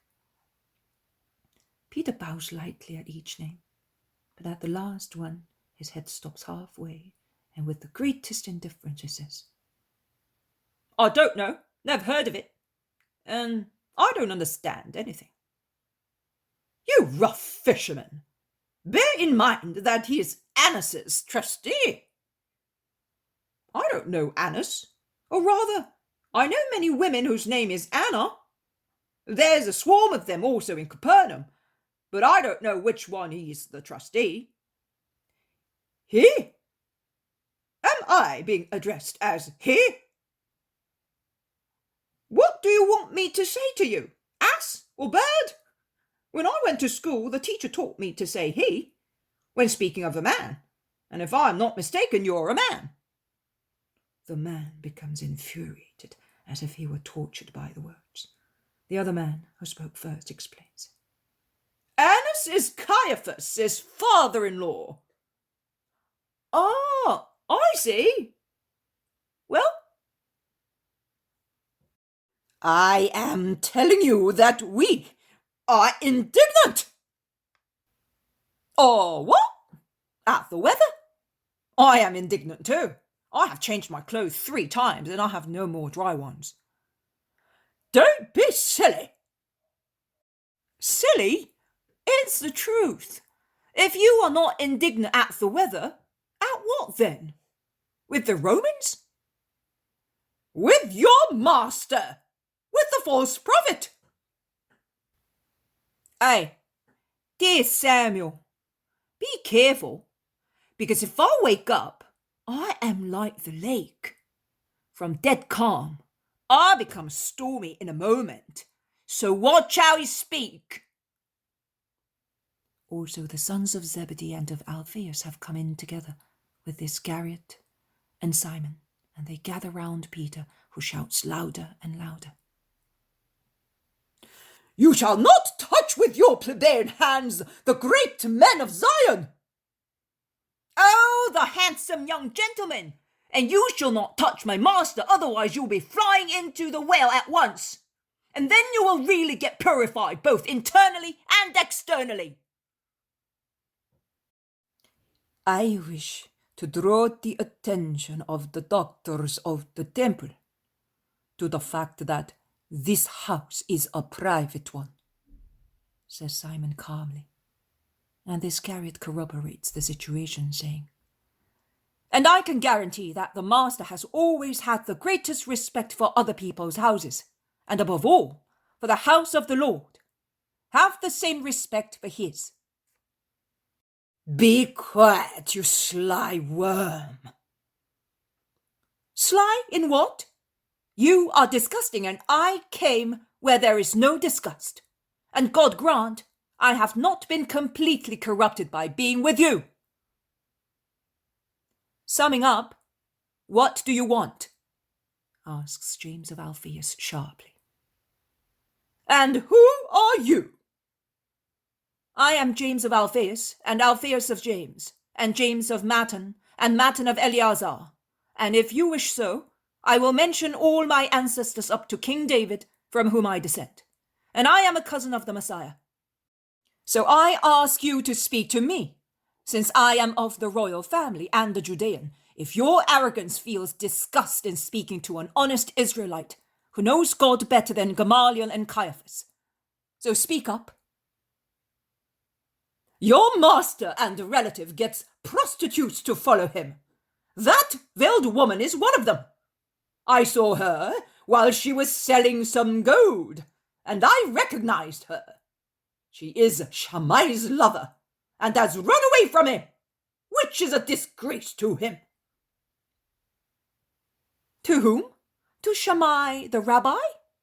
In that case, she must be an old crock, and thus out of danger, remarks the Iscariot teasingly. Be quiet, you fool! To Shammai of Elkai, Herod's favourite. Well now, it means that she's no longer particularly fond of the favourite. She has to go to bed with him, not you. Why worry then? Judas Iscariot is superlatively ironical. Man, do you not think that you are dishonouring yourself by playing the spy? Asks Judas of Alphaeus. And do you not consider that he dishonours himself who lowers himself to commit a sin, not he who endeavours to save a sinner? Why is my master and brother dishonoured, if, when speaking, his voice reaches also the ears profaned by the slaver of lustful people in Zion? His voice? Ha ha! Your master and cousin is 30 years old, and he is a greater hypocrite than the others. And you all sleep soundly at night. You vile reptile! Get out of here, or I will strangle you! Shouts Peter, and James and John echo his words, while Simon simply says, Shame on you! Your hypocrisy is so great that it regurgitates and overflows, and you slaver like a snail on a pure flower.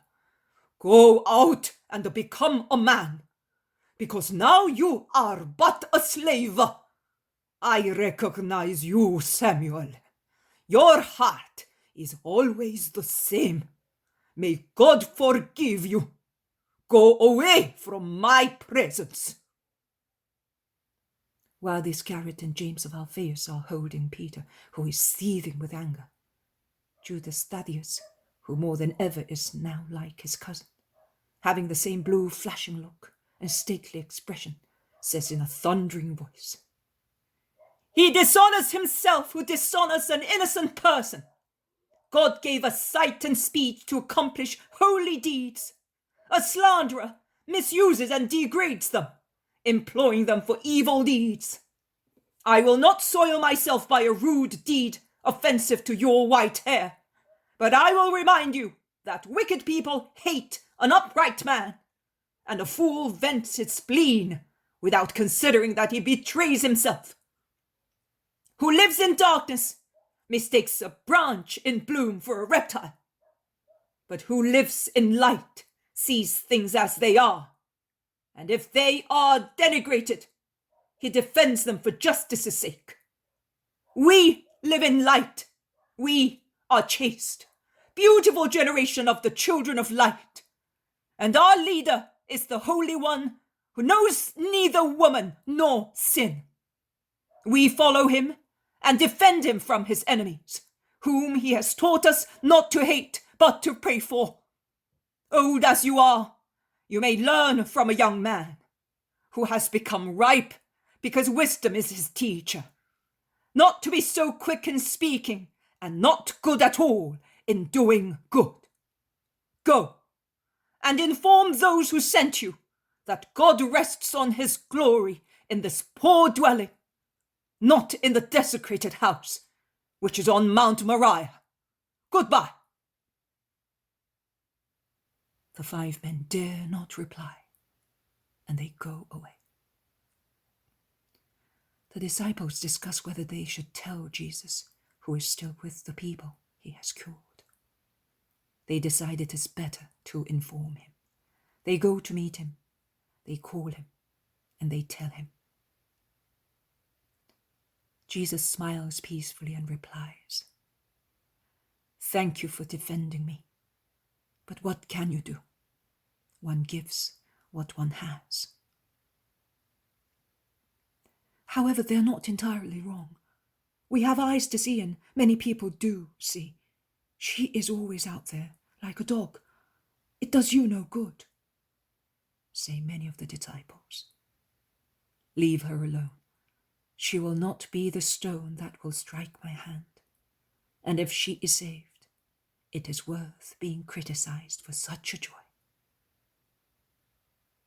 It all ends on that sweet reply.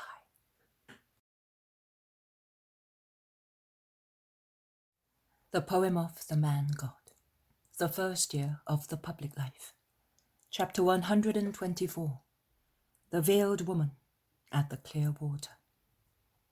5th of March, 1945. It is such an awful day that there is not even one pilgrim. It is raining in torrents, and the threshing floor is a pool on which dry leaves are floating. I wonder where all the leaves have come from. Some have been blown by the wind, which howls and shakes doors and windows. The kitchen, which is gloomier than ever, because to keep the rain out it is necessary to close the door, is full of smoke, which the wind blows back down the chimney and causes the disciples to cough and their eyes to water. Solomon was right, states Peter. 3 things drive a man out of his house: a quarrelsome wife, and I left mine at Capernaum to quarrel with her brother-in-law, a smoky fireplace, and a leaky roof. We have the last 2 things, and I will see to this chimney tomorrow. I will go up on the roof, and you, James, John, and Andrew, will come with me. We will raise the chimney and cover its top with slates. And where are you going to find the slates? Asks Thomas. We will find them off the sheds. If it rains there, it will not be a disaster, but in here, are you sorry that your dishes will no longer be decorated with sooty drops? Most certainly not. I wish you could do that. See what a sight I am. It rains on my head when I am here near the fire. You look like an Egyptian monster, says John, laughing. Thomas, in fact, has queer, black, smutty commas on his chubby, good-natured face. Always merry as he is the first to laugh, and also Jesus laughs, because just when he is speaking, another sooty drop falls on his nose, blackening its spot. Since you are a weather expert, what do you think of it? Will it last long like this?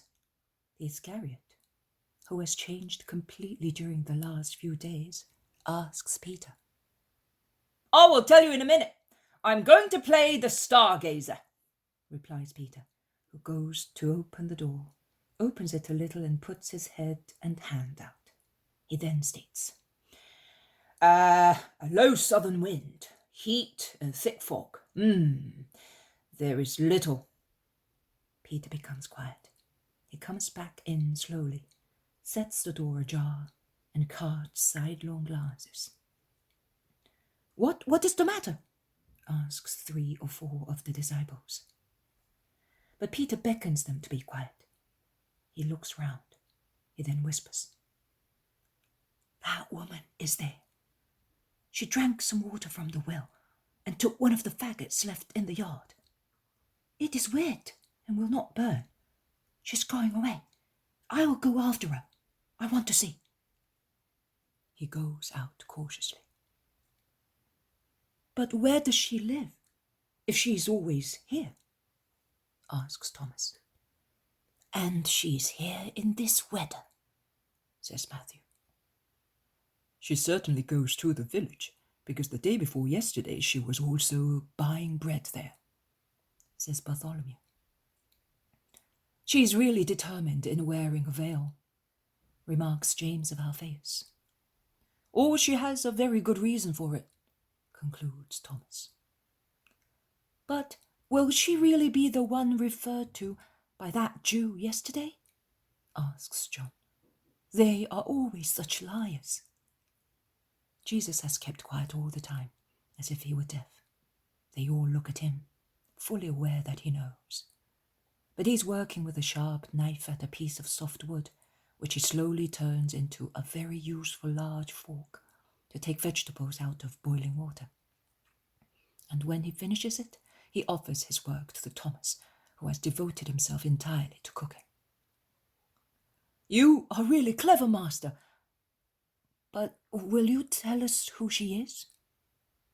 So, to me, You are all souls, nothing else. Men, women, old people, children, souls, and nothing but souls.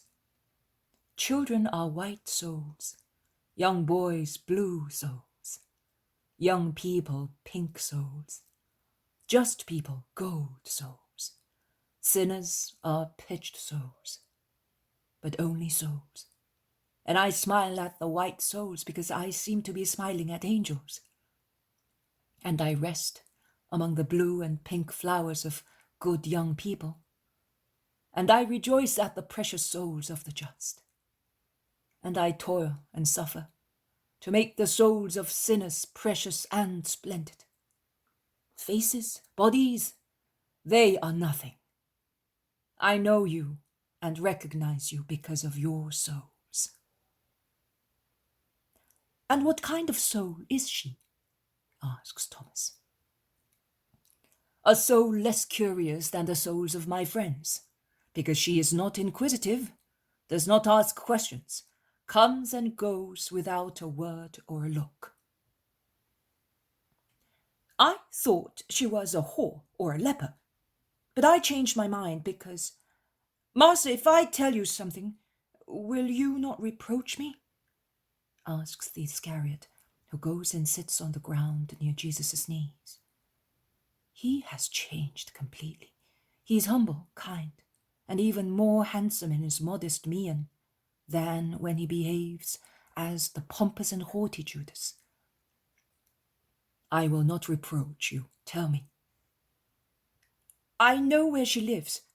I followed her one evening, pretending I was going out to get some water, because I noticed that she always comes to the well when it is dark. One morning, I found a silver hairpin on the ground, just near the rim of the well, and I realized that she had lost it. Well, she lives in a little wooden hut in the forest. Perhaps it is used by peasants, but it is half rotten, and she put some faggots on it as a roof. Perhaps that is why she wanted that faggot. It is a den. I don't know how she can live in it. It would hardly suffice for a big dog or a small donkey. It was moonlight, and I could see it clearly. It is almost buried in blackberry bushes. It is empty inside, and there is no door. That is why I changed my mind, and I realized that she is not a prostitute. You should not have done that.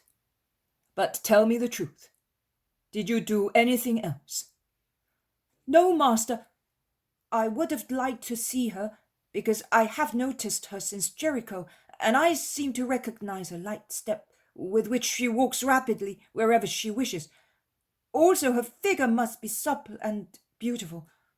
Of course, one can easily see that, notwithstanding all her clothes. But I did not dare spy upon her while she was going to lie down on the ground. Perhaps she took Cavell off, but I respected her. Jesus stares at him. Then he says, And you suffered for that, but you have told the truth. And I am telling you that I am pleased with you. The next time, it will not cost you so much to be good. It is the first step that matters. Well done, Judas. And Jesus caresses him. Peter comes back in. Master, that woman is crazy. Do you know where she is? Almost on the river bank, in a little wooden hut under a thicket. Perhaps once it was used by fishermen or woodcutters. Who knows? I would never have thought that a poor woman could live in such a damp place, buried in a ditch under a heap of bushes. I said to her, Speak and tell me the truth. Are you a leper? She replied in a whisper, No. Swear it, I said. And she said, I swear it. Be careful if you are. And you do not say so, and you come near our house, and I find out that you are not clean, I will have you stoned. But if you are persecuted, if you are a thief or a murderer, and you are staying here because you are afraid of us, do not be afraid of any harm. But come out of there. Don't you see that you're lying in water? Are you hungry? Are you cold? You are shivering. I am an old man, you can see that. I'm not courting you. I'm old and honest, so listen to me. That's what I said. But she would not come. We will find her dead because she's lying in the water. Jesus is pensive.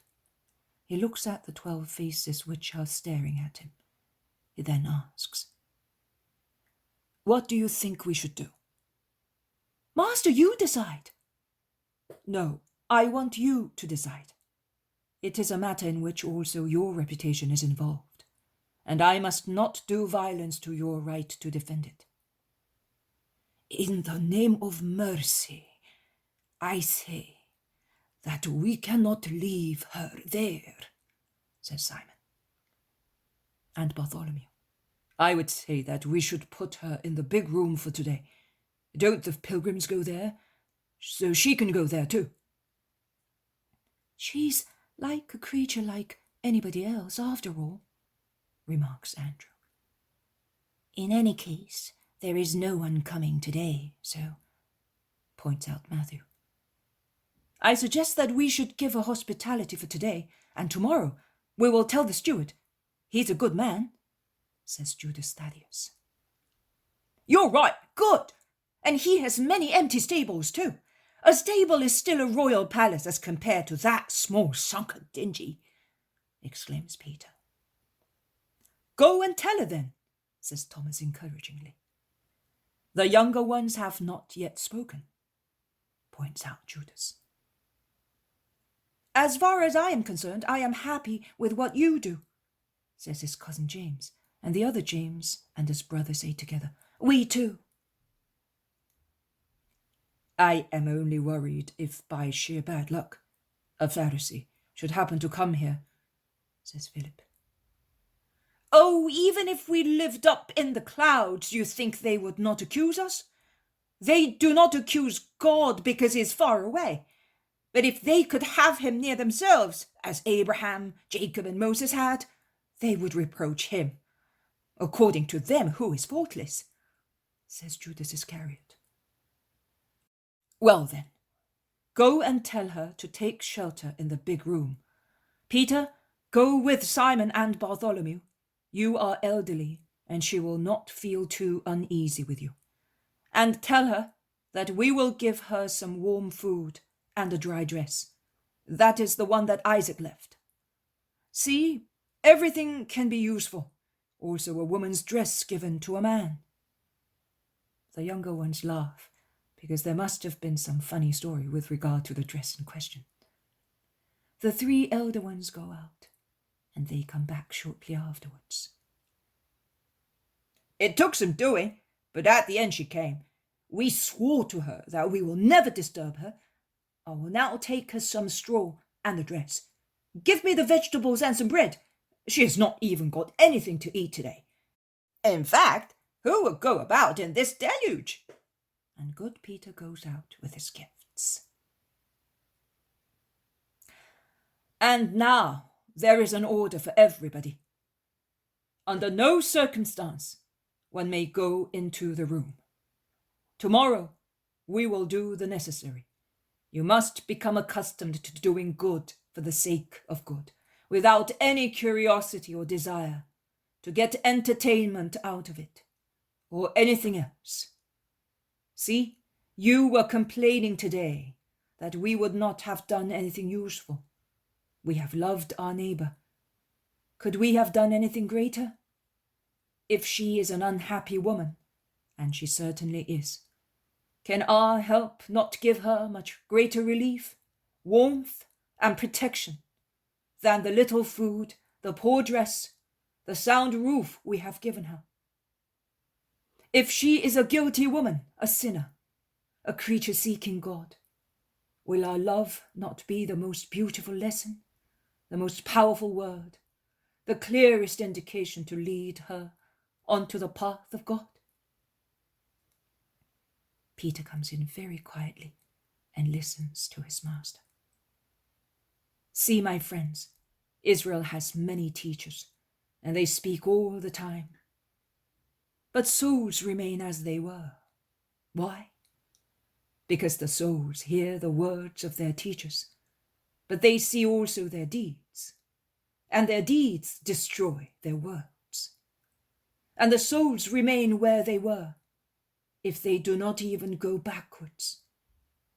But when a teacher does what he says, and in all his actions he behaves like a saint, also when he only performs a material action, such as giving bread, a dress, a lodging to a suffering neighbor, he gets souls to precede and reach God. Because his actions say to his brothers, God exists and God is here. Oh, love, I solemnly tell you that he who loves saves himself and others. What you say is true, Master. That woman said to me, Blessed be the Saviour, and he who sent him, and you all with him. And though I am a poor man, she wanted to kiss my feet, and she was weeping behind the thick veil. Who knows? Let us hope that no night bird will arrive from Jerusalem. Otherwise, who will save us? Our conscience will save us from the judgment of our Father. That is enough, says Jesus, and he sits at the table after blessing and offering the food. It all ends. The poem of the man God, the first year of the public life. Chapter 125. Jesus at the clear water. Observe holy days. 6th of March, 1945. The weather is not so dreadful, although it is still raining, and people can come to the Master. Jesus is listening, on one side, to 2 or 3 people who have great things to tell him, and then reach their places looking much calmer. He blesses also a little boy whose little legs are badly fractured and whom no doctor could cure. They all, in fact, said, It is useless, they are fractured high up near the spine. His mother is talking, weeping as she explains. He was running with his little sister in the village. A Herodian came at full speed on his wagon and ran him over. I thought he was dead, but it was worse. See, I am keeping him on this board, because there is nothing else to be done. And he suffers, because the bones pierces his flesh. And later, when it will no longer pierce him, he will suffer because he will be compelled to lie on his back. Is it very painful? Jesus pitifully asks the weeping child. Yes, it is. Where? Here and here. And with his little hesitant hand it touches his kidneys and his back. The board is hard, and I want to move. And he cries desperately. Shall I take you in my arms? Will you come? I will take you up there, and you will see all the people when I am speaking. Yes. His yes is full of keen desire. The poor little thing stretches out his arms imploringly. Come then. But he cannot, Master. It is impossible. It hurts him too much. I cannot even move him to wash him. I will not hurt him. The doctor. The doctor is the doctor. I am I. Why have you come? Because you are the Messiah, replies the woman, who goes pale, then blushes, moved by hope and despair at the same time. Well then, come, my dear little one. And Jesus passes one arm under the motionless leg and the other one under his shoulders, and takes the child in his arms and asks him, Am I hurting you? No? Well, say goodbye to your mummy and let us go. And he goes with his load through the crowd that opens out to let him pass. He goes to the end of the room. He climbs onto the kind of platform which they built for him, so that he may be seen by everybody, also by those in the yard. He asks for a stool and he sits down. He adjusts the child on his knees and asks him, "Do you like this? Now, be good and listen." And he starts speaking, gesticulating with one hand only, his right one, because he is holding the child with his left one. The little fellow looks at the people and is very happy to see something. He smiles at his mother, whose heart is palpitating with hope at the other end of the room. And he plays with the cord of Jesus' tunic and with soft, fair beard and with a lock of his long hair. "It is said, 'Do an honest work and devote the seventh day to the Lord and to your soul.' That is the commandment of the sabbatical rest. Man is not greater than God, and yet God created the universe in 6 days, and he rested on the seventh. Why then does man take the liberty of not imitating the Father and breaking his commandment? Is it a foolish commandment? No, it is truly a beneficial commandment to the body, to morals, and to the spirit. A tired body needs rest like every other being in creation. An ox, which has worked in the field, rests, and we let it rest, so that we may not lose it. Likewise, the donkey that carries us, and the sheep that gives birth to a little lamb, and gives us milk, need a rest. Also the soil of the field rests, and we let it rest, so that during the months that it is deprived of seed, it may be nourished and become saturated with the salts that are contained in rain or emerge from the earth. Also animals and plants, which obey the eternal laws of wise reproduction, rest well, also without our consent.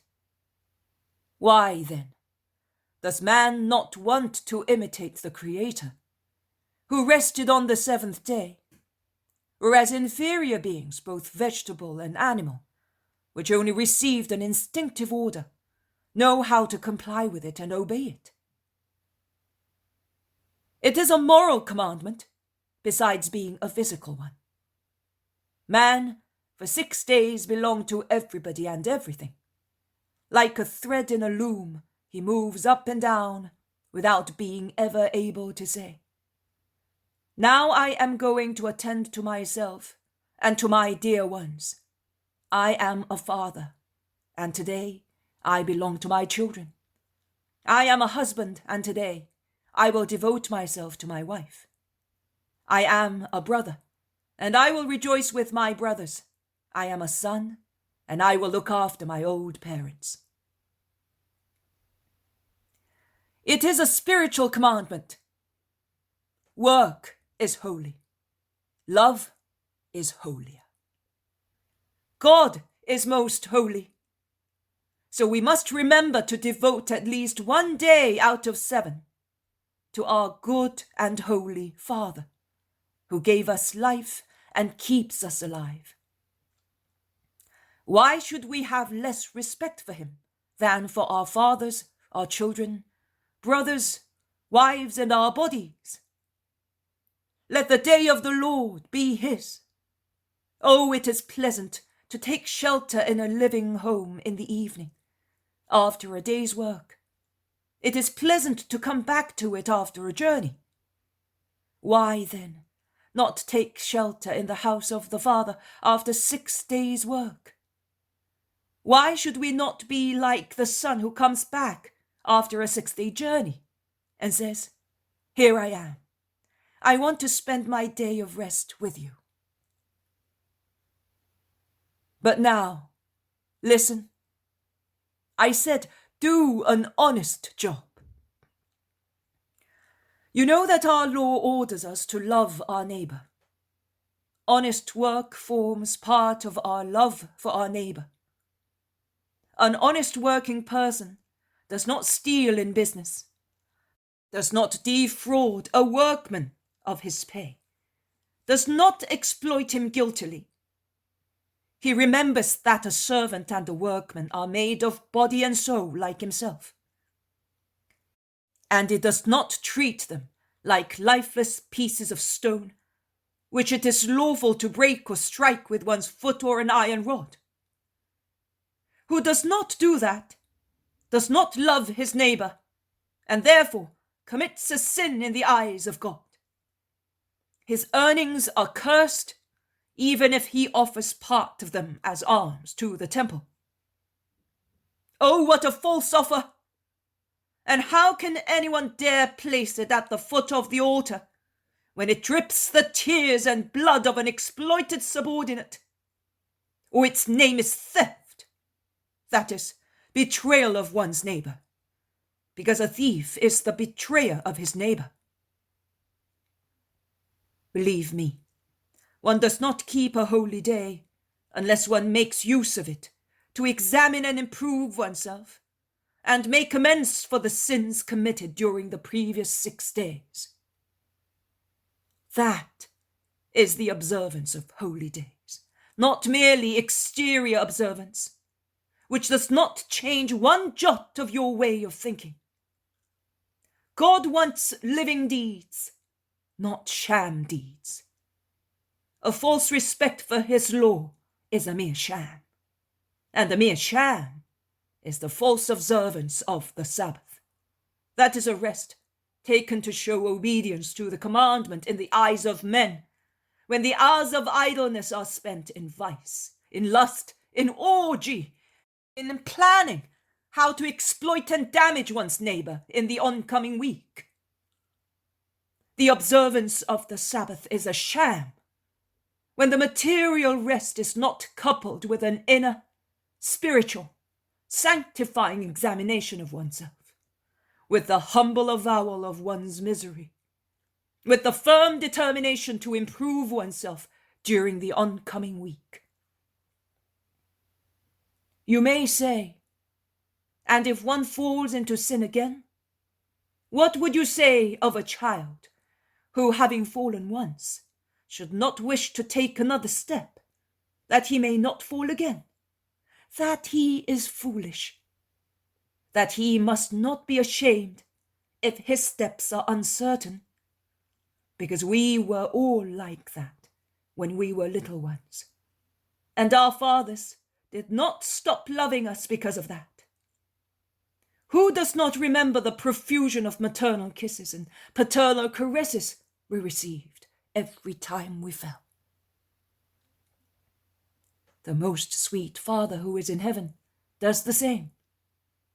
He bends over his little one who is weeping on the ground and says to him, "Do not weep, I will raise you. Next time, you will be more careful. Come into my arms now.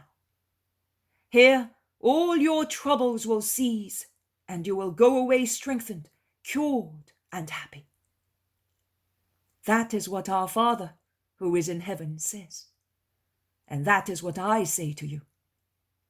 If you could have faith in the Father, you would succeed in everything. A faith, mind you, like the faith of a child. A child believes that everything is possible. He does not ask whether and how something may happen. He does not measure the depth of things. He believes in those who inspire confidence to him and does what they tell him. Be like children with the Most High.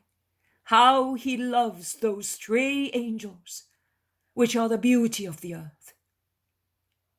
In the same way, he loves the souls that become as simple, good, and pure as a child.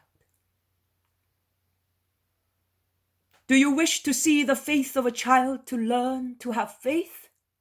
Look, you all feel sorry for the little one whom I am clasping to my chest, and who, contrary to what doctors and his mother said, has not cried while sitting in my lap. See? For a long time he has done nothing but cry day and night, without getting any rest. Instead, here, he has not cried, and has fallen asleep passively against my heart. I asked him, "Do you want to come in my arms?" And he replied yes, without considering his miserable state, the probable pain he might feel as a result of being moved. He saw love on my face. He said yes, and he came. And he felt no pain. He was happy to be up here and see things.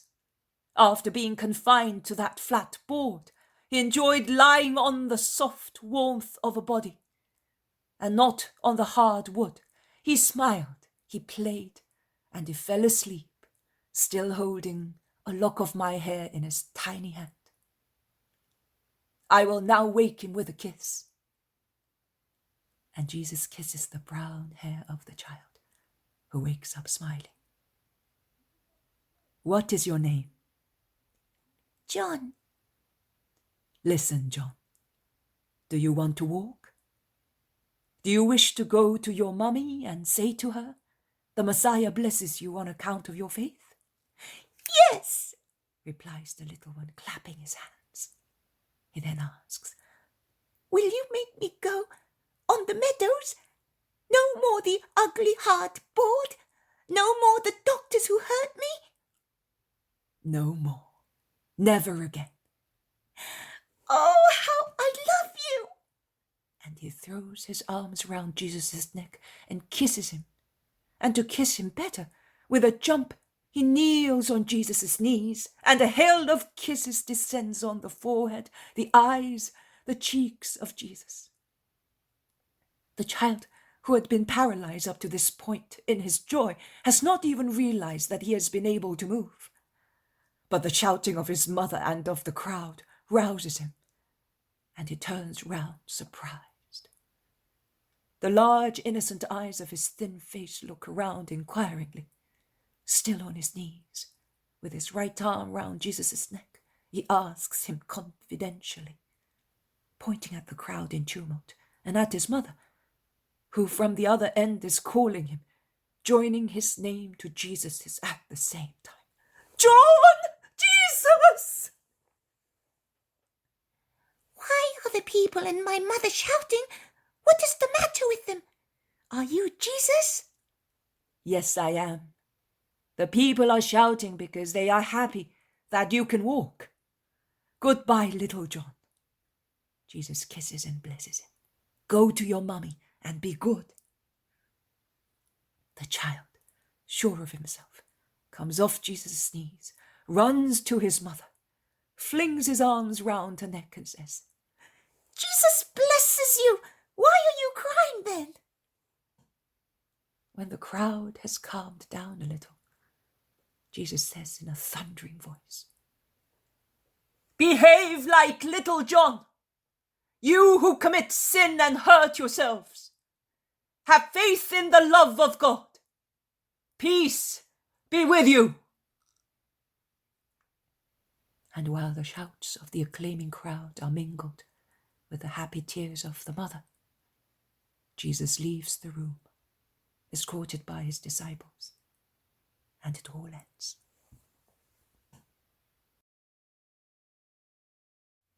The poem of the man God, the first year of the public life. Chapter 126.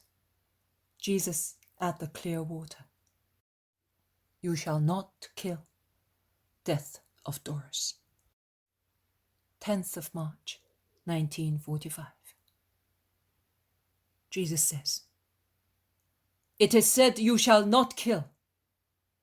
To which of the two groups of commandments does this one belong? Are you saying to the second? Are you sure? I will ask you another question. Is it a sin which offends God or the man who has been struck? You say, the man who has been struck. Are you sure also of that? And another question. Is it only a sin of homicide? By killing a person, does one commit but this one sin? You say, only this one. Does no one doubt it? Give me your answers in a loud voice. Let one speak on behalf of everybody. I will wait.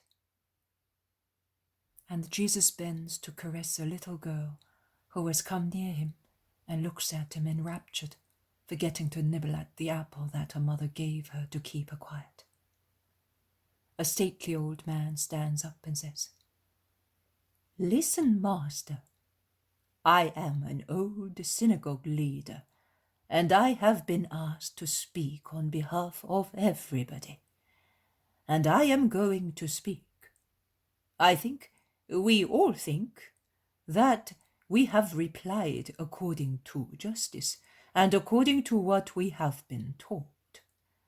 My certainty is based on the law concerning homicide and blows. But you know why we have come to be taught, as we know that you are wisdom and truth. If therefore I am wrong, enlighten my darkness, that the old servant may go to his king clad in light. And similarly, enlighten also these people who belong to my flock and have come with their shepherd to drink at the source of life."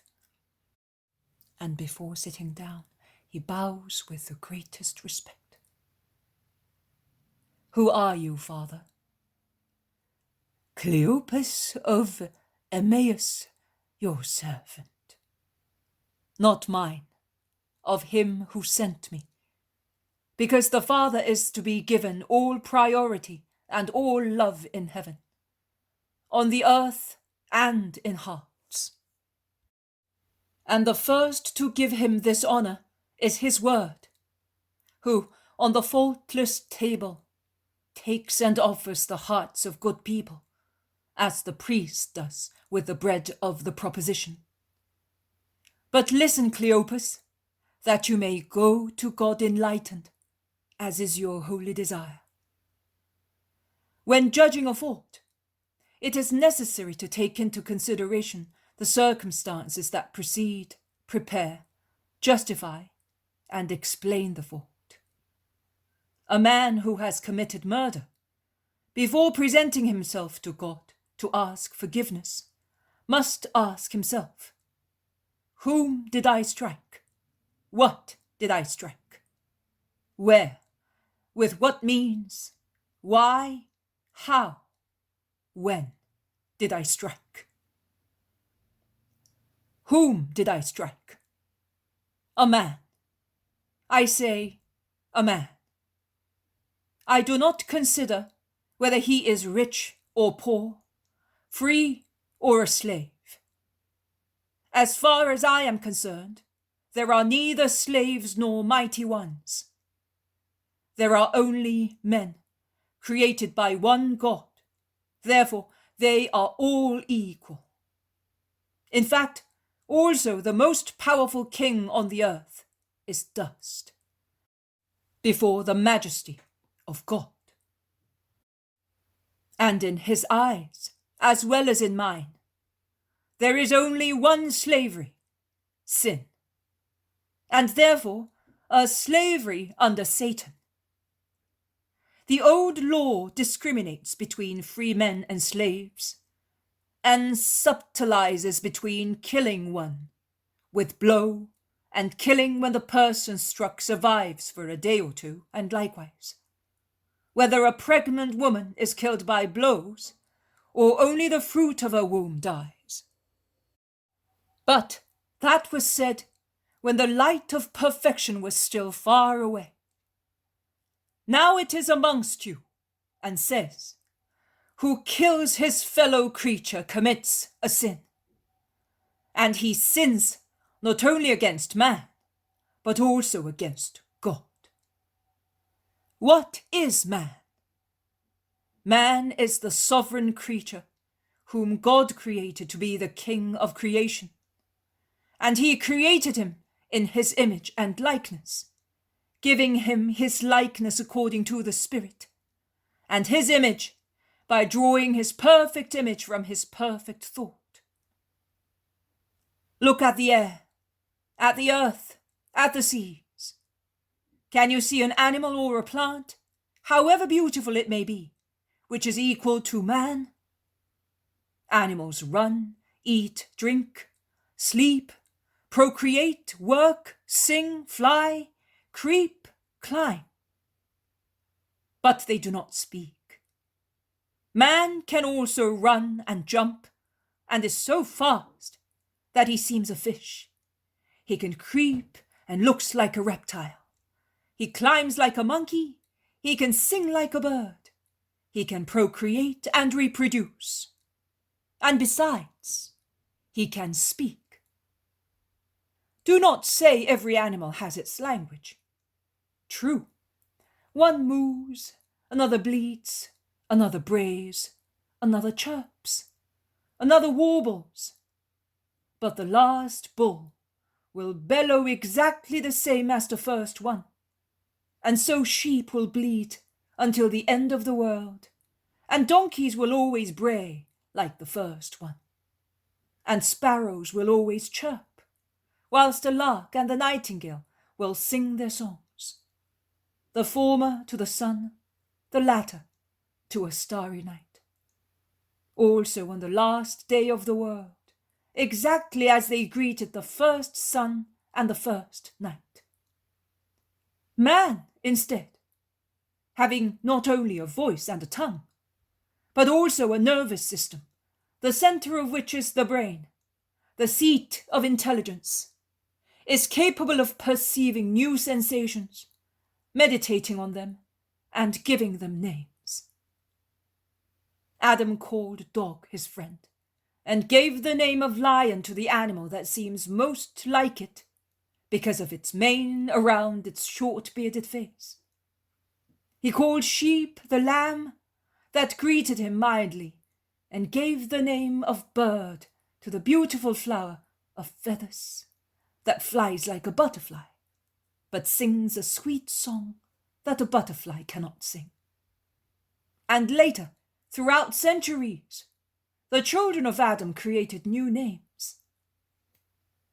As and when they became acquainted with the works of God in his creatures, or through the divine sparks which is in man, they not only procreated children, but they also created things which were useful or harmful to their children, according to whether they were with God or against God. Those who create and do good things are with God. Those who create wicked things, harmful to their neighbors, are against God. God avenges his children tortured by man's wickedness. Man is thus the favored creature of God. Even if he is now guilty, he is still the dearest creature to him. That is witnessed by the fact that he sent his own word, not an angel, not an archangel, not a cherub, not a seraph, but his own word, clad with human flesh, to save man. He did not deem that flesh unworthy to make him liable to suffer and expiate, who, being a most pure spirit himself, could not have suffered and expiated the sin of man. The Father said to me, "You shall become man." The man, I made one. He was as perfect as everything I make. He was destined to a peaceful life, a most peaceful final sleep, a happy awakening, and a most happy eternal life in my celestial paradise. But you know that nothing contaminated may enter our paradise, because there we, one and trine God, have our throne. Only holiness is allowed to stand before it. I am he who I am. My divine nature, our mysterious being, can be known only to those who are without sin. Now man, in Adam and through Adam, is foul. Go, cleanse him. I want it. From now on, you shall be the man, the firstborn, because you will be the first to enter here, with mortal flesh deprived of sin, with a soul deprived of the original sin. Those who have preceded you on the earth, and those who will come after you, will receive life through your death of a Redeemer. Only one who was born can die. I was born, and I will die. Man is the favored creature of God. Now tell me, if a father has many children, but one is his darling, the apple of his eye, and that one is killed, will that father not suffer more than he would have suffered if another son had been killed? That should not happen, because a father should be just to all his children, but it happens because man is not perfect. God can do so with justice, because man is the only creature amongst all created things who has a spiritual soul in common with his Creator Father, an undeniable sign of his divine paternity. If one kills the son of a father, does one offend only the son? No. One offends also the Father. One offends the Son in his flesh and the Father in his heart. Both are wounded. By killing a man, does one offend only the man? No. Also God. Man in his flesh, God in his right. Because life and death are to be given and taken by him only. To kill is to do violence to God and to man. To kill is to enter God's domain. To kill is to go against the commandment of love. Who kills does not love God, because he dissipates one of his works, a man. Who kills does not love his neighbor, because he takes away from his neighbor what a murderer wants for himself, life. I have thus replied to the first two questions. Where did I strike? One can strike in the street, in the house of the person assaulted, or by alluring the victim to one's own home. One can strike either one or another organ, causing a more severe pain, or committing two homicides in one by striking a woman whose womb is bearing its fruit. One may strike in the street unintentionally. An animal that gets out of our hands may kill a passerby, in which case there is no premeditation. But if a man, armed with a dagger, and wearing refined dissembling clothes, goes to the house of his enemy, and often an enemy is a person whose only fault is to be better, invites him to his own house, under the pretext of honoring him, and then cuts his throat and throws him into a well, then there is premeditation, and his guilt is complete in malice, ferocity, and violence. If I kill a mother and a child, then God will ask me to account for two deaths, because the womb that gives birth to a man, according to the commandment of God, is sacred, and sacred is the young life that grows within it, to whom God has given a soul. By which means did I strike? In vain one says I did not intend to strike, if he went armed with an accurate arm.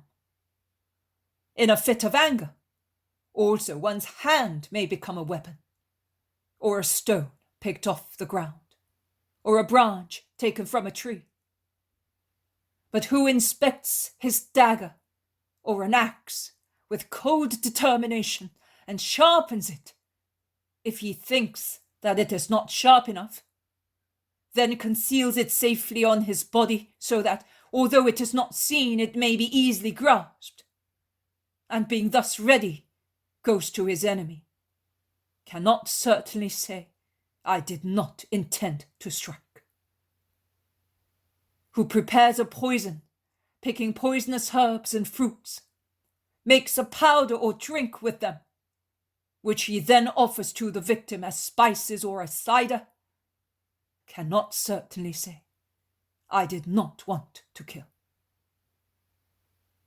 And now listen, you women, tacit, unpunished murderesses of so many lives.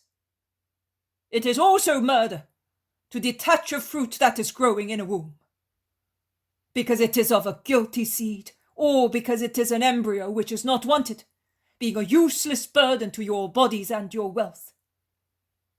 There is only one way not to have that burden, by being chaste.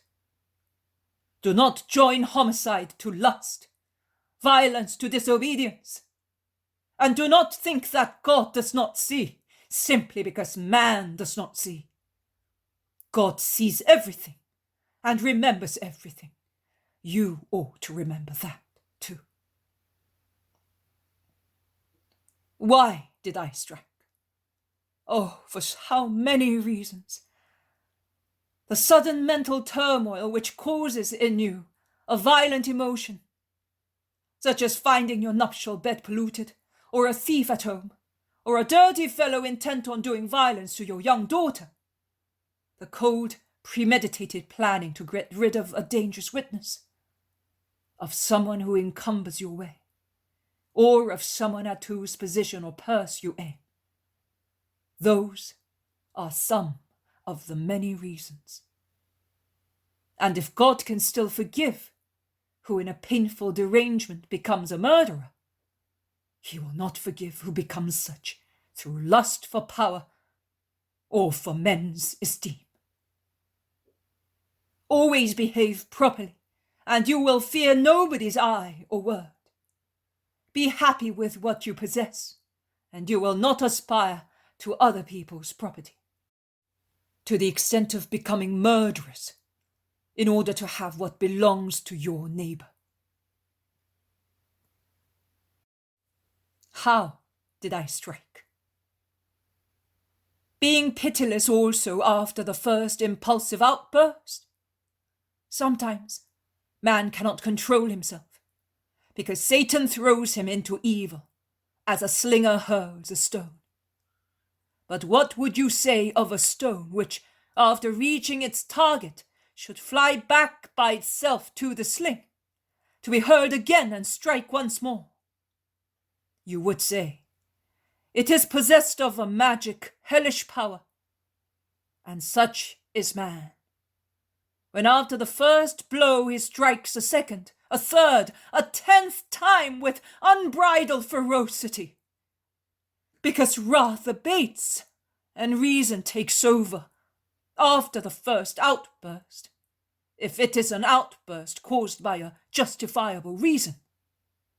Whereas ferocity increases the more the victim is struck by a genuine murderer, that is, by a Satan, who does not feel and cannot feel pity for a brother, because being Satan, he is hatred personified. When did I strike? During the first outburst? After it had subsided?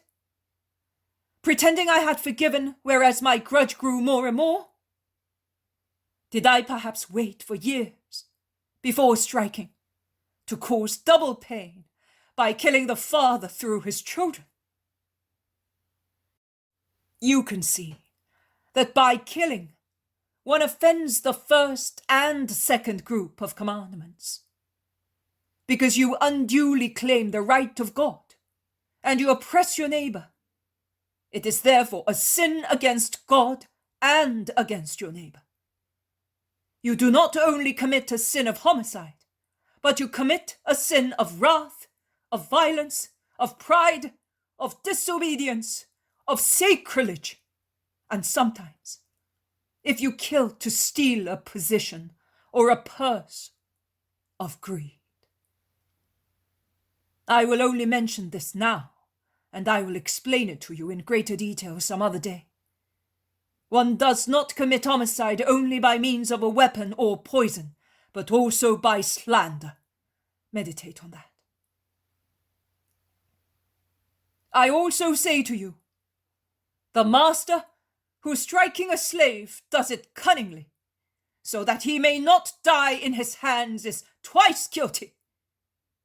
A slave is not money of his master. He is a soul of his God. And cursed be forever who treats him worse than a bull.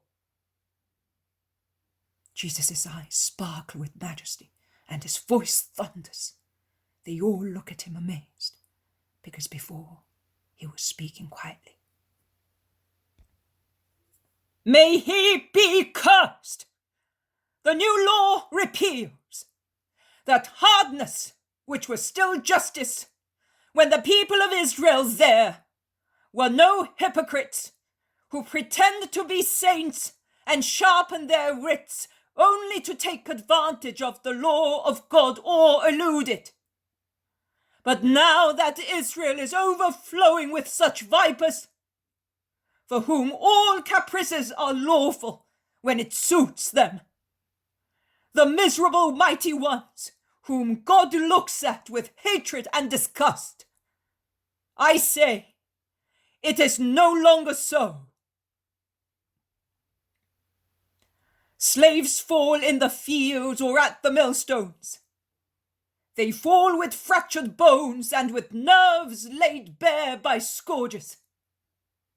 They accuse them of false crimes, so that they may strike them, and thus justify their diabolical sadism. They even make use of God's miracles as an accusation, to have the right to strike them. Neither God's power nor a slave's holiness convert their wicked souls. They cannot be converted. Good will not enter a soul glutted with evil. But God sees and says, it is enough. There are too many Cains who kill the Abels. And what do you think, you foul sepulchres, whose outsides are whitewashed and covered with the words of the law, and in whose insides Satan dominates as a king, and the most cunning satanism flourishes? What do you think? That only Abel was Adam's son? And that God looks benignantly only at those who are not slaves of man, and that he refuses the only offer that the slave can make, his honesty seasoned with tears? No, I solemnly tell you that every just man is an Abel, even if he is laden with fetters, even if he is dying on the furrows, or bleeding because of your scourging, and that all the unjust people are Cains, who out of pride, not out of true veneration, give to God what is contaminated with their sins and stained with blood. Desecrators of miracles, desecrators of men, murderers, impious people, out! Away from my sight! Enough, I say! Enough! And I can say that because I am the divine word who translates the divine thought. Away! Jesus, standing on the rough platform, is so imposing as to be frightening. With his right arm stretched out towards the door, his eyes like two blue flames, he seems to be striking by lightning the sinners present. The little girl at his feet starts crying and runs to her mother. The disciples look at one another amazed, and they look to see to whom the diatribe is addressed. Also the crowd turns round and look inquisitively. At last the mystery is clarified. At the other end of the room, outside the door, half hidden behind a group of tall countrymen, Doris appears. He looks thinner, yellower, more wrinkled, with his big nose and protruding chin. A servant helps him to move, because he seems to be semi-paralyzed. No one has seen him there, in the middle of the yard. He dares to speak in his clucking voice. Are you speaking to me? Is it for me? Yes, for you. Go out of my house. I am going out, but I will soon have a reckoning with you. Don't worry. Soon, at once, the God of Sinai, as I told you, is waiting for you. And you too, baleful fellow, because you are the cause of my infirmity and of the noxious animals in my land. I will see you again, and it will be a joy for me. Yes, and you will not be wishing to see me, because I will be your judge. He gropes, he mumbles, and falls. He's dead! Shouts his servant. The master's dead! May you be blessed, Messiah, our avenger! Not I, but God, the eternal Lord. Let no one be contaminated. Only the servant is to see to his master, and be kind to his body. And you all, his servants, be good.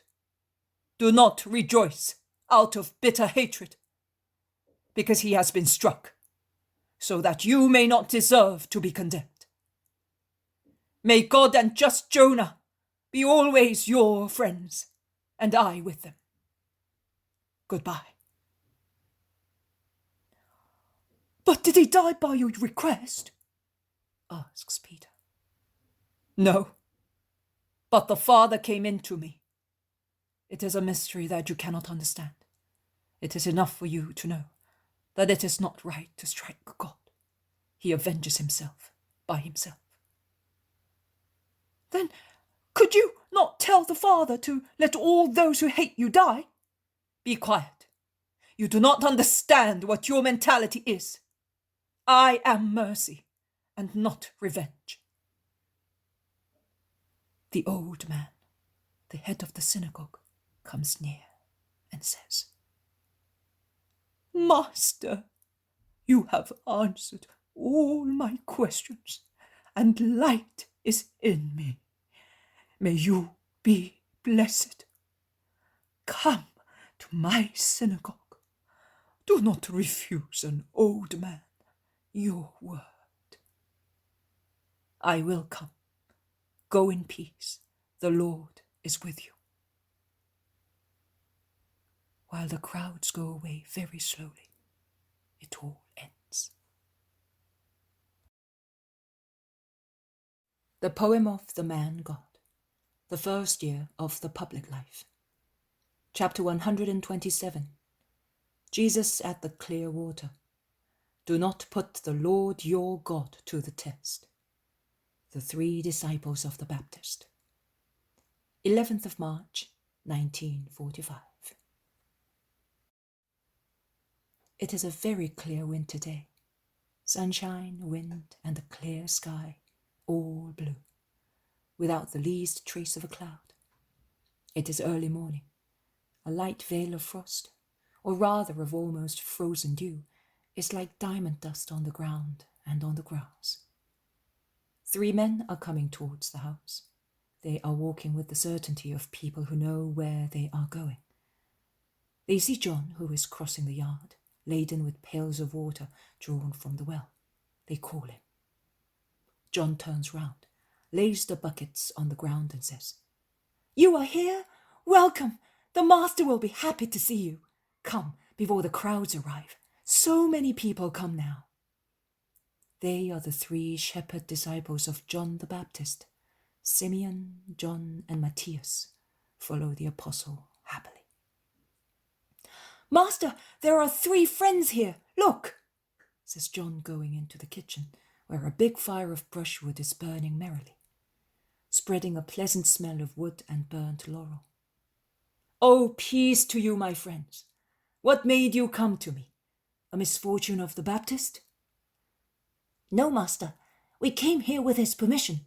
He sends you his greetings and asks you to recommend to God the lion chased by the archers. He does not delude himself about his destiny, but he is free for the time being, and he is happy because he knows that you have many followers, also many who were before with him. Master, we would like to come with you too, but we do not want to leave him now that he is persecuted. You will understand us," says Simeon. "On the contrary, I bless you for that. The Baptist deserves respect and love." "Yes, you are right. The Baptist is a great man, and he is standing out like a giant more and more. He is like the agave, which, when it is about to die, forms the great candelabrum with the septiform flower and blazes and perfumes. That is what he is like, and he always says, 'I would only like to see him once again.' He wishes to see you. We have picked up that cry of his soul, and without telling him, we have brought it to you. He is the penitent and the abstinent prophet, and he is pining away with the holy longing to see you and hear you. I am Tobias or Matthias, but I think that the archangel given to Tobit did not differ from him. He is full of wisdom. It is not said that I shall not see him. But is that the only reason why you have come? It is troublesome to travel in this weather. Today is a clear day, but up to 3 days ago there was so much rain on the roads." "No, we have not come only for that. Some days ago, Doris the Pharisee came to us to be purified, but the Baptist refused him the right, saying, 'Water will not penetrate where there is such a thick crust of sin. Only one can forgive you, the Messiah.' He then replied, 'I will go to him. I want to be cured, and I think that this disease is due to his spell.' The Baptist then chased him away as he would have chased Satan. When going away he met John, whom he knew since the time John used to go to Jonah, to whom he was somehow related, and he said to him, 'I am going, they all go. Also Manaen has been there, and even, I say prostitutes,' but he used a dirtier word, 'to go to him. The clear water is full of deceived people. Now if he cures me and withdraws his anathema from my land, which armies of moles, worms, and cricket moles are digging up like war machines, eating the seeds and gnawing away at the roots of fruit trees and vines, and nothing can destroy them, I will become his friend. Otherwise, woe to him.' We replied to him, 'Are you going there in that frame of mind?' He replied, 'Who believes in that devil? In any case, he can form an alliance with me, as he does with prostitutes.' We decided to come and tell you, so that you know how to deal with Doris. It is already done." "Already done? Of course, his wagons and horses. We have only our legs. When did he come?" "Yesterday." "And what happened?" "This. If you prefer to busy yourselves with Doris, you may go to his house in Jerusalem and mourn him. They are preparing him for his sepulchre." "Dead?" "Dead. Here. But do not let us speak of him. Yes, master. But tell us one thing. Is it true that what he said of Manaen? Yes. Are you sorry? Oh, it is our joy! We have spoken so much to him of you at Machaerus. And what does an apostle want but that his master is loved? That is what John wants, and we with him. You are right, Matthias. Wisdom is with you. And I don't believe it, but we have just met her. She came also to us looking for you, before the feast of the Tabernacles. And we said to her, "What are you looking for? Is not here, but he will soon be in Jerusalem for the Tabernacles." We told her that, because the Baptist has said to us, "See that sinner. She is a crust of filth, but inside she has a flame which is to be stoked. It will become so strong that it will break out through the crust and will burn everything. The filth will fall off and only the blaze will be left." That is what he said. But is it true that she sleeps here, as two mighty scribes came to tell us? No, she's in one of the steward's stables, more than a mile from here. Hellish tongues! Have you heard that? And they? Let them say. Good people do not believe their words. They believe in my deeds. Also John says so. Some days ago, some of his disciples said to him in our presence, "Rabbi, he who was with you on the other side of the Jordan and to whom you bore witness now baptizes, and they all go to him. You will be left without followers." And John replied, "Blessed my ears that hear this news. You do not realize what joy you are giving me. You must know that man cannot take anything unless it is given to him by heaven. You can witness that I said I am not the Christ, but I have been sent before him to prepare his way. A just man does not take a name which does not belong to him, and even if people wish to praise him by saying, 'You are the one,' that is the saint, he will say, 'Truly not, I am his servant.'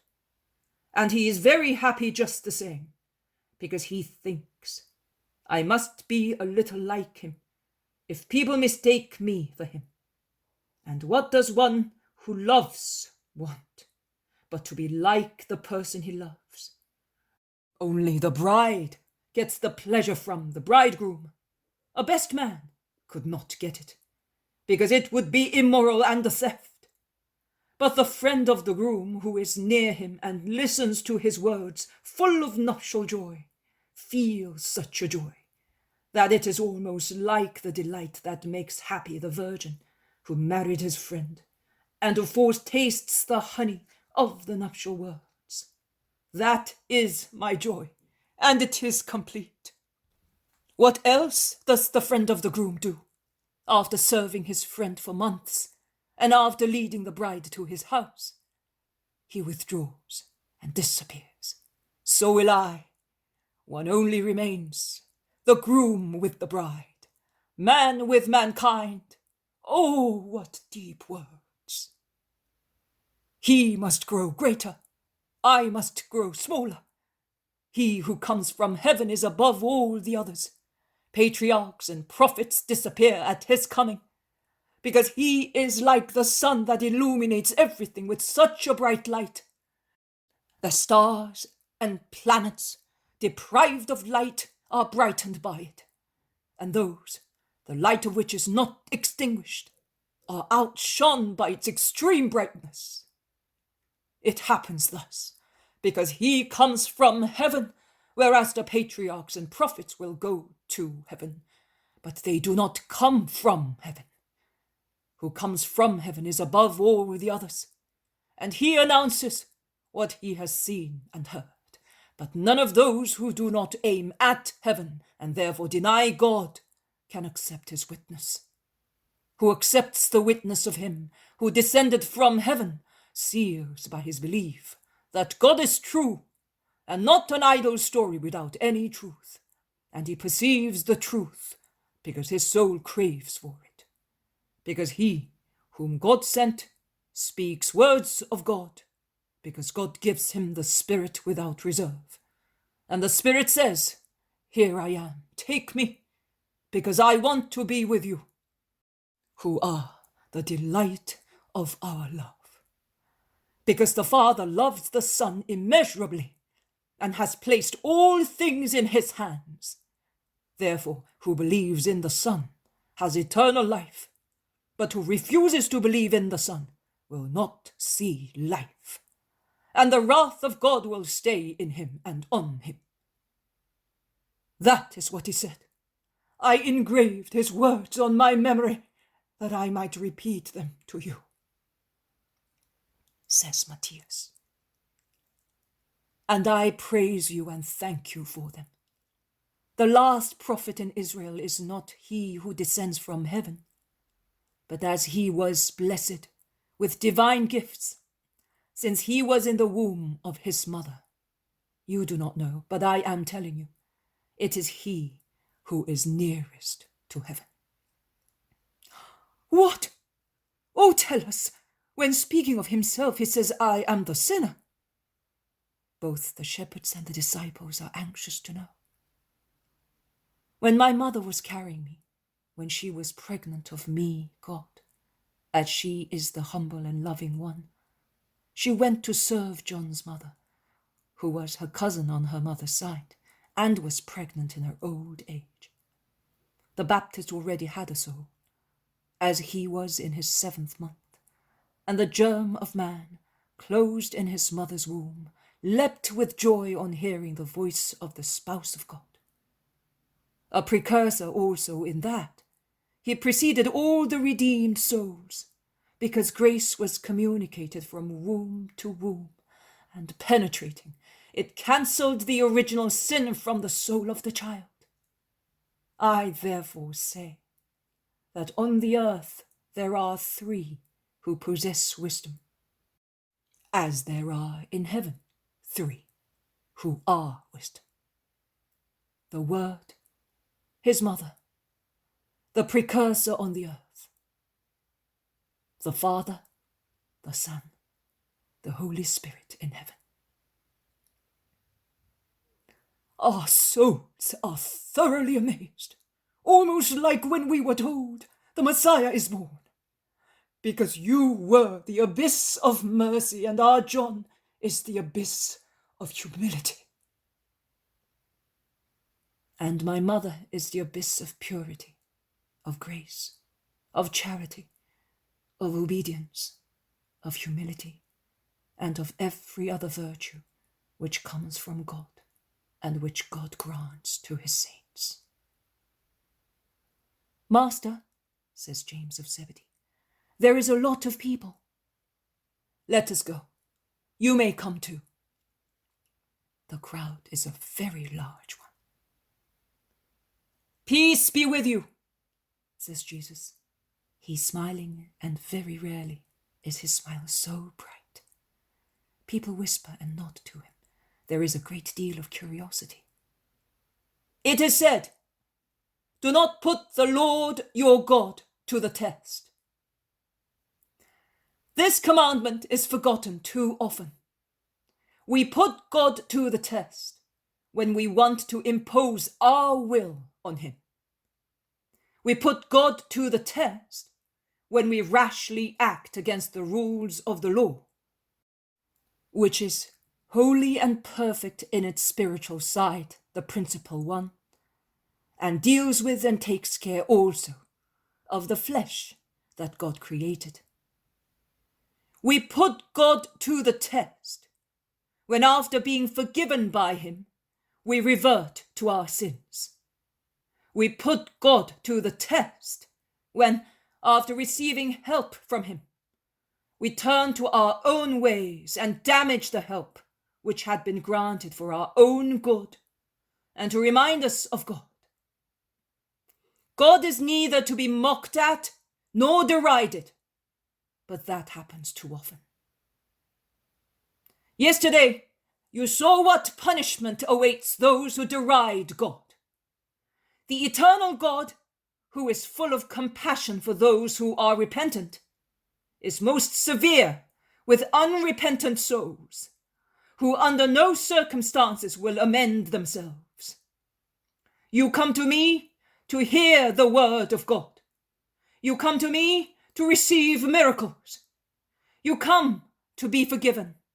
And the Father gives you his word, his miracles, and his forgiveness. And I do not regret that I descended from heaven, because I can give you miracles and forgiveness, and I can make you understand God. That man was struck down like Nadab and Abihu by the fire of divine wrath. But you must refrain from judging him. What happened? A new miracle should only make you meditate on how one must behave to have God as his friend. He wanted the penitential water, but without a supernatural spirit. He wanted it for a human spirit, as a magic means to cure his illness and free him from his calamity. All he was aiming at was his body and his harvest, not his poor soul, which was of no value to him.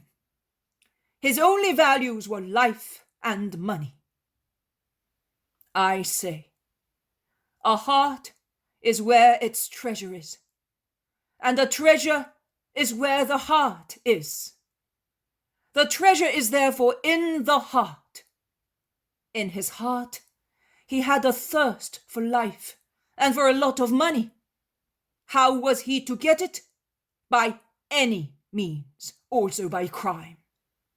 And so, was his request for baptism not deriding God and putting him to the test? Sincere repentance for his long sinful life would have sufficed to obtain for him a holy death, and what was fair to have on the earth. But he was unrepentant. As he never loved anyone but himself, he went so far as not to love even himself, because hatred kills also the animal, selfish love of man for himself. Tears of sincere repentance should have been his lustral water, and may that be true for all of you who are listening to me, because there is no one without sin, and you all, therefore, need that water. Springing from your hearts, it descends upon you and washes you. It cleanses what is polluted. It raises what is prostrated. It instills new life into those who have been bled by sin. That man was anxious only about the trifles of the earth. But there is only one misery that should make man pensive, and that is the eternal misery of losing God. He did not fail to make the ritual office, but he did not offer God the sacrifice of his spirit. That is, he did not stop sinning. He did not do penance and ask forgiveness by means of good deeds. Hypocritical office made by means of riches unlawfully acquired are similar to requests made to God to become an accomplice of the evil actions of man. Can that ever happen? Is that not mocking at God? God rejects him who says, I offer sacrifices, but is anxious to continue to sin. Can a corporeal fast be of any avail when the soul does not abstain from sin? May the death of the man who died here make you meditate on the conditions which are necessary to be loved by God. Now in his sumptuous abode, his relatives and the hired female mourners are mourning over his corpse, which will shortly be taken to its sepulchre. Oh, a true mourning and a true corpse, nothing more than a corpse, nothing but disheartened mourning, because the soul which was already dead will be forever separated from those whom he loved out of blood relationship or similarity in mentality. Even if the same dwelling place will unite them forever, they will be divided by the hatred that reigns there. The death is true separation. It would be better if a man, when he has killed his soul, mourned over himself, rather than be mourned by other people. And thus, through the tears of a contrite and humble heart, he gave life back to his soul through God's forgiveness. Go, without hatred or comment, with nothing but humility, as I have spoken of him out of justice, without hatred. Life and death teach us how to live well and die a happy death, and conquer life without death. Peace be with you. There are no sick people, no miracles, and Peter says to the 3 disciples of the Baptist, I am sorry for you. Oh, it is not necessary. We believe without seeing. We had the miracle of his birth, and it made us believe. And now we have his word to corroborate our faith. We only ask to serve it until we are in heaven, like our brother Jonah. It all ends. The poem of the man God, the first year of the public life. Chapter 128. Jesus at the clear water. You shall not covet your neighbor's wife. 12th of March, 1945. Jesus passes through the middle of a very large crowd, and they call him from all directions. Some show their wounds, some mention their misfortunes, some simply say, have mercy on me. Some show him their little children and ask him to bless them. The clear, calm day has brought a great many people. When Jesus is almost in his place, a plaintive cry is heard from the little path that leads to the river. Son of David, have mercy on an unhappy man! Jesus looks in that direction, and so do the crowd and his disciples. But a box thicket conceals the pleading man. Who are you? Come out. I cannot. I am not clean. I must go to the priest to be expelled from the world. I have sinned, and leprosy has infected my body. I hope in you. A leper! A leper! Anathema! Let us stone him! Shouts the crowd in a turmoil. Jesus with a gesture commands silence and calm. He is not more unclean than anyone in sin.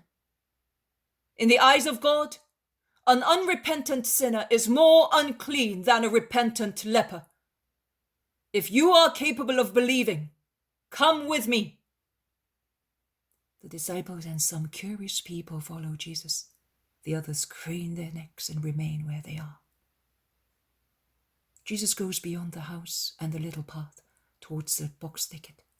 He then stops and commands, show yourself. A young man, a little older than a teenager, appears.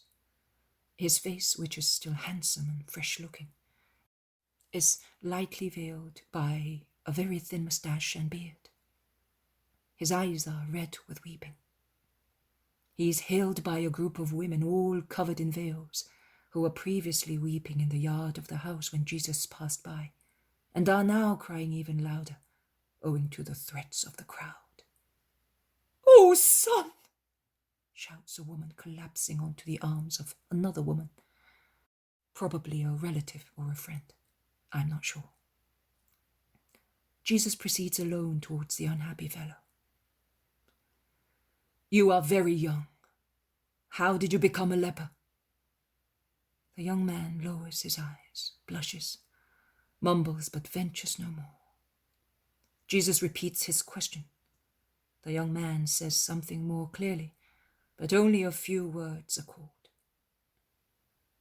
My father, when we sinned, not only I...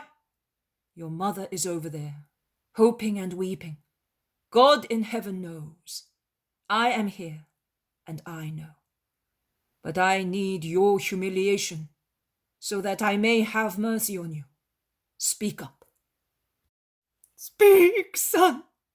Have mercy on the womb that carried you, Wails the mother, who has dragged herself to where Jesus is standing and now, on her knees, is subconsciously holding the hem of Jesus' tunic in one hand, while she is stretching the other one towards her son, shedding scalding tears. Jesus lays his hand on her head. Speak up, he says once again.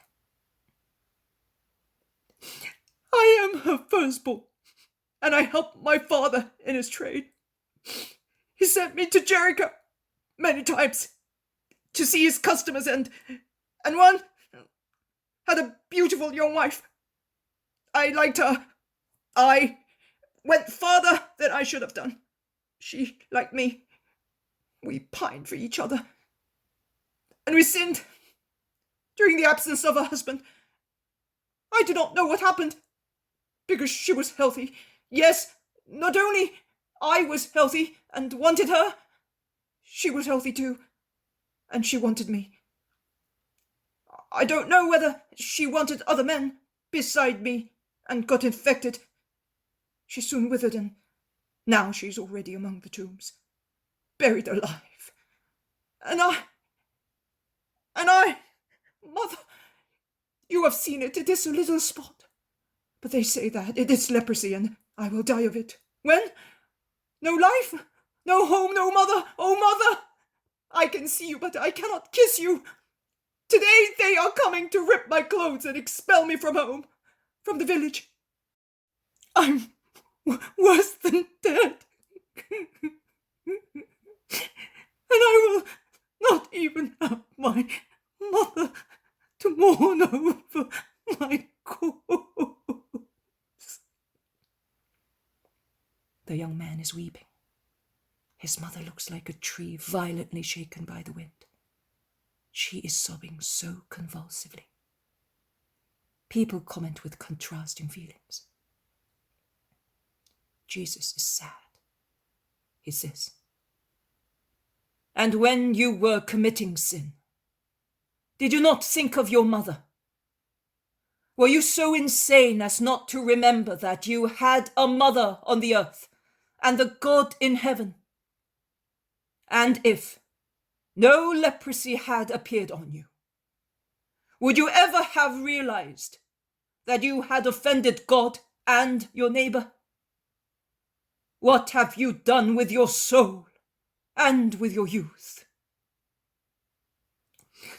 I was tempted.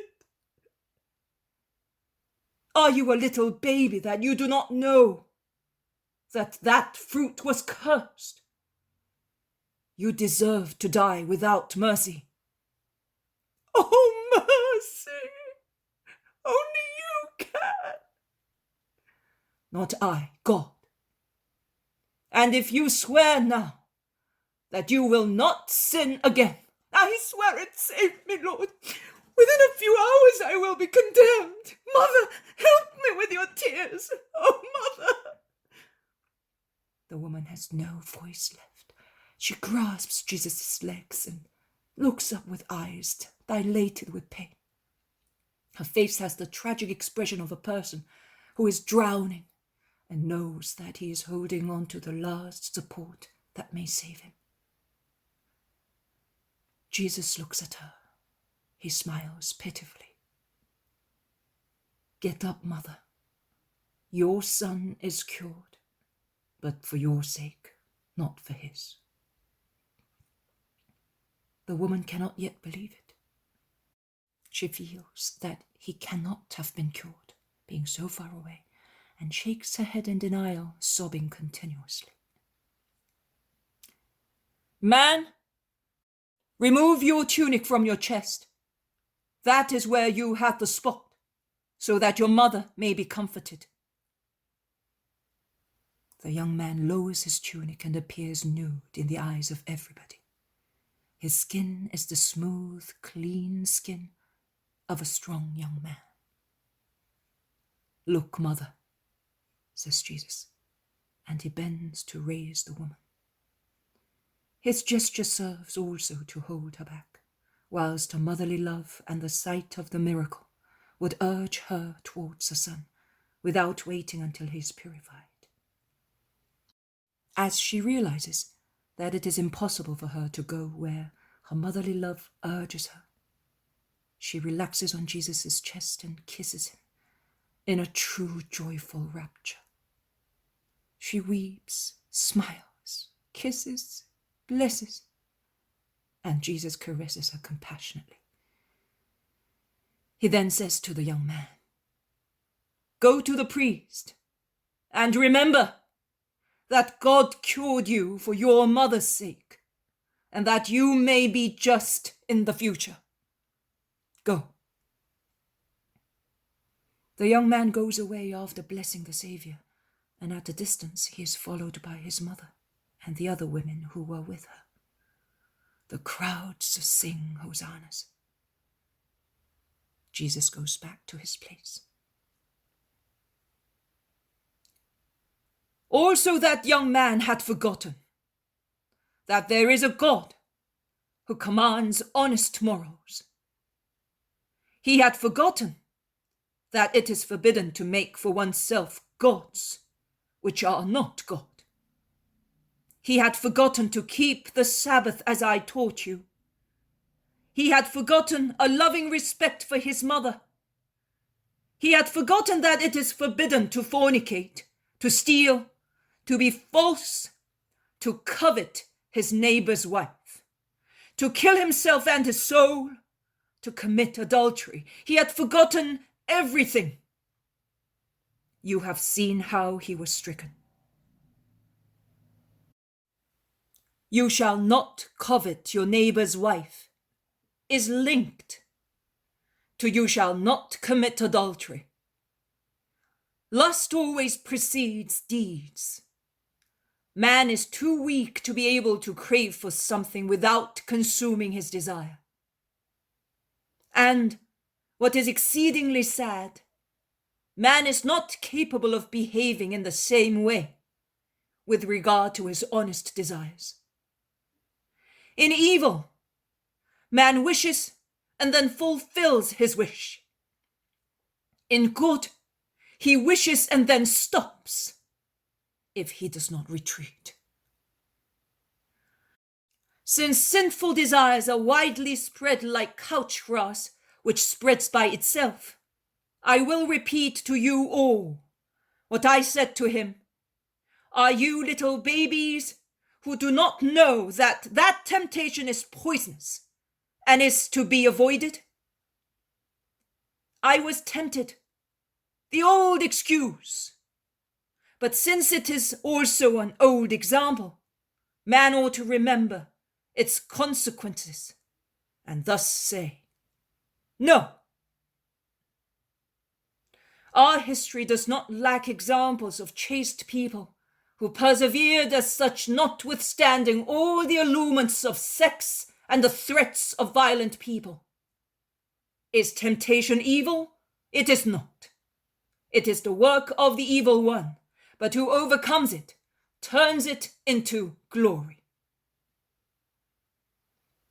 A husband who makes love with another woman is a murderer of his wife, of his children, and of himself.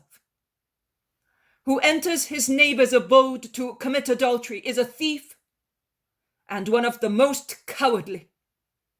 Like a cuckoo, he enjoys somebody else's nest without any expense. Who deceives the good faith of a friend is a forger, because he simulates a friendship, which in fact he does not have. Who behaves thus, dishonors himself and his parents, thus can God be with him?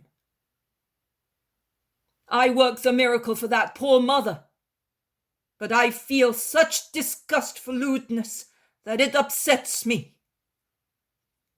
You shouted out of fear and horror for leprosy. My soul shouted out of disgust for lewdness. I am surrounded by all possible miseries, and I am the saviour of them all. But I prefer to touch a corpse, a just man whose putrefied flesh has been honest, and who is in peace with his soul, rather than go near anyone who smells of lust. I am the saviour, but I am the innocent one. That should be remembered by all those who come here to speak of me, imputing to my person their own passions.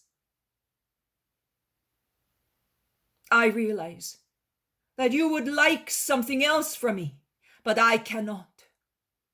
The ruin of a youth, hardly formed and already demolished by lewdness, has upset me more than if I had touched death.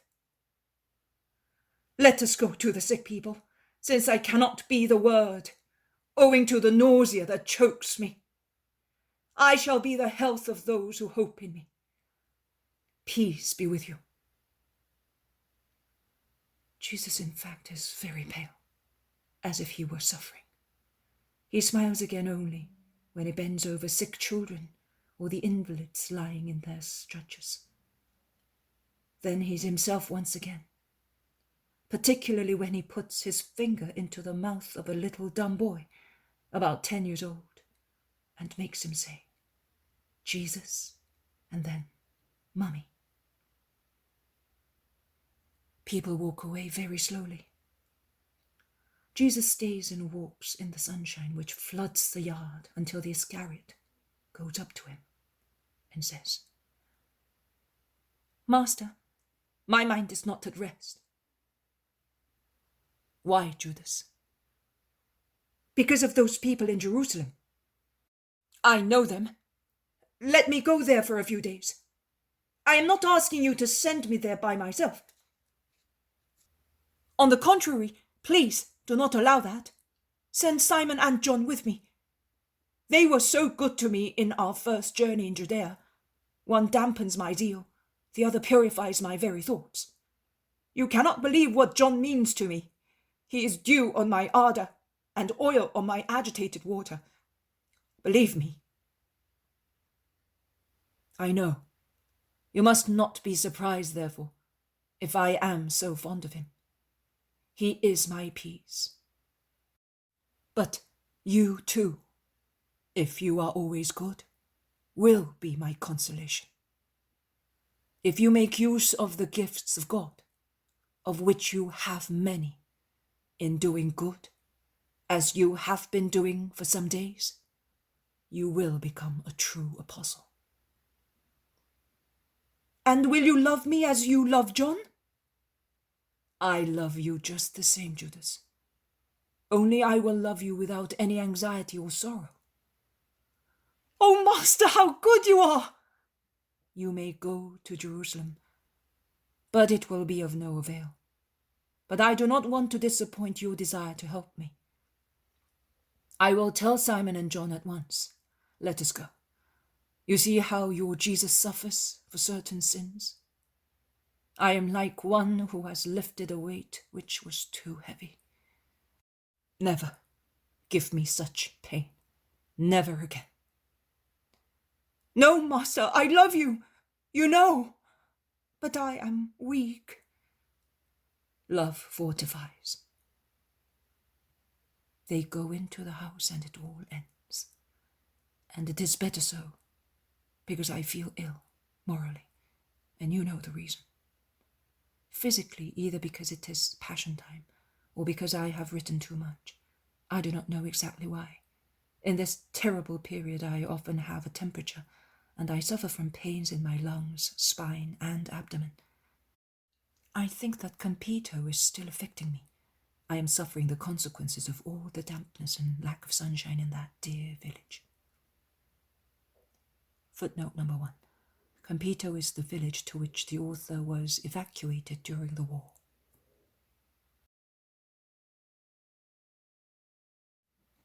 The poem of the man God, the first year of the public life. Chapter 129. Jesus at the clear water. He cures the mad Roman and speaks to the Romans. 13th of March, 1945. Today Jesus is with the 9 remaining disciples, as the other 3 have left for Jerusalem. Thomas, who is always cheerful, is therefore engaged both with his vegetables and with other more spiritual tasks, while Peter, Philip, Bartholomew, and Matthew look after the pilgrims, and the others go to the river to baptize, a real baptism of penance, owing to the bitterly cold wind. Jesus is still in his corner in the kitchen while Thomas bustles about, but is very quiet so as to leave the master in peace, when Andrew comes in and says, "Master, there is a very sick man who I think should be cured at once, because they think that he's insane, but they are not Israelites. We would say that he is possessed. He howls, bawls, and writhes. Come and see him yourself." "I am coming at once. Where is he?" "He is still in the field. Can you hear that howling? It's him. It sounds like a beast, but it's him. He must be rich, because he is accompanied by a well-dressed man, and he was taken out of a magnificent wagon by many servants. He must be a heathen, because he curses the gods of Olympus." "Let us go." "I'm coming to see him too," says Thomas, who is more curious to see than worried about his vegetables. They go out, and instead of going towards the river, they turn their steps towards the fields, which separate this farmstead, as we would call it, from the steward's house.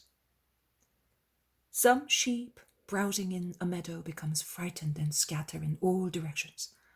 The shepherds and a dog, it is the second dog which has appeared in my visions, endeavour in vain to gather them together. In the middle of the meadow there is a man who is bound fast, but nevertheless he jumps like a madman and utters frightful cries, which increase more and more as Jesus draws near.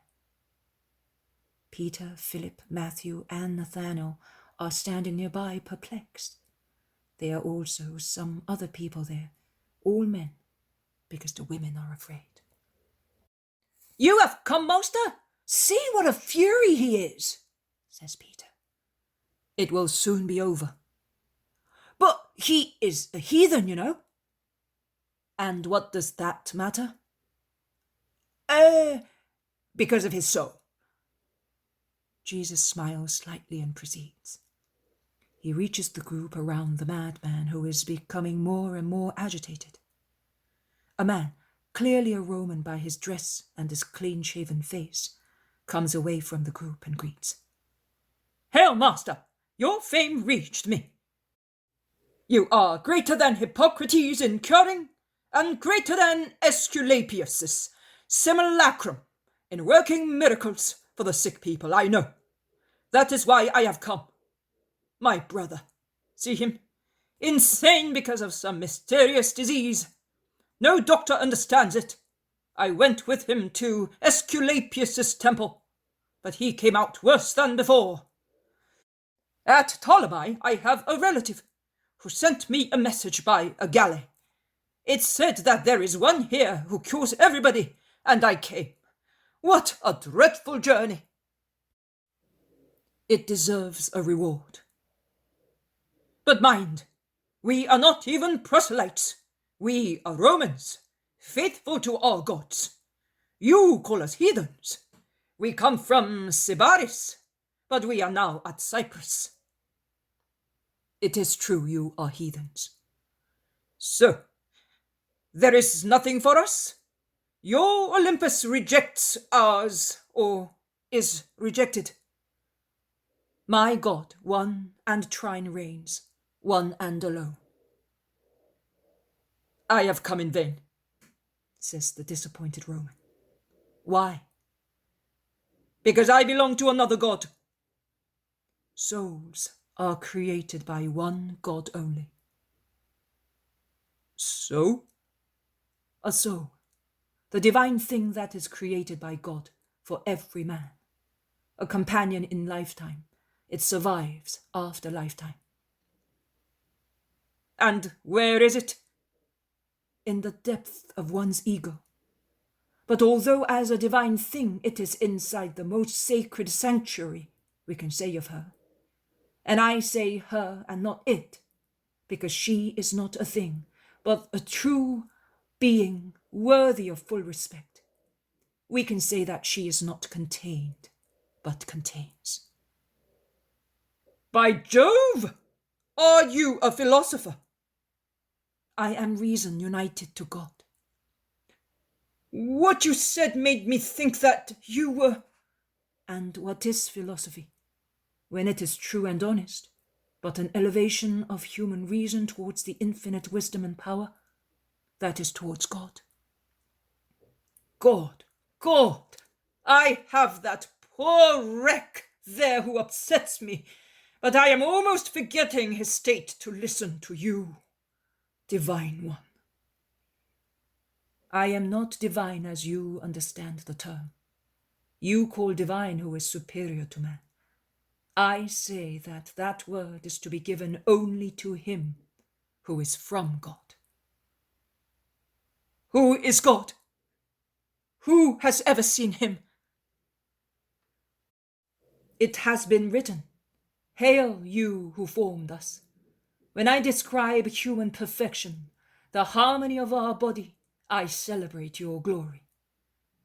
It was said, "Your bounty shines in the distribution of your gifts to all those who live, so that every man might have what is necessary." And your wisdom is revealed by your gifts, and your power by the fulfillment of your will. Do you recognize these words? If Minerva assists me, they are of Galen. But how do you know them? I am dumbfounded. Jesus smiles and replies, "Come to the true God, and his divine spirit will indoctrinate you in the true wisdom and piety, which is to know yourself and worship the truth." But that is Galen again. Now I am certain. Besides being a doctor and a magician, you are also a philosopher. Why don't you come to Rome? I am neither a doctor, nor a magician, nor a philosopher, as you say. But I am the witness of God on the earth. Bring me the invalid. They drag him there while he howls and writhes. See, you say that he is insane, and that no doctor can cure him. It is true. No doctor, because he is not insane. But one of the infernal gods, I say so for you, a heathen, has entered him. But he does not have the python spirit. On the contrary, he only tells false things. We call him demon, not python. There is a speaking one and a dumb one that deceives by means of seemingly true reasons, and one that is only mental derangement. The former is more complete and dangerous. Your brother is possessed by the latter, but now he will get rid of it. How? He will tell you himself. Jesus orders. Leave the man! Go back to your abyss! I am going. My power is to work against you. You expel me and gag me. Why do you always beat us? The spirit has spoken through the lips of the man, who then collapses exhausted. He is cured. Release him without any fear. Cured? Are you sure? But I adore you. The Roman is about to prostrate himself, but Jesus does not allow him. Raise your spirit. God is in heaven. Worship him and go towards him. Goodbye. No, not so. At least accept something. Allow me to treat you like Aesculapius's priests. Allow me to hear you speak. Allow me to speak of you in my fatherland. Do so, and come with your brother." His brother is looking around himself, amazed, and he asks, "Where am I? This is not Sintium. Where is the sea?" "You were." Jesus commands silence with a gesture and says, "You were suffering from a high temperature, and they brought you to a different climate. You are now better. Come." They all go, but they are not all equally moved, because in the large room some admire, others criticize the recovery of the heathen. Jesus goes to his place with the Romans in the very front of the crowd. I hope you do not mind if I quote a passage of the Kings.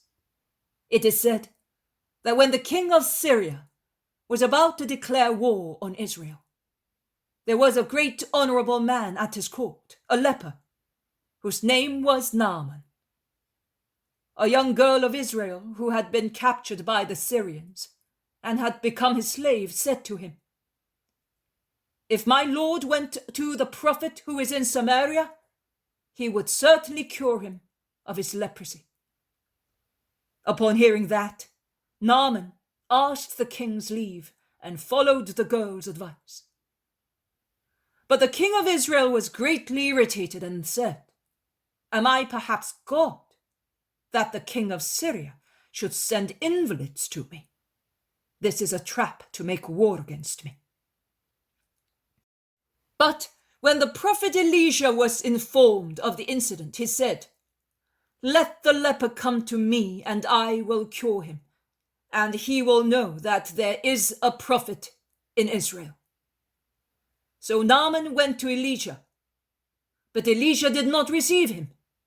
He only sent word to him, "Wash yourself 7 times in the Jordan, and you will be cleansed." Naaman got angry because he thought he had gone such a long way for nothing, and indignant as he was about to leave. But his servant said to him, "He only asked you to wash yourself 7 times, and even if he had ordered you to do much more, you should have done it, because he is the prophet." Naaman then surrendered. He went, washed himself, and was cured. Overjoyed, he went back to the servant of God and said to him, "Now I know the truth. There is no other God on the whole earth. There is only the God of Israel." And since Elisha would not accept any gift, Naaman asked him to be allowed to take as much soil as he would enable him to make sacrifices to the true God on soil of Israel. I know that you do not all approve of what I have done. I also know that I am not obliged to justify myself with you. But since I love you with true love, I want you to understand my gesture and learn by it, so that all feelings of criticism and scandal may vanish from your souls. We have here 2 subjects of a pagan country. One of them was ill, and they were told by a relative, certainly through the words of an Israelite, if you went to the Messiah of Israel, he would cure the sick man. And they have come to me from very far. Their confidence was greater than Naaman's, because they knew nothing of Israel and the Messiah, whereas the Syrian, being of a nearby country and in continuous touch with the slaves of Israel, already knew that God is in Israel, the true God.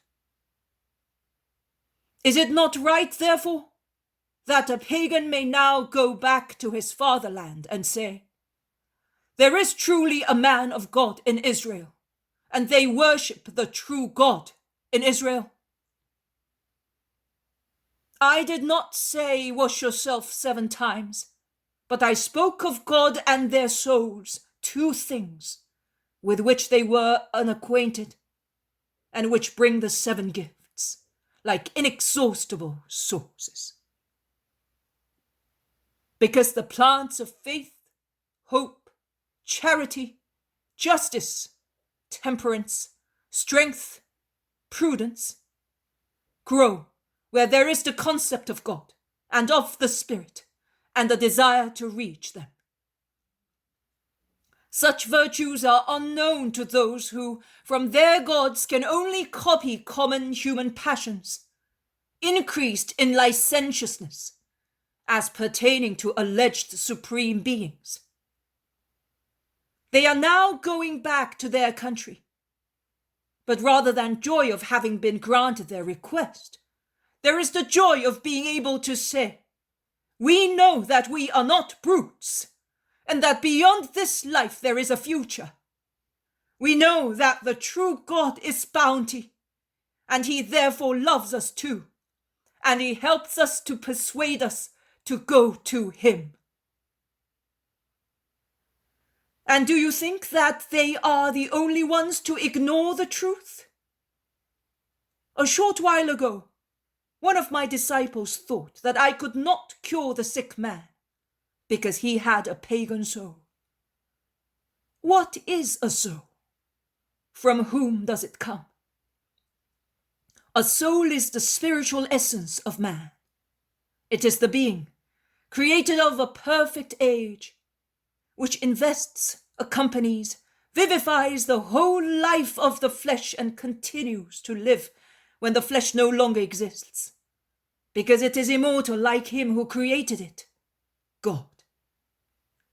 As there is only one God, there is no such thing as souls of pagans or of non-pagans, created by different gods.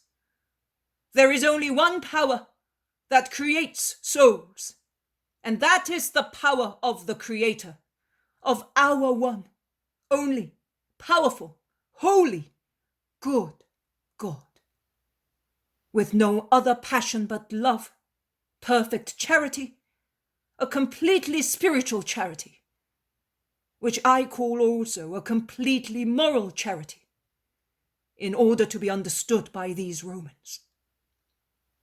Because the concept of spirit is not understood by these little children who know nothing of the holy words. Do you think that I have come only for Israel? I am the one who will gather all races under one pastoral staff, the heavenly one. And I solemnly tell you that the time will soon come when many heathens will say, "Let us have that much that will enable us to consummate sacrifices to the true God, to the one and trine God in our pagan land." I am the word of that true God. They are now going. They are more convinced than if I had crushed them with disdain. They have perceived God in the miracle and in my words, and they will tell when they go back. Further, I ask you, was it not fair to reward so much faith? Although disconcerted by the opinion of doctors and disappointed by useless visits to temples, they still had faith to come to the unknown one, to the great unknown one in the world, the one derided and mocked at and calumniated by Israel, and say to him, "I believe you can." The first chrism to the new mentality is granted to them because they believed. I did not cure them so much of a disease as I did of their wrong faith, because I placed a chalice near their lips, and the more they drink of it, the thirstier they will become, the thirst for the knowledge of the true God. I have finished. I say to you, people of Israel, have the same faith as they had. The Roman draws near with his cured brother. Well, I no longer dare say, by Jove, but on my honour as a Roman citizen I swear to you that I shall thirst after what you said. But now I must go. Who will give me more to drink? Your spirit, the soul that you now know you have, until the day when a messenger of mine will come to you. Not you? No, not I. But I shall not be absent, although I am not present. And just in a little more than 2 years' time I will present you with a gift, which is greater than the recovery of your brother so dear to you. Goodbye, both of you. Persevere in the sentiments of faith. Hail, master! May the true God save you! The 2 Romans go away, and they can be heard calling the servants with the wagon.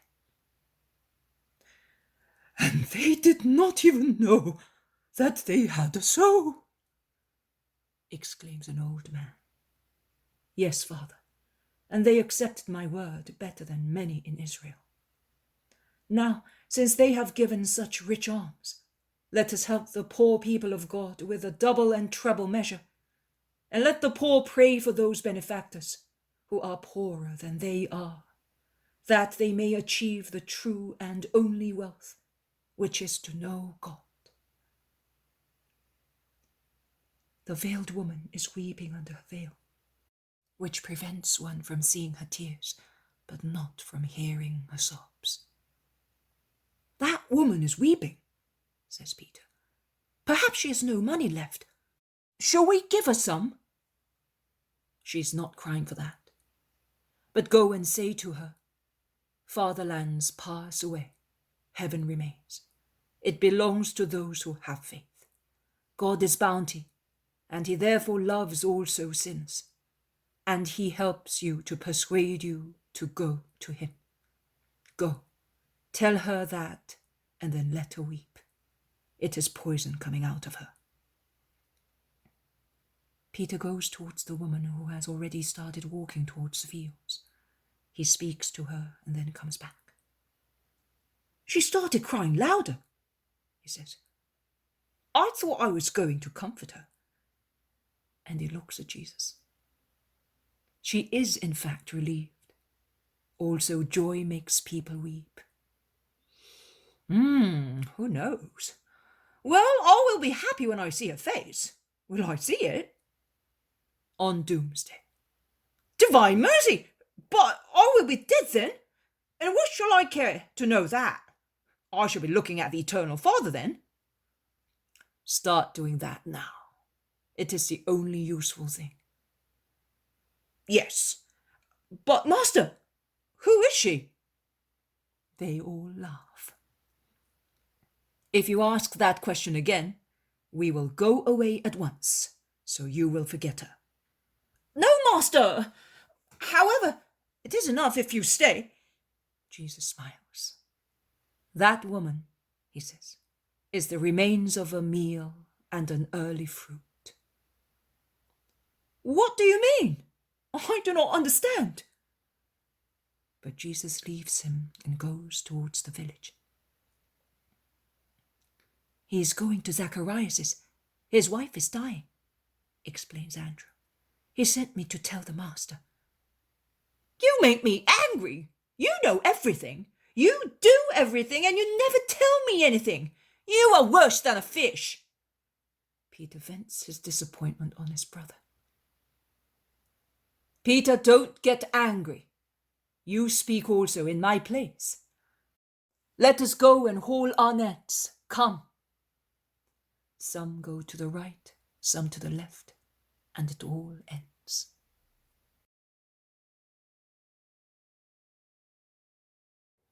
The poem of the man God, the first year of the public life.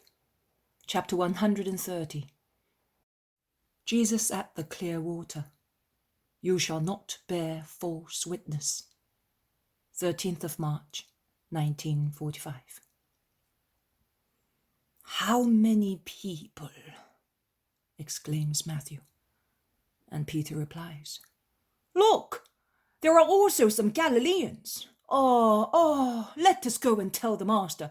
They are 3 honored bandits. They are after me, perhaps. They pester me even here.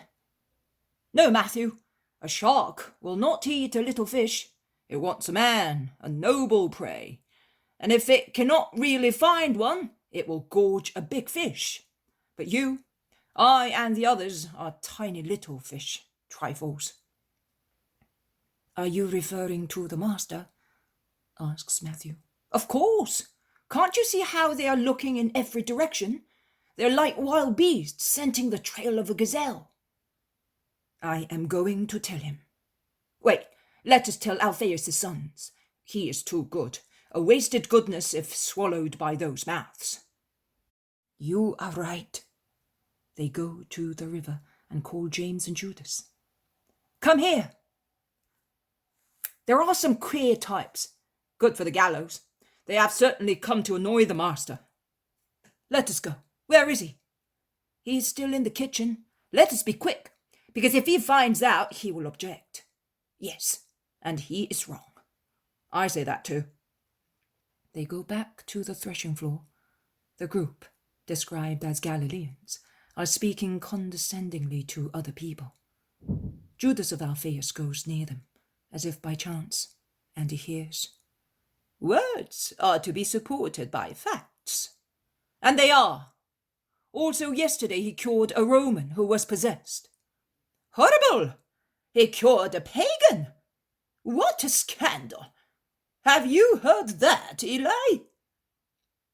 All faults are in him. He is friendly with excisemen and prostitutes, and is in touch with heathens, and he endures scandalmongers, which is also a fault, and the gravest in my eyes. But since he does not know and does not want to defend himself, speak to me about it. I am his brother, and I am older than he is, and this is another brother, the oldest. Speak. Why are you getting angry? Do you think that we are speaking ill of the Messiah? Oh, we have come from very far because of his fame. We were also telling these people. Liar! You are so disgusting that I am turning my back on you. And Judas of Alphaeus, probably because he feels that his love for his enemies is in danger, goes away. Isn't what we said true? Everybody here can tell. But no one of the everybody, that is of those to whom the Galileans were speaking, utters a word. They do not wish to lie, and they dare not give them the lie. So they remain silent. We do not even know what he is like, says the Galilean Eli. You did not insult him in my house, did you?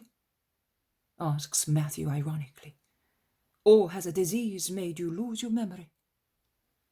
The Galilean covers himself with his mantle and goes away with the others without replying. Coward! Shouts Peter after him. They were telling us dreadful things about him, explains the man. But we have seen his deeds. On the other hand, we know what they, the Pharisees, are like. Whom should we believe then? The good one, who is really good? Or the wicked ones, who say they are good, whereas they are a calamity? I know that since I have been coming here, I have changed so much that I do not recognize myself anymore. I was violent and hard on my wife and children. I had no respect for my neighbours. Instead now, everybody at the village says Azariah is no longer himself. So, has anyone ever heard that a demon makes people good? For whom does he work then? For our holiness? Oh, he's a strange demon indeed if he works for the Lord. You are right, man, and may God protect you because you understand, see, and work properly. Carry on like that, and you will be a true disciple of the blessed Messiah. You will be a joy for him who wants your good and bears everything to lead you to it. Be scandalized only at true evil. But when you see that he works in the name of God, do not be scandalized, and do not believe those who would like to persuade you of scandals, even if you see him doing new things. These are new times. They have come like a flower, which has come up after its roots have been working for centuries. Had he not been preceded by centuries of expectation, we could not have understood his word. But centuries of obedience to the law of Sinai have given us the minimum preparation, which enables us to inhale all the incense and the new times, a divine flower that the bounty has granted us to see, and thus purify and fortify ourselves, and spray ourselves with the scent of holiness like altars. New times have new systems, which are not contrary to the law, but are infused with mercy and charity, because he is the mercy and the love which descended from heaven. James of Alphaeus waves his hand to the people and goes towards the house. "You do speak well," says Peter, amazed. "I never knew what to say. I can only say, be good, love him, listen to him, and believe him. I don't really know how he can be satisfied with me." "And yet he is very satisfied," replies James of Alphaeus. "Do you really mean that, or are you saying so out of kindness?" "It is true. Also yesterday he was telling me." "Was he? In that case, I am happier today than I was on the day they brought me my bride. But where did you learn to speak so well?" "On his mother's knees and beside him. What lessons, what words! Only he can speak better than she. But what she lacks in power, she gains in kindness and penetrates your heart. Oh, her lessons! Have you ever seen a piece of cloth, the corner of which touches a scented oil? It slowly absorbs the scent, but not the oil. And even if the oil is removed, the scent is still there to say, 'I was there.' She is like that. With her wisdom and grace, she imbues us, coarse piece of cloth which later life washed, and her perfume is within us." "Why does he not make her come? He said he was going to. We would become good. We would not be such blockheads. At least I would not. And also these people, in her presence, they would be good. Also those wicked persons who come now and again." "Do you think so? I don't. We would improve, and also the humble people. But the mighty and the wicked ones. Oh, Simon of Jonas, don't ascribe your honest feelings to other people. You would be disappointed. Here, he is coming. Don't let us say anything." Jesus comes out of the kitchen holding the hand of a little boy, who toddles along with him, eating a piece of bread seasoned with olive oil. Jesus adapts his stride to the little legs of his friend. "I made a conquest," he says happily. "This 4-year-old man, whose name is Azrael, told me that he wants to be a disciple and wants to learn everything, to preach, to cure sick children, to make the vine shoots bear bunches of grapes also in December, and then he wants to climb up a mountain and shout to the world, 'Come, the Messiah is here.' Is that right, Azrael?" The smiling child replies, "Yes," and continues eating his piece of bread. "You are hardly capable of eating," Thomas teases him. "You are not even capable of saying who the Messiah is." He is Jesus of Nazareth. "And what does Messiah mean?" It means the man who was sent to be good and make us all good." "And what does he do to make us good? Since you are a little rascal, what will you do?" "I will love him, and I will do everything, and he will do everything because I love him. If you do that, you will become good too." And you have had your lesson, Thomas. You have the commandment, love me, and you will do everything, because I will love you if you love me, and love will work everything in you. The Holy Spirit has spoken. Come, Azrael, let us go and preach. Jesus is so happy when he is with a child that I would like to take all the children to him and make him known to all the children. Instead, there are so many who do not even know him by name. He passes in front of the veiled woman, and before reaching her, he says to the child, "Say to that woman, peace be with you." Why? Because she is like you when you fall and hurt yourself, and she is weeping, but if you tell her that, it will pass. Peace be with you, woman. Don't cry. The Messiah told me, if you love him, he will love you and cure you, shouts the child while Jesus drags him away without stopping. Azrael has the stuff missionaries are made of, even if for the time being his sermons are somewhat untimely, and he says more than he was asked to do. Peace to you all. It is said, you shall not bear false witness. What is there more nauseating than a liar? Can we not say that he joins cruelty to impurity? Of course we can. A liar, I am talking of a liar in grave matters, is cruel. He kills a reputation with his tongue. So he does not differ from a murderer. Nay, he is more than a murderer. A murderer kills only the body. A liar kills also a good name, the memory of a man. He is therefore twice a murderer.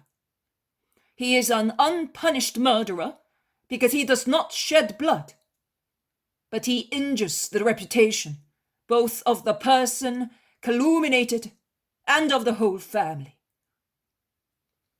And I will not take into consideration the case of the person who brings about the death of his neighbor by swearing false witness.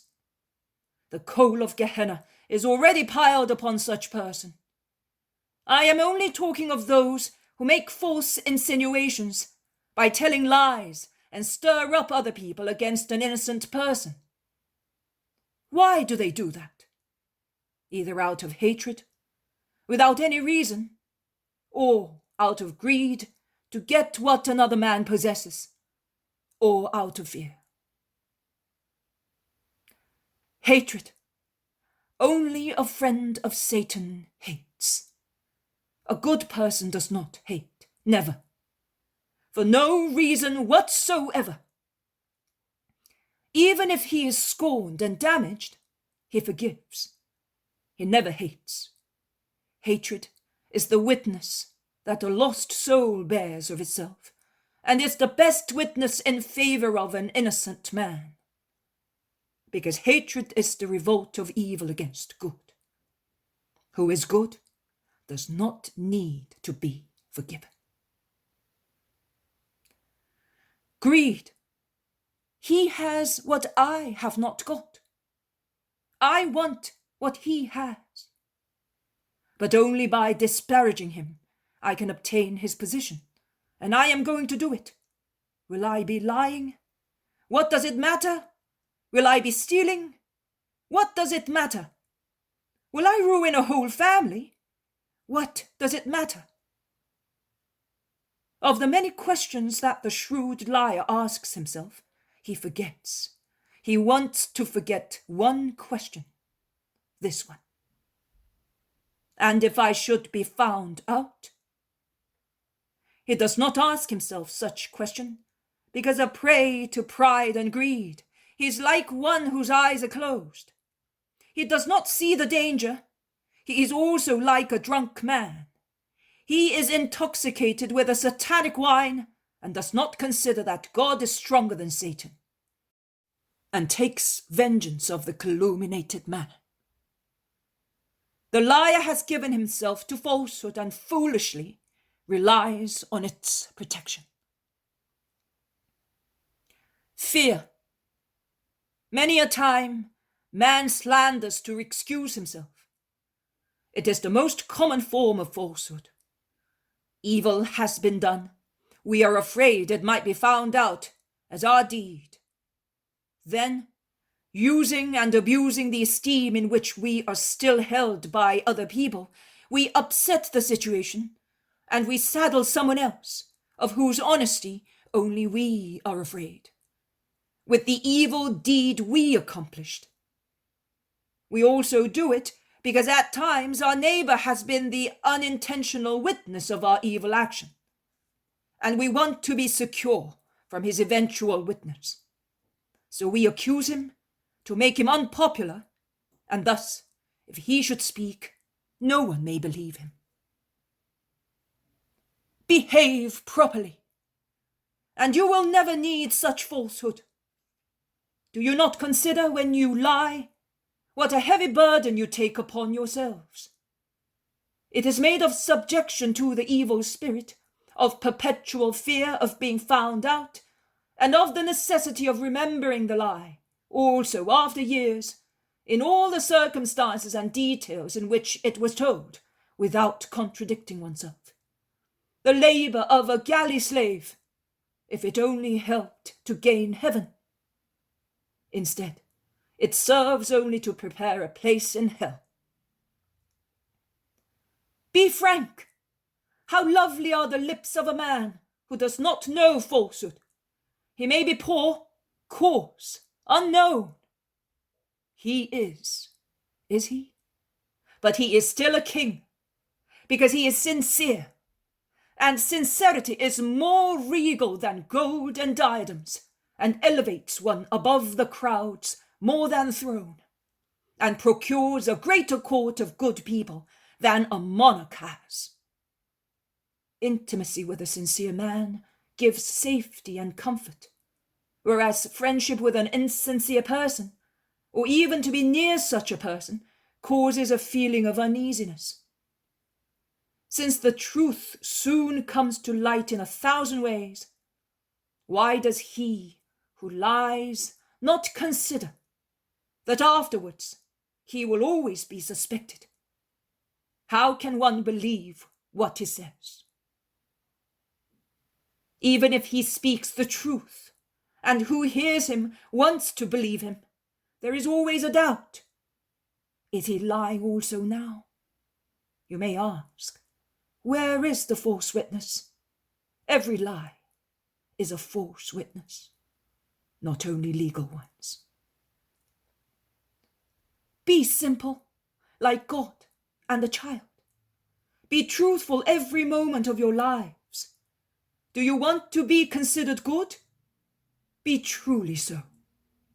Even if a scandalmonger should wish to speak evil of you, 100 good people will say, "No, it is not true. He is good.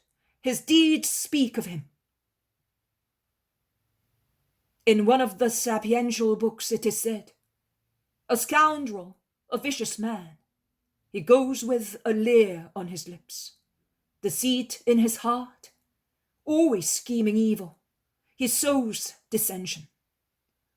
There are 6 things that the Lord hates, 7 that his soul abhors: a haughty look, a lying tongue, hands that shed innocent blood, a heart that weaves wicked plots, feet that hurry to do evil, a false witness who lies with every breath, a man who sows dissension among brothers.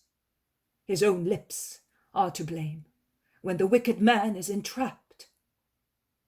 A false witness is nothing but deceit. Lips that tell the truth abide firm forever. The tongue that lies lasts only for a moment. The words of a backbiter sound simple, but they pierce man's heart. The enemy brooding over treason is known by his speech. Do not trust him when he whispers, because he carries 7 evils in his heart. He deceitfully conceals his hatred, but his wickedness will be disclosed. The man who digs a pit falls into it. The stone comes back on him that rolls it.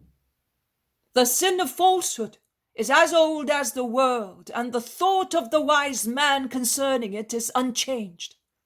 Unchanged is also the judgment of God on those who lie.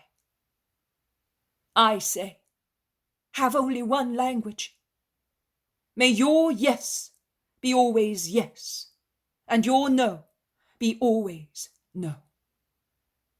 Also before mighty ones and tyrants, and you will receive great reward in heaven for it. I say to you, be spontaneous like a child who by instinct goes towards him who he perceives to be good without seeking anything but goodness. And he says what his own goodness makes him think, without considering whether he says too much and whether he may be reproached for it. Go in peace, and may the truth become your friend. Little Azrael, who has been sitting all the time at Jesus' feet, looking up at him like a little bird that listens to the song of its father, makes a loving gesture.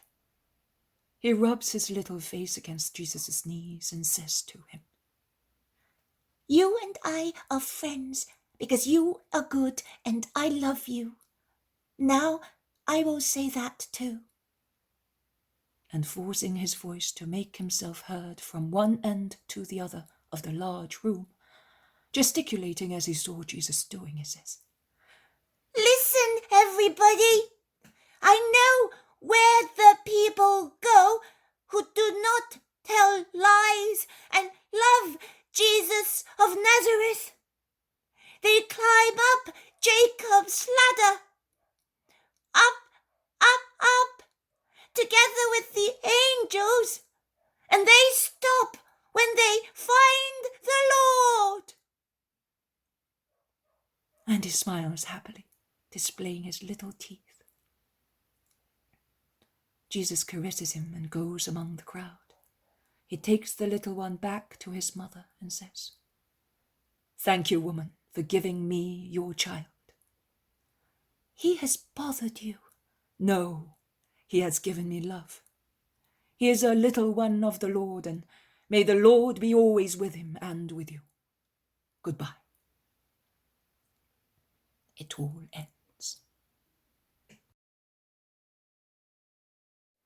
The poem of the man God, the first year of the public life.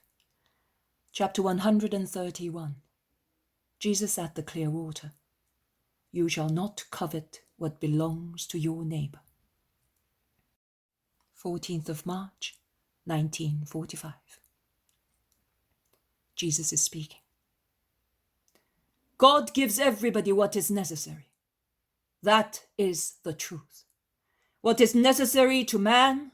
Pomp, a large number of servants, countless fields, banquets lasting from sunset to dawn? No. All that is necessary to a man is a roof, a loaf, a garment, the indispensable to live. Look around yourselves. Who are the happiest and the healthiest? Who enjoys a healthy, tranquil old age? Fast-living people? No. Those who live and work honestly and wish honest things. They are not poisoned by lust, and thus they are strong. They are not intoxicated by orgies, and are thus agile. They are not consumed by the poison of jealousy, and are thus cheerful. Who instead craves to possess more and more, kills his own peace and has no joy, grows old precociously, consumed by envy and abuses. I could link the commandment, you shall not steal, to the other one, you shall not covet what belongs to your neighbor. In fact, an immoderate lodging urges one to steal.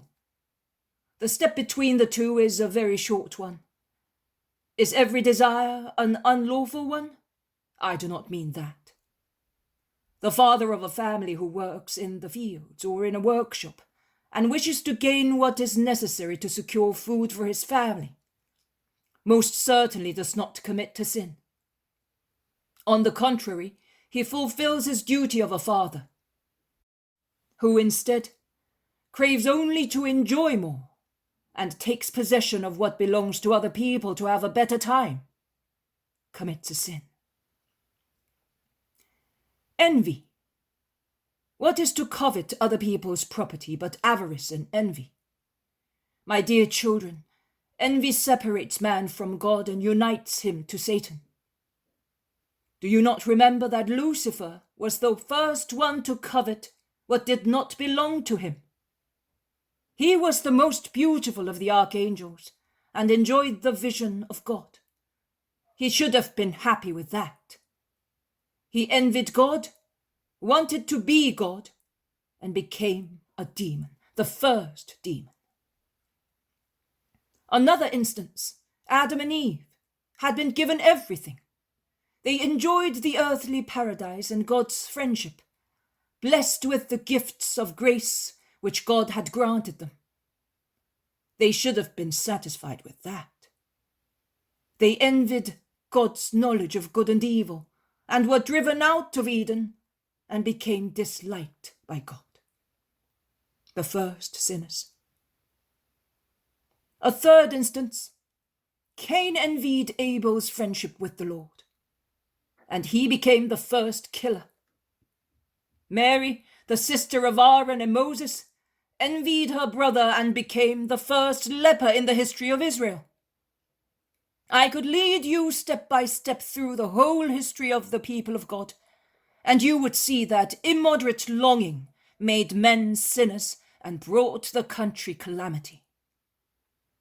Because the sins of the individuals accumulate and bring disasters to the country, exactly as grains of sand piling up throughout centuries cause landslides which overwhelm villages and their inhabitants. I have often cited little children as an instance, but they are simple and trustful. Today I say to you, imitate birds in their freedom from desires. Look, it is now winter. There is little food in the orchards. Do they worry about hoarding it in summer? No, they do not. They trust in the Lord.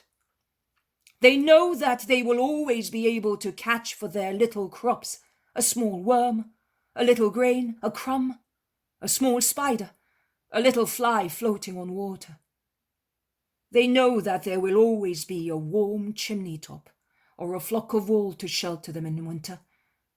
And they know as well that when the time comes when they will need hay for their nests and more food for their little ones, there will be sweet-smelling hay in the fields and juicy food in the orchards and in the furrows. And in the air and the soil will be rich in insects. And they slowly sing, "Thank you, Creator, for what you give us and will give us." And they are ready to sing hosannas at the top of their voices when they will enjoy the company of their mates during their mating season, and they see their offspring multiply. Is there a happier creature than a bird? And what is its intelligence as compared to the intelligence of man? A chip of silica compared with a mountain, but it teaches you a lesson. I solemnly tell you that who lives without any impure desires possesses the joy of a bird. He trusts in God, feels that God is his Father. He smiles at the rising day and at the falling night, because he knows that the sun is his friend and night his nourishment. He looks at men without malice and is not afraid of their vengeance, because he does not harm them in any way. He is not afraid for his health or his sleep, because he knows that an honest life prevents diseases and grants a peaceful rest. And finally, he is not afraid of death, because he knows that, since he always acted well, God can but smile at him. Also a king dies, and a rich man dies. A scepter will not avert death, neither can money buy immortality. As for the King of kings and the Lord of lords, crowns and money are ridiculous things. A life lived according to the law is the only thing of value. What are those men at the end of the room saying? Do not be afraid of speaking. We were saying, of what sin is Antipas guilty? Of theft or adultery? I would like you to look at your own hearts, and not at other people. But I will reply to you that he is guilty of idolatry, because he worships the flesh more than God. And he is guilty of adultery, theft, unlawful desires, and he will soon be guilty of homicide. Will he be saved by you, the Saviour? I will save those who are repentant and return to God. The unrepentant shall have no redemption.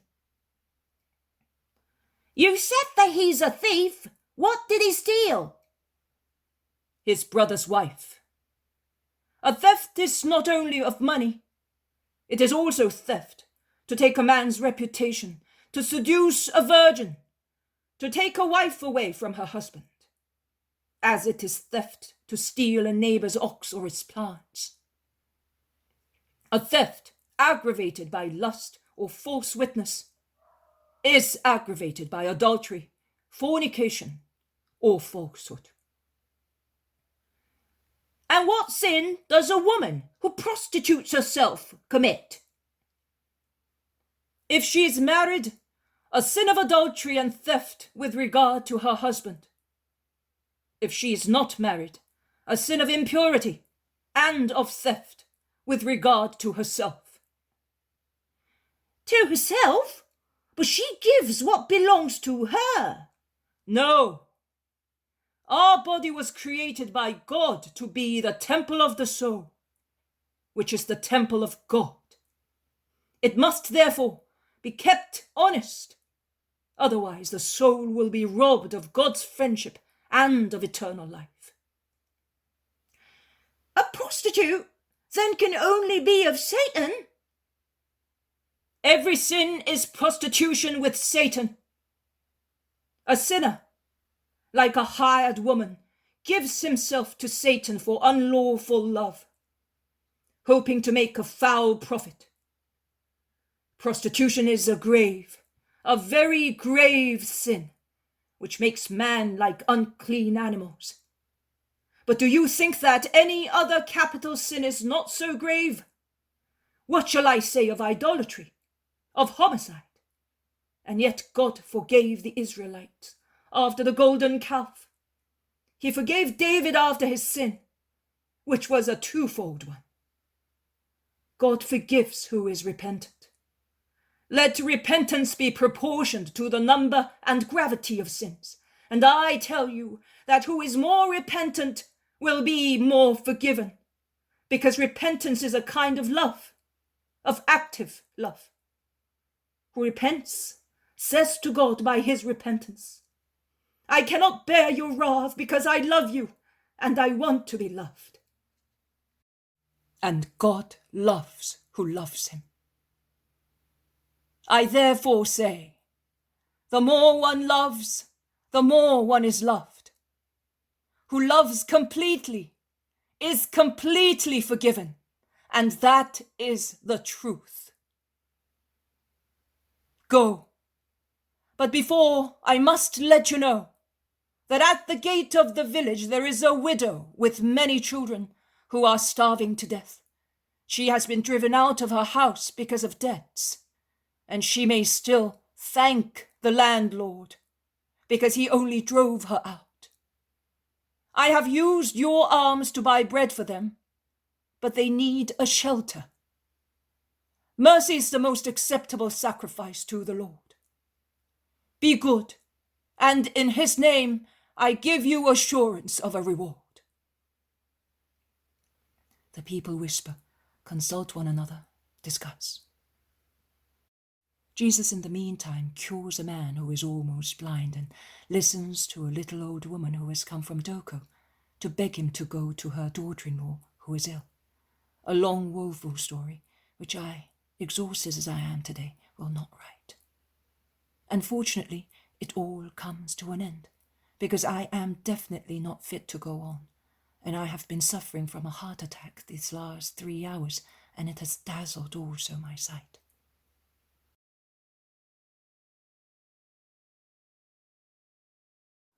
The poem of the man God, the first year of the public life. Chapter 132. Jesus at the clear water. Closure. 17th of March, 1945. My children in the Lord, the feast of purification is now at hand, and I, the light of the world, am sending you prepared with the minimum necessities to celebrate it properly. It is the first light of the feast, from which you will light all the others. Because he who should pretend to light many lamps without having the means to light the first one would be quite foolish. And even more foolish would be he who pretended to start his own sanctification from the most arduous things, neglecting what is the basis of the immutable building of perfection, the Decalogue. We read in the book of Maccabees that Judas with his men, after reconquering the temple and the city, with the protection of the Lord, destroyed the altars and the temples of the foreign gods and purified the temple. He then erected another altar, and with flints he lit a fire, offered sacrifices, burnt the incense, the lights, and laid the loaves of the proposition, and then they all prostrated themselves and begged the Lord not to let them sin any more. And if, owing to their weakness, they should fall into sin again, to be treated with divine mercy. And that happened on the 25th of the month of Chislev. Let us consider and apply the narrative to ourselves, because every word in the history of Israel, the chosen people, has a spiritual meaning. Life is always a lesson. The life of Israel is a teaching not only for our earthly days, but also for the conquest of the eternal days. They destroyed the altars and the pagan temples. That is the first operation, the one I told you to carry out when I mentioned the individual gods that take the place of the true God. The idolatries of sensuality, of gold, of pride, the capital vices that lead to the desecration and death of the soul, and of the body, and to the punishment of God. I did not crush you under the numberless formulae which now oppress the believers and are bulwark against the true law, which is oppressed and concealed by heaps of exterior prohibitions, which by their very oppression cause the believers to lose sight of the unswerving, clear, holy voice of the Lord, who says, "Do not curse, do not idolize, do not desecrate the festivals, do not dishonor your parents, do not kill, do not fornicate, do not steal, do not lie, do not covet other people's belongings, do not covet your neighbor's wife." 10 prohibitions, not one more. And they are the 10 columns of the temple of the soul. Above them shines the gold of the holiest precept. Love your God, love your neighbor. It is the coronation of the temple. It is the protection of its foundations. It is the glory of its builder. Without love, one could not keep the 10 rules and the columns would fall, all of them or some, and the temple would crash, all of it or part. But it would always be a ruin, and no longer suitable to receive the most holy. Do what I told you. Knock down the 3 lusts. Be sincere in giving a name to your vices, as God is sincere in saying to you, do not do this or that. It is useless subtilizing forms. Who loves something more than he loves God, whatever that love may be, is an idolater. Who invokes God professing himself his servant, and then does not obey him, is a rebel. Who, out of greed, works on the Sabbath, is a distrustful, presumptuous desecrator. Who refuses help to his parents, advancing pretexts, even if he says that they are works given to God, is one who is hated by God, who put fathers and mothers as his image on the earth. Who kills is always a murderer. Who fornicates is always lustful. Who steals is always a thief. Who lies is always vile. Who covets what is not his is always a greedy, loathsome glutton. Who desecrates a nuptial bed is always filthy. It is so, and I remind you that after the erection of the golden calf, there came the wrath of the Lord. After Solomon's idolatry, there was the schism that divided and weakened Israel. And our present misfortunes of spirit, fate, and nationality came after Hellenism was accepted, nay, introduced and welcomed by unworthy Judeans under Antiochus Epiphanes. I remind you that Nadab and Abihu, false servants of God, were struck by Jehovah. Remember that the manna was not holy on Sabbaths. Remember Cain and Absalom. And I recall the sin of David against Uriah and the sin of Absalom against Amnon. I recall the end of Absalom and Amnon, the fate of Heliodorus, a thief, and of Simon and Menelaus. I remind you of the ignoble end of the 2 false leaders who had borne false witness against Susanna, and I could continue with instances without finding an end to them. But let us go back to the Maccabees. And they purified the temple. It is not enough to say I destroy.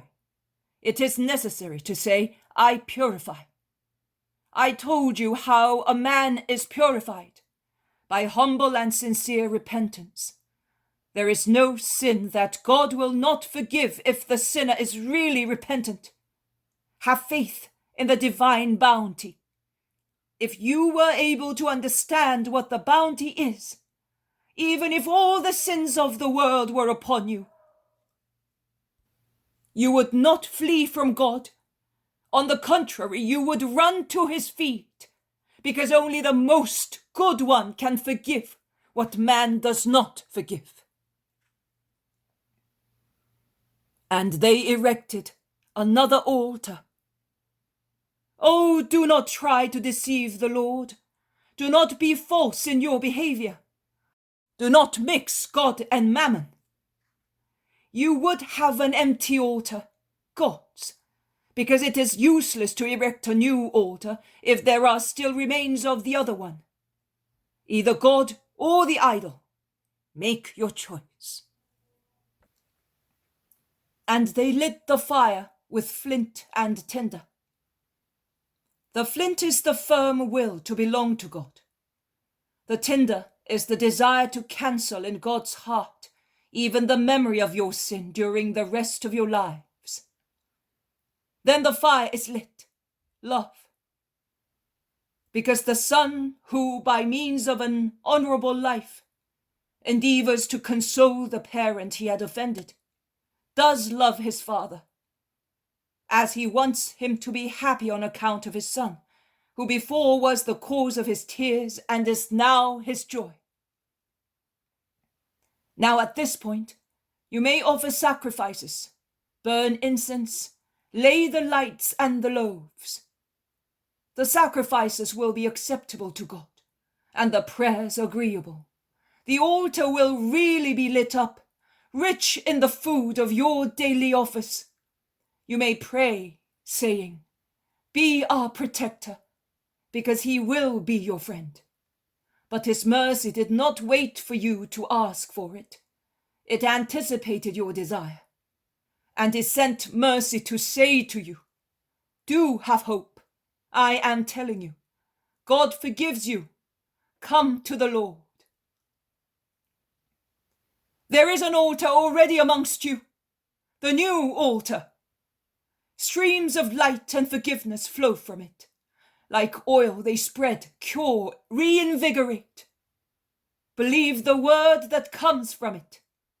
Weep with me over your sins.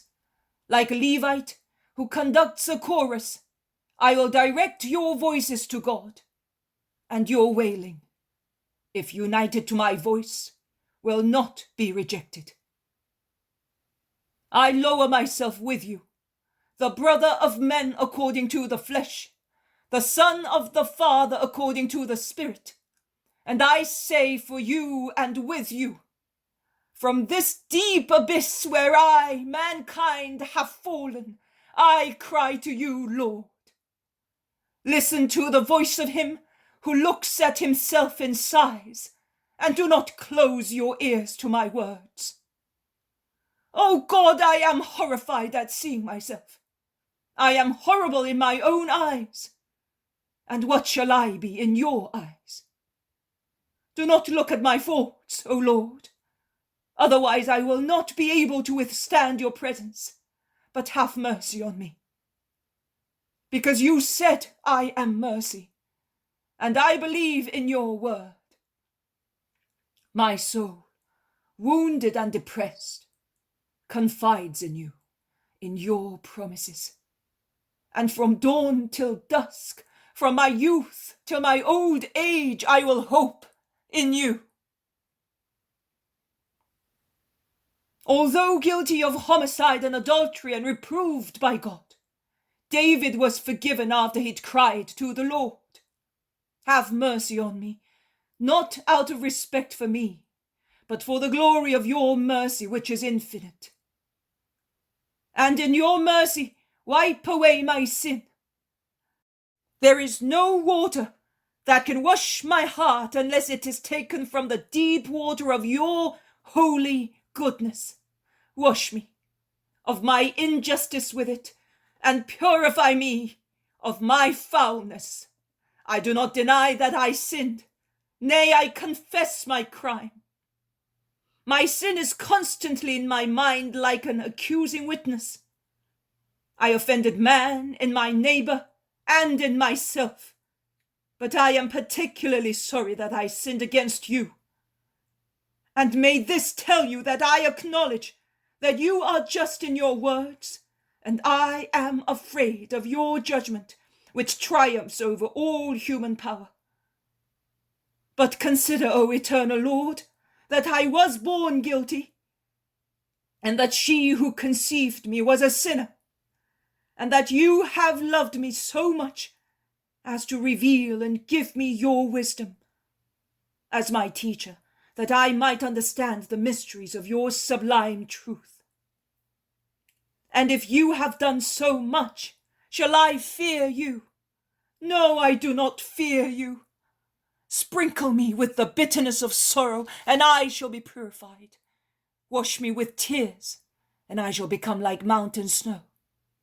Let me hear your voice, and your humiliated servant will rejoice, because your voice is joy and happiness, even when it reproaches. Turn your face to my sins, and your eyes will cancel my iniquity. The heart you gave me was desecrated by Satan and my human weakness. Create a clean heart in me, and destroy what is corrupted in the viscera of your servant, so that an upright spirit only may reign in him. Do not banish me from your presence, and do not deprive me of your friendship, because only your salvation is the joy of my soul, and your sovereign spirit is the consolation of a humiliated heart.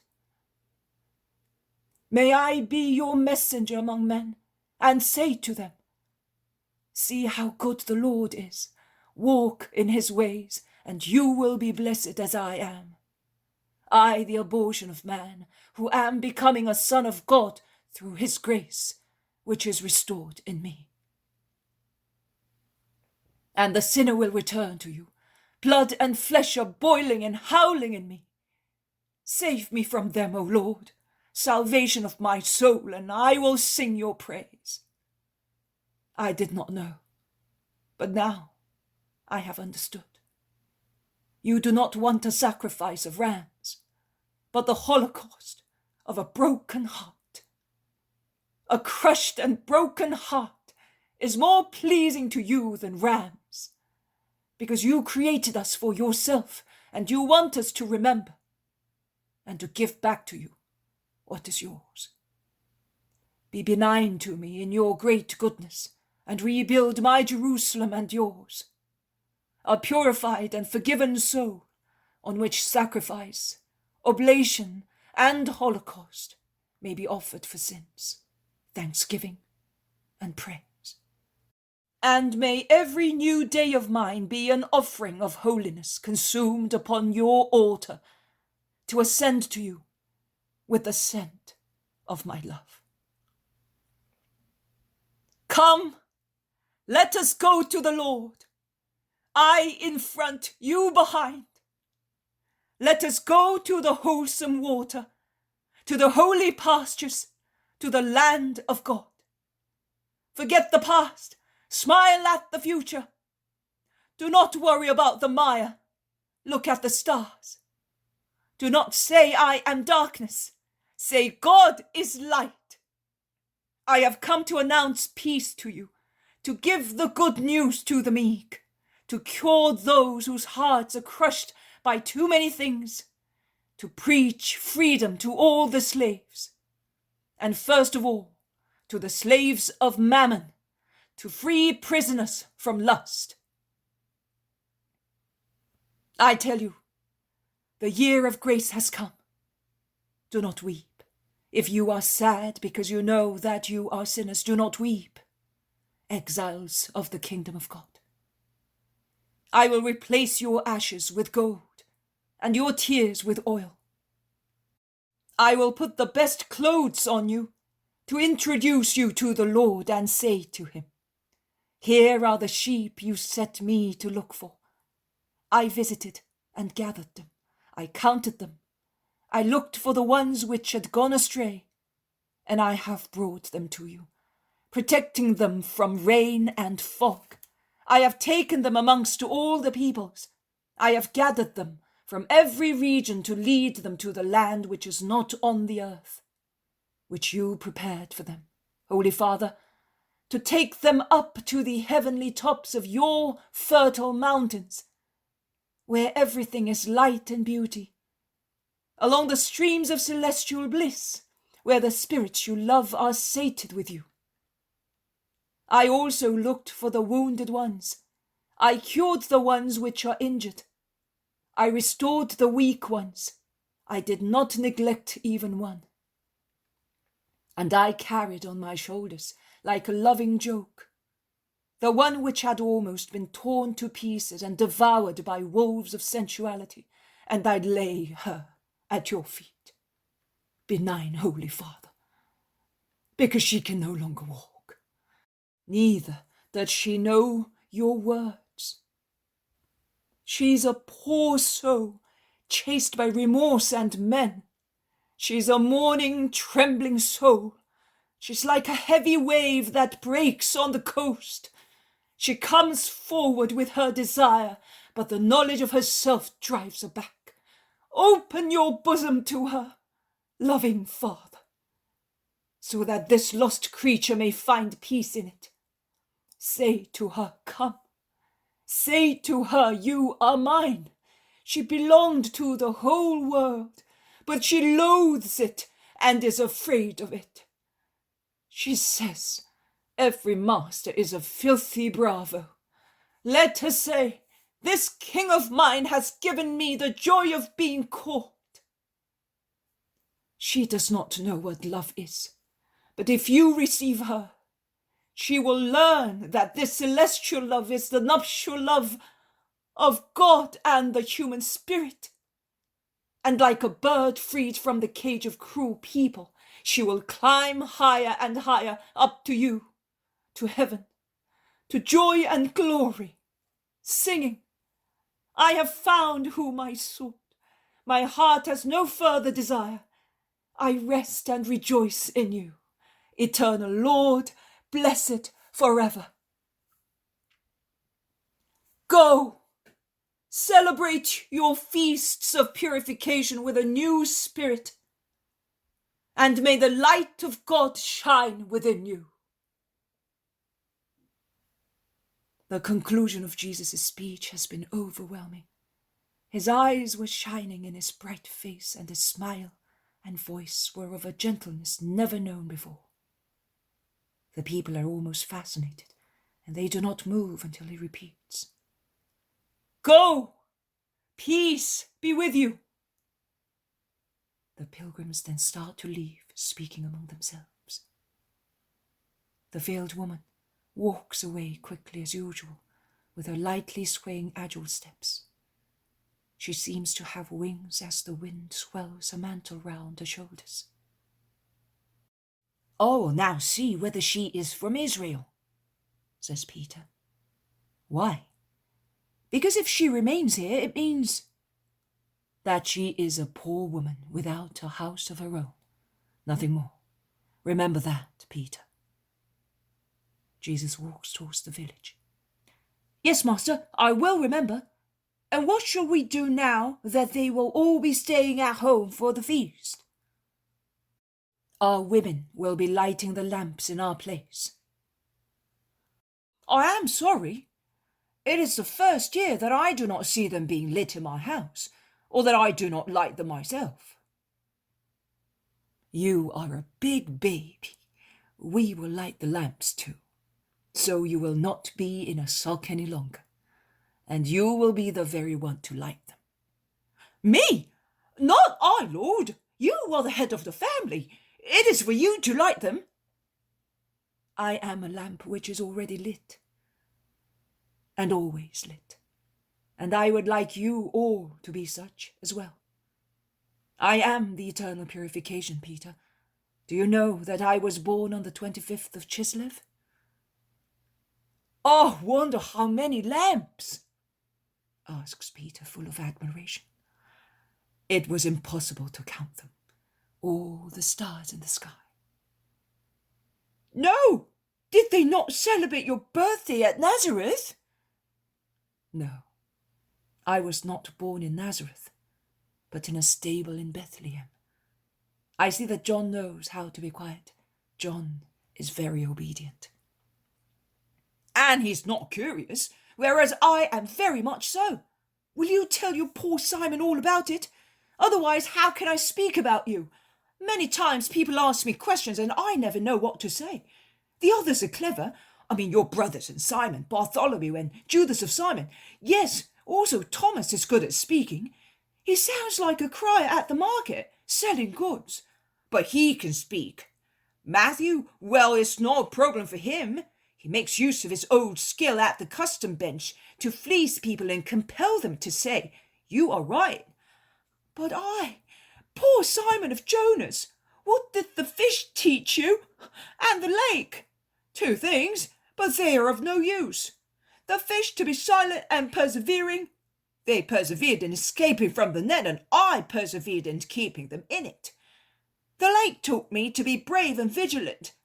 And what about the boat? It taught me to slug away without sparing any of my muscles, and to stand up even when the lake was rough, and one might fall. To watch the pole star, to hold the rudder with a firm hand, to be strong, brave, constant, careful. That is what my poor life taught me. Jesus lays a hand on his shoulder and shakes him, looking at him with loving admiration, a true admiration of such sincerity, and says to him, "Do you not think that is a lot, Simon Peter? You have what is necessary to be my stone. Nothing to be added, nothing to be taken away. You will be the eternal navigator, Simon, and you will say to who comes after you, 'Watch the pole star.' That is Jesus. A firm hand on the rudder, strength, courage, firmness, carefulness, hard work without sparing oneself, an eye on everything, capability of standing up also on rough seas. With regard to being silent, well, the fish did not teach you that. With regard to what I should be able to say, I am more mute than fish. The other words, also magpies can chatter as well as I do. But tell me, my master, will you give a son also to me? We are old, but you said the Baptist's mother was old. Now, you said, and you will say to him who comes after you, who comes after a man but his son." Peter's face expresses prayer and hope. "No, Peter, and do not be upset about it. You look just like your lake when the sun is hidden by a cloud. From bright, it becomes dull. No, my Peter, you will not have one, but 1,000, 10,000 sons, and in every country. Do you not remember what I said to you? You will be a fisher of men." "Oh, yes, but a child who called me father would be so kind." "You will have so many that you will not be able to count them, and you will give them eternal life, and you will find them in heaven, and will bring them to me, saying, 'Here are the children of your Peter, and I want them to be where I am.' And I will say to you, 'Yes, Peter, it will be done as you wish, because you have done everything for me, and I will do everything for you.'" Jesus is most kind in making such promises. Peter swallows saliva while weeping over the dying hope of an earthly paternity, and at the same time shedding joyful tears at the rapture announced to him. "Oh, Lord," he says, "but to give eternal life, it is necessary to persuade souls to be good, and we are back to the same point. I am not good at speaking." "When the time comes, you will be able to speak better than Gamaliel." "I want to believe you, but you work the miracle, because if I have to do it by myself—" Jesus smiles at him gently and says, "Today I am entirely yours. Let us go through the village. We will go and see the widow. I have a secret offer, a ring to be sold. Do you know how I got it? A stone fell near my feet while I was praying under this willow tree. A little parcel was tied to the stone with a tiny strip of parchment. Inside the little parcel there was a ring, and on the parchment one word: charity." "Let me see. Oh, beautiful, a woman's ring. What a tiny finger, but how heavy it is." "Now you will sell it. I am not capable. The hotel keeper buys gold. I will wait for you near the baker's. Go, Peter." But I don't know what to do. Gold? I know nothing about gold." "Just think that it is bread for the people who are hungry, and do your best. Goodbye." And Peter turns to the right, while Jesus more slowly goes to the left, towards the village, which appears in the distance from behind a thicket on the other side of the Stewart house. The poem of The Man God, the first year of the public life. Chapter 133. Jesus leaves the clear water and goes toward Bethany. 18th of March, 1945. There are no pilgrims at Clearwater. It is a strange sensation to see the place without any people stopping there for the night, or taking their meals on the threshing floor or under the shed. Everything is clean and tidy today, without any of the traces that crowds usually leave. The disciples spend their time in manual work. Some make wickerwork fish traps. Some dig out the ground to make drains for the rainwater and thus prevent it from stagnating on the threshing floor. Jesus is standing in the middle of a meadow, crumbling bread for some sparrows. There is not a soul as far as the eye can see, notwithstanding the clear day. Andrew, who is coming back from an errand, goes toward Jesus and says, "Peace to you, Master." "And to you, Andrew. Come here with me for a moment. You can stay here near these little birds. You are like them, see? When they know that who goes near them loves them, they are no longer afraid. See how confident, safe and happy they are. Before they were almost near my feet. Now that you are here, they are on the lookout. But look, there is a bolder sparrow which is coming forwards. It has realized that there is no danger, and the others are following it. See how they eat to their fill? Is it not the same with us, the children of the Father? He sates us with his love.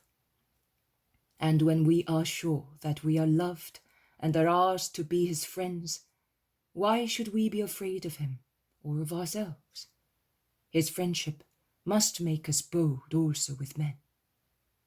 Believe me, only a criminal must be afraid of his fellow creature, not a just man like you. Andrew blushes, but does not say anything. Jesus draws him to himself and, smiling, says to him, "You and Simon should be put into one crucible to be melted and formed again. You would then be both perfect. And yet, if I told you that, although you are so different now, you will be perfectly identical to Peter at the end of your mission, would you believe me?" "If you say so, it must be certain. I will not even ask how that may happen, because everything you say is true, and I will be happy to be like my brother Simon, because he is just and makes you happy. Simon is clever, and I am so happy that he is clever. He is also brave and strong, but also the others." "And are you not?" "Oh, you are the only one who can be satisfied with me." "And I am the only one to realize that you work noiselessly but more deeply than the others. Because amongst the 12 disciples, there are some who make as much noise as the work they do. There are some who make much more noise than the work they do. And there are some who do nothing but work. A humble, active, ignored work. The others may think that they do nothing, but he who sees knows. There are such differences because you are not yet perfect. And there will always be such differences amongst future disciples, also amongst those who will come after you, until the angel will thunder, time no longer exists. There will always be ministers of Christ who are equally able to work and to draw upon themselves the eyes of the world. They are the masters, and unfortunately, there will be also those who are nothing but noise and exterior gestures, false shepherds with a histrionic attitude. Priests? No, they are mimers, nothing else. Gestures do not make the priest, neither does the cassock. Neither worldly knowledge or mighty worldly relations make the priest. It is his soul, so great a soul as to crush the flesh. My priest is completely spiritual. That is how I dream him. That is what my holy priests will be like. The spirit has neither the voice nor the attitude of the stage player. It is insubstantial because it is spiritual, and therefore it cannot wear pepla or masks. It is what it is: spirit, fire, light, love. It speaks to the spirits. It speaks with the chastity of eyes, of gestures, of words, of deeds. Man looks, and he sees a fellow creature. But what does he see above and beyond the flesh? Something that makes him slow down his hurried steps, that makes him meditate and conclude. This man, who is like me, has only the appearance of a man. He has the soul of an angel. If he is a misbeliever, he concludes, because of him I believe that there is a God and a heaven. And if he is lustful, he says, this fellow creature of mine has heavenly eyes. I will restrain my sensuality so that I may not desecrate them. And if he is a miser, he decides, because of the instance of this man who is not attached to riches, I will stop being a miser. And if he is a man quick to anger, or a cruel fellow in front of a gentle person, he will become more quiet and calm. That is what a holy priest will be able to do. And believe me, amongst the holy priests, there will always be some ready to die for the love of God and of their neighbor, and they will do it so quietly, after practicing perfection through their lives also very quietly, that the world will not even notice them. But if the whole world does not become utter lewdness and idolatry, it will be through those heroes of silence and loyal activity. And their smiles will be like yours, pure and timid, because there will always be some Andrews. They will exist through the grace of God and for the fortune of the world. I did not think I deserved such words. I had done nothing to provoke them. You helped me to attract a heart to God, and it is the second one that you have led towards the light. Oh, why did she speak? She had promised. No one has spoken. But I know, when your tired companions rest, there are 3 sleepless people at the clear water, the apostle of the silent, active love for his brother sinners, the creature urged by her soul towards salvation, and the Saviour, who prays and keeps watch, who waits and hopes. I hope that a soul may find salvation. Thank you, Andrew. Continue like that and be blessed for it. Oh, Master, do not say anything to the others. When I am alone with a person, speaking to a leprous woman on a deserted beach, or speaking here to a woman whose face I do not see, I am still capable of doing very little. But if the others, and above all Simon, know about it and they want to come, then I am not able to do anything at all. You must not come either. I am shy of speaking before you. I will not come. Jesus will not come. But the Spirit of God has always been with you. Let us go home. They are calling us for our meal. And it all ends between Jesus and his gentle disciple. They are still eating, and they have already lit the lamp, because night falls very rapidly, and because of the bitterly cold wind it is advisable to keep the door closed, when someone knocks at the door and John's gay voice is heard. "Welcome! You were quick. What is news? You are heavily laden." They are all speaking at the same time, helping the three to take off the very heavy bags which they are carrying on their backs. "Slowly. Let us say hello to the master. Just a moment." There is a brightly homely excitement due to the joy of being all together. "I greet you, my friends. God gave you good weather."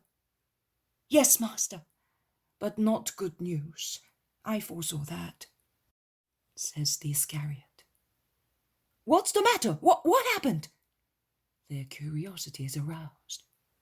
"Let them have some refreshment first." "No, master. We will give you and the others what we have first. And the first thing, John, give the letter."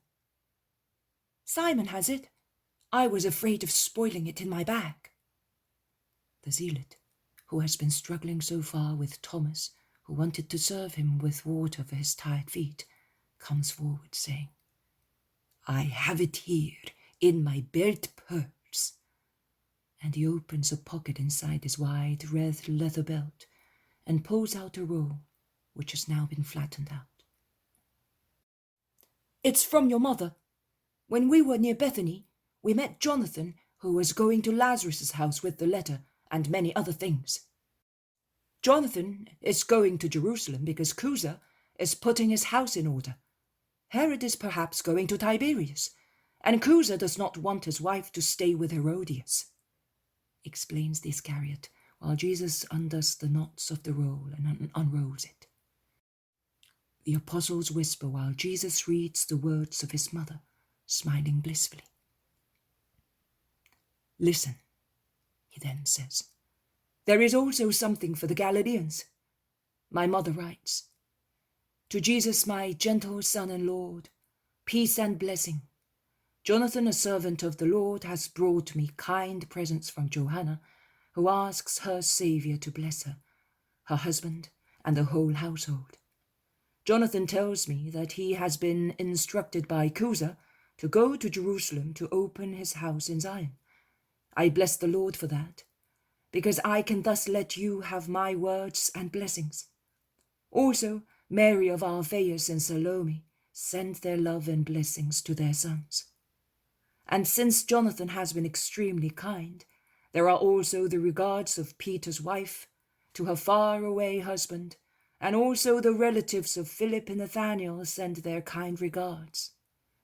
All your women, O dear far-away men, have worked with needles, looms, or in the kitchen gardens, and are sending you clothes for the winter months, and sweet honey, reminding you to take it with hot water in the damp evenings. Take care of yourselves. That is what your mothers and wives have told me, and I am telling you. Also, my son, we have not sacrificed ourselves for nothing, believe us. Enjoy the humble gifts that we, the disciples of Christ's disciples, are offering to the servants of the Lord, and give us only the joy of hearing that you are all well.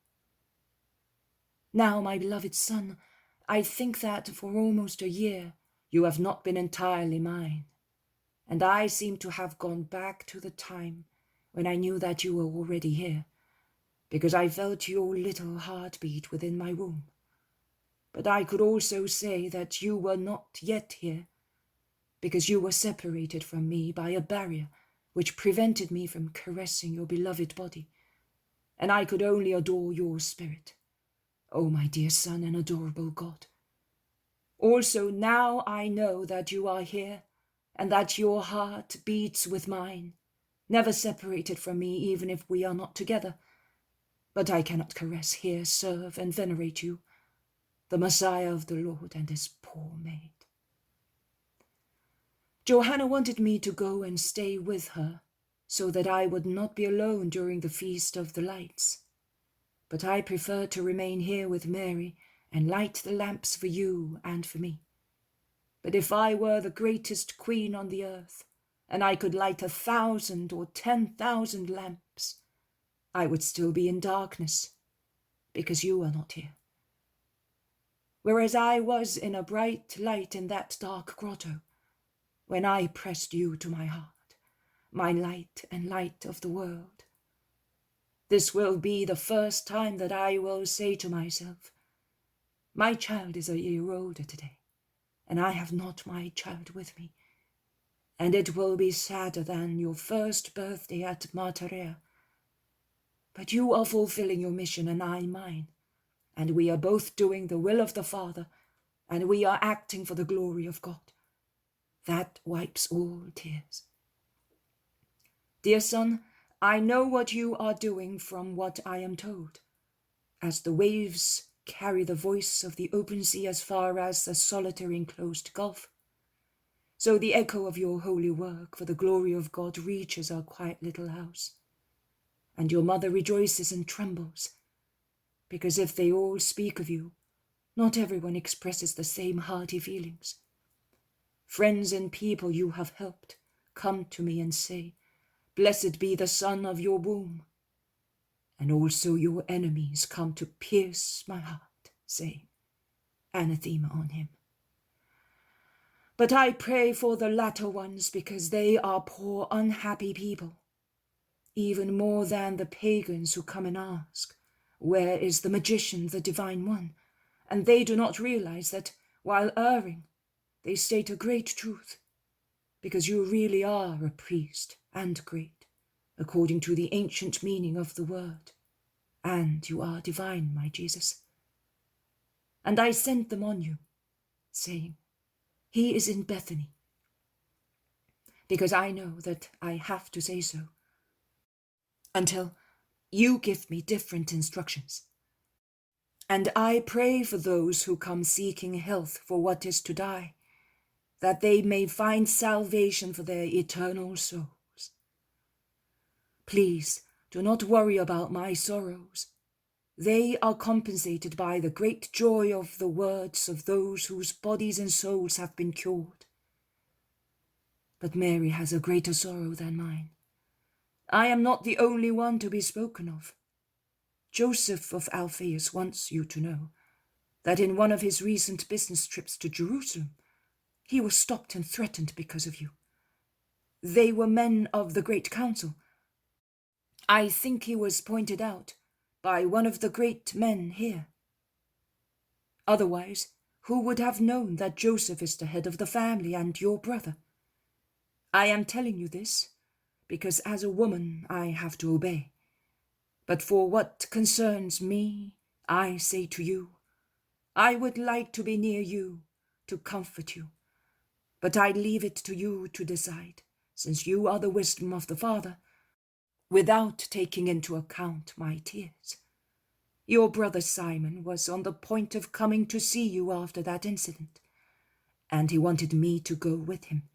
But he was held back by bad weather, and even more by the fear that he might not find you, because we are told, as a threat, that you cannot stay where you are. Son, my adored and holy son, I am keeping my arms raised, as Moses did on the hilltop, praying for you in your battle against the enemies of God, and yours, my Jesus, whom the world does not love. Leah of Isaac died here, and I was very sorry because she was always a good friend of mine. But my greatest sorrow is that you are far away and not loved by people. I bless you, my son, and as I give you peace and blessing, I ask you to give yours to Mother. Those impudent fellows reach even the house, shouts Peter. And Judas Thaddeus exclaims, Joseph might have kept the news to himself, but I am sure he was dying to let people know. The howl of hyenas does not frighten living people, states Philip. The trouble is that they are not hyenas, they are tigers. They are after a living prey, says Iscariot, who then says to the zealot, Tell them what we have learned. Yes, master. Judas was right in being afraid. We went to see Joseph of Arimathea and Lazarus, and we went there as well-known friends of yours. Then Judas and I, as if we were very old friends, went to see some of his friends in Zion. And Joseph and Lazarus tell you to go away from here at once during these feast days. Don't insist, master. It is for your own good. Judas's friends said, "Be careful. They have already decided to come and catch him, so that they may accuse him during these feast days, when there is no people. Let him retire for some time, and thus disappoint those vipers. Doris's death has roused their poison and their fear, because they are afraid, besides being full of hatred, and fear causes them to see what does not exist, and hatred makes them lie." "They know everything about us. It is a hideous situation, and they distort and exaggerate everything. And when they think that there is not enough to curse us, then they start inventing. They make me feel sick and discouraged. I feel like going into exile. Like going, I don't know, far away. Away from Israel, which is nothing but sin."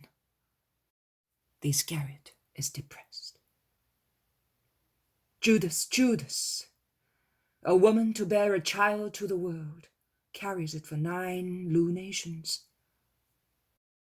Do you want to be quicker in giving the world the knowledge of God? Not 9, but thousands of lunations will be required. And as at each lunation the moon waxes and then wanes, appearing to us as a new moon, then as a full moon, then as a waning moon.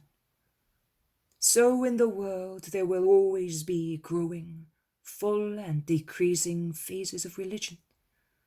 But even when religion will seem to be dead, it will be alive, exactly as the moon is still there, also when she seems to have disappeared. And those who have worked at this religion will have full merits, even if only a tiny minority of faithful souls will be left on the earth. Cheer up. Do not be easily roused in triumph or easily depressed in defeat." "But let us go away. We are not yet strong enough, and we feel that in front of the Sanhedrin we would be afraid. At least I would. I don't know about the others, but I don't think it would be wise to try. Our hearts are not like the hearts of the 3 young men at Nebuchadnezzar's court." "Yes, master, it is better." "It's wise. Judas is right. You see that also your mother and relatives, and Lazarus and Joseph. We should not let them come at all."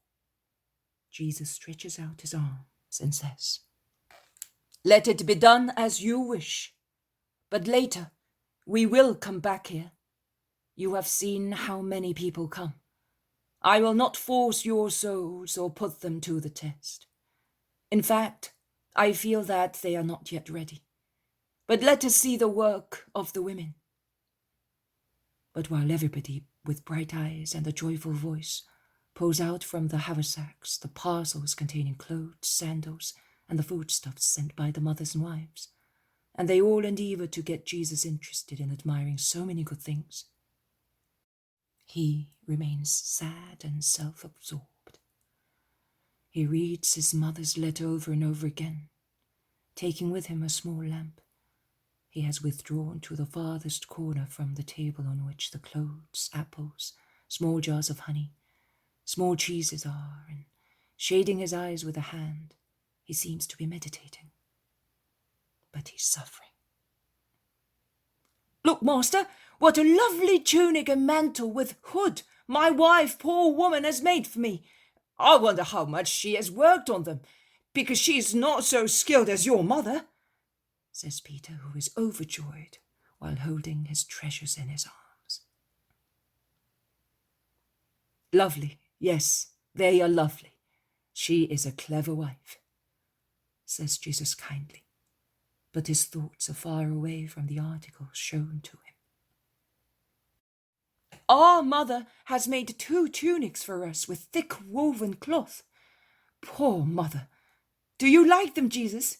They are a lovely shade, aren't they? Says James of Zebedee. Really beautiful, James. It will suit you. Look, I bet these belts were made by your mother. Only she can embroider like that. And I say that this double veil to protect us from the sunshine was also made by Mary. It is like yours. The tunic is not. Mother certainly wove it. Poor mother. After all the tears she shed last summer, she cannot see very well and often breaks the thread. What a dear. And Judas of Alphaeus kisses the dark red heavy tunic. You are not very cheerful, master, remarks Bartholomew at last. You are not even looking at the things which were sent you. He cannot be, points out Simon Zealot. I am thinking.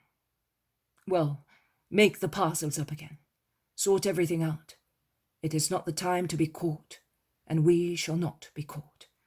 At dead of night, in the moonlight, we'll go towards Doco, and then to Bethany. Why to Doco? Because there is a dying woman there who is waiting to be cured by me. Are we not calling at the stewards? No, Andrew, we are not calling anywhere, so no one will have to tell lies, saying that they do not know where we are. If you are anxious not to be persecuted, I am anxious not to cause trouble to Lazarus. But Lazarus is waiting for you. And we are going to him, or rather, Simon, will you give me hospitality in the house of your old servant? With pleasure, master. You know everything now. I can therefore say to you, on behalf of Lazarus, of myself, and of him who lives in the house, it is yours. Let us go, hurry up, so that we may be at Bethany before the Sabbath. And while they are all scattered with lamps to do what is necessary for the sudden departure, Jesus is left alone. Andrew comes back in. He goes near Jesus and asks, "What about that woman? I am sorry to leave her now that she was about to come. It is wise. You saw that. Go, tell her that we will be coming back after some time, and that in the meantime she should remember your words." Your words, Lord. I only repeated yours. Go, hurry up, and do not let anybody see you. Truly, in this world of bad people, those who are innocent must look like wicked people. Everything ends on this great truth.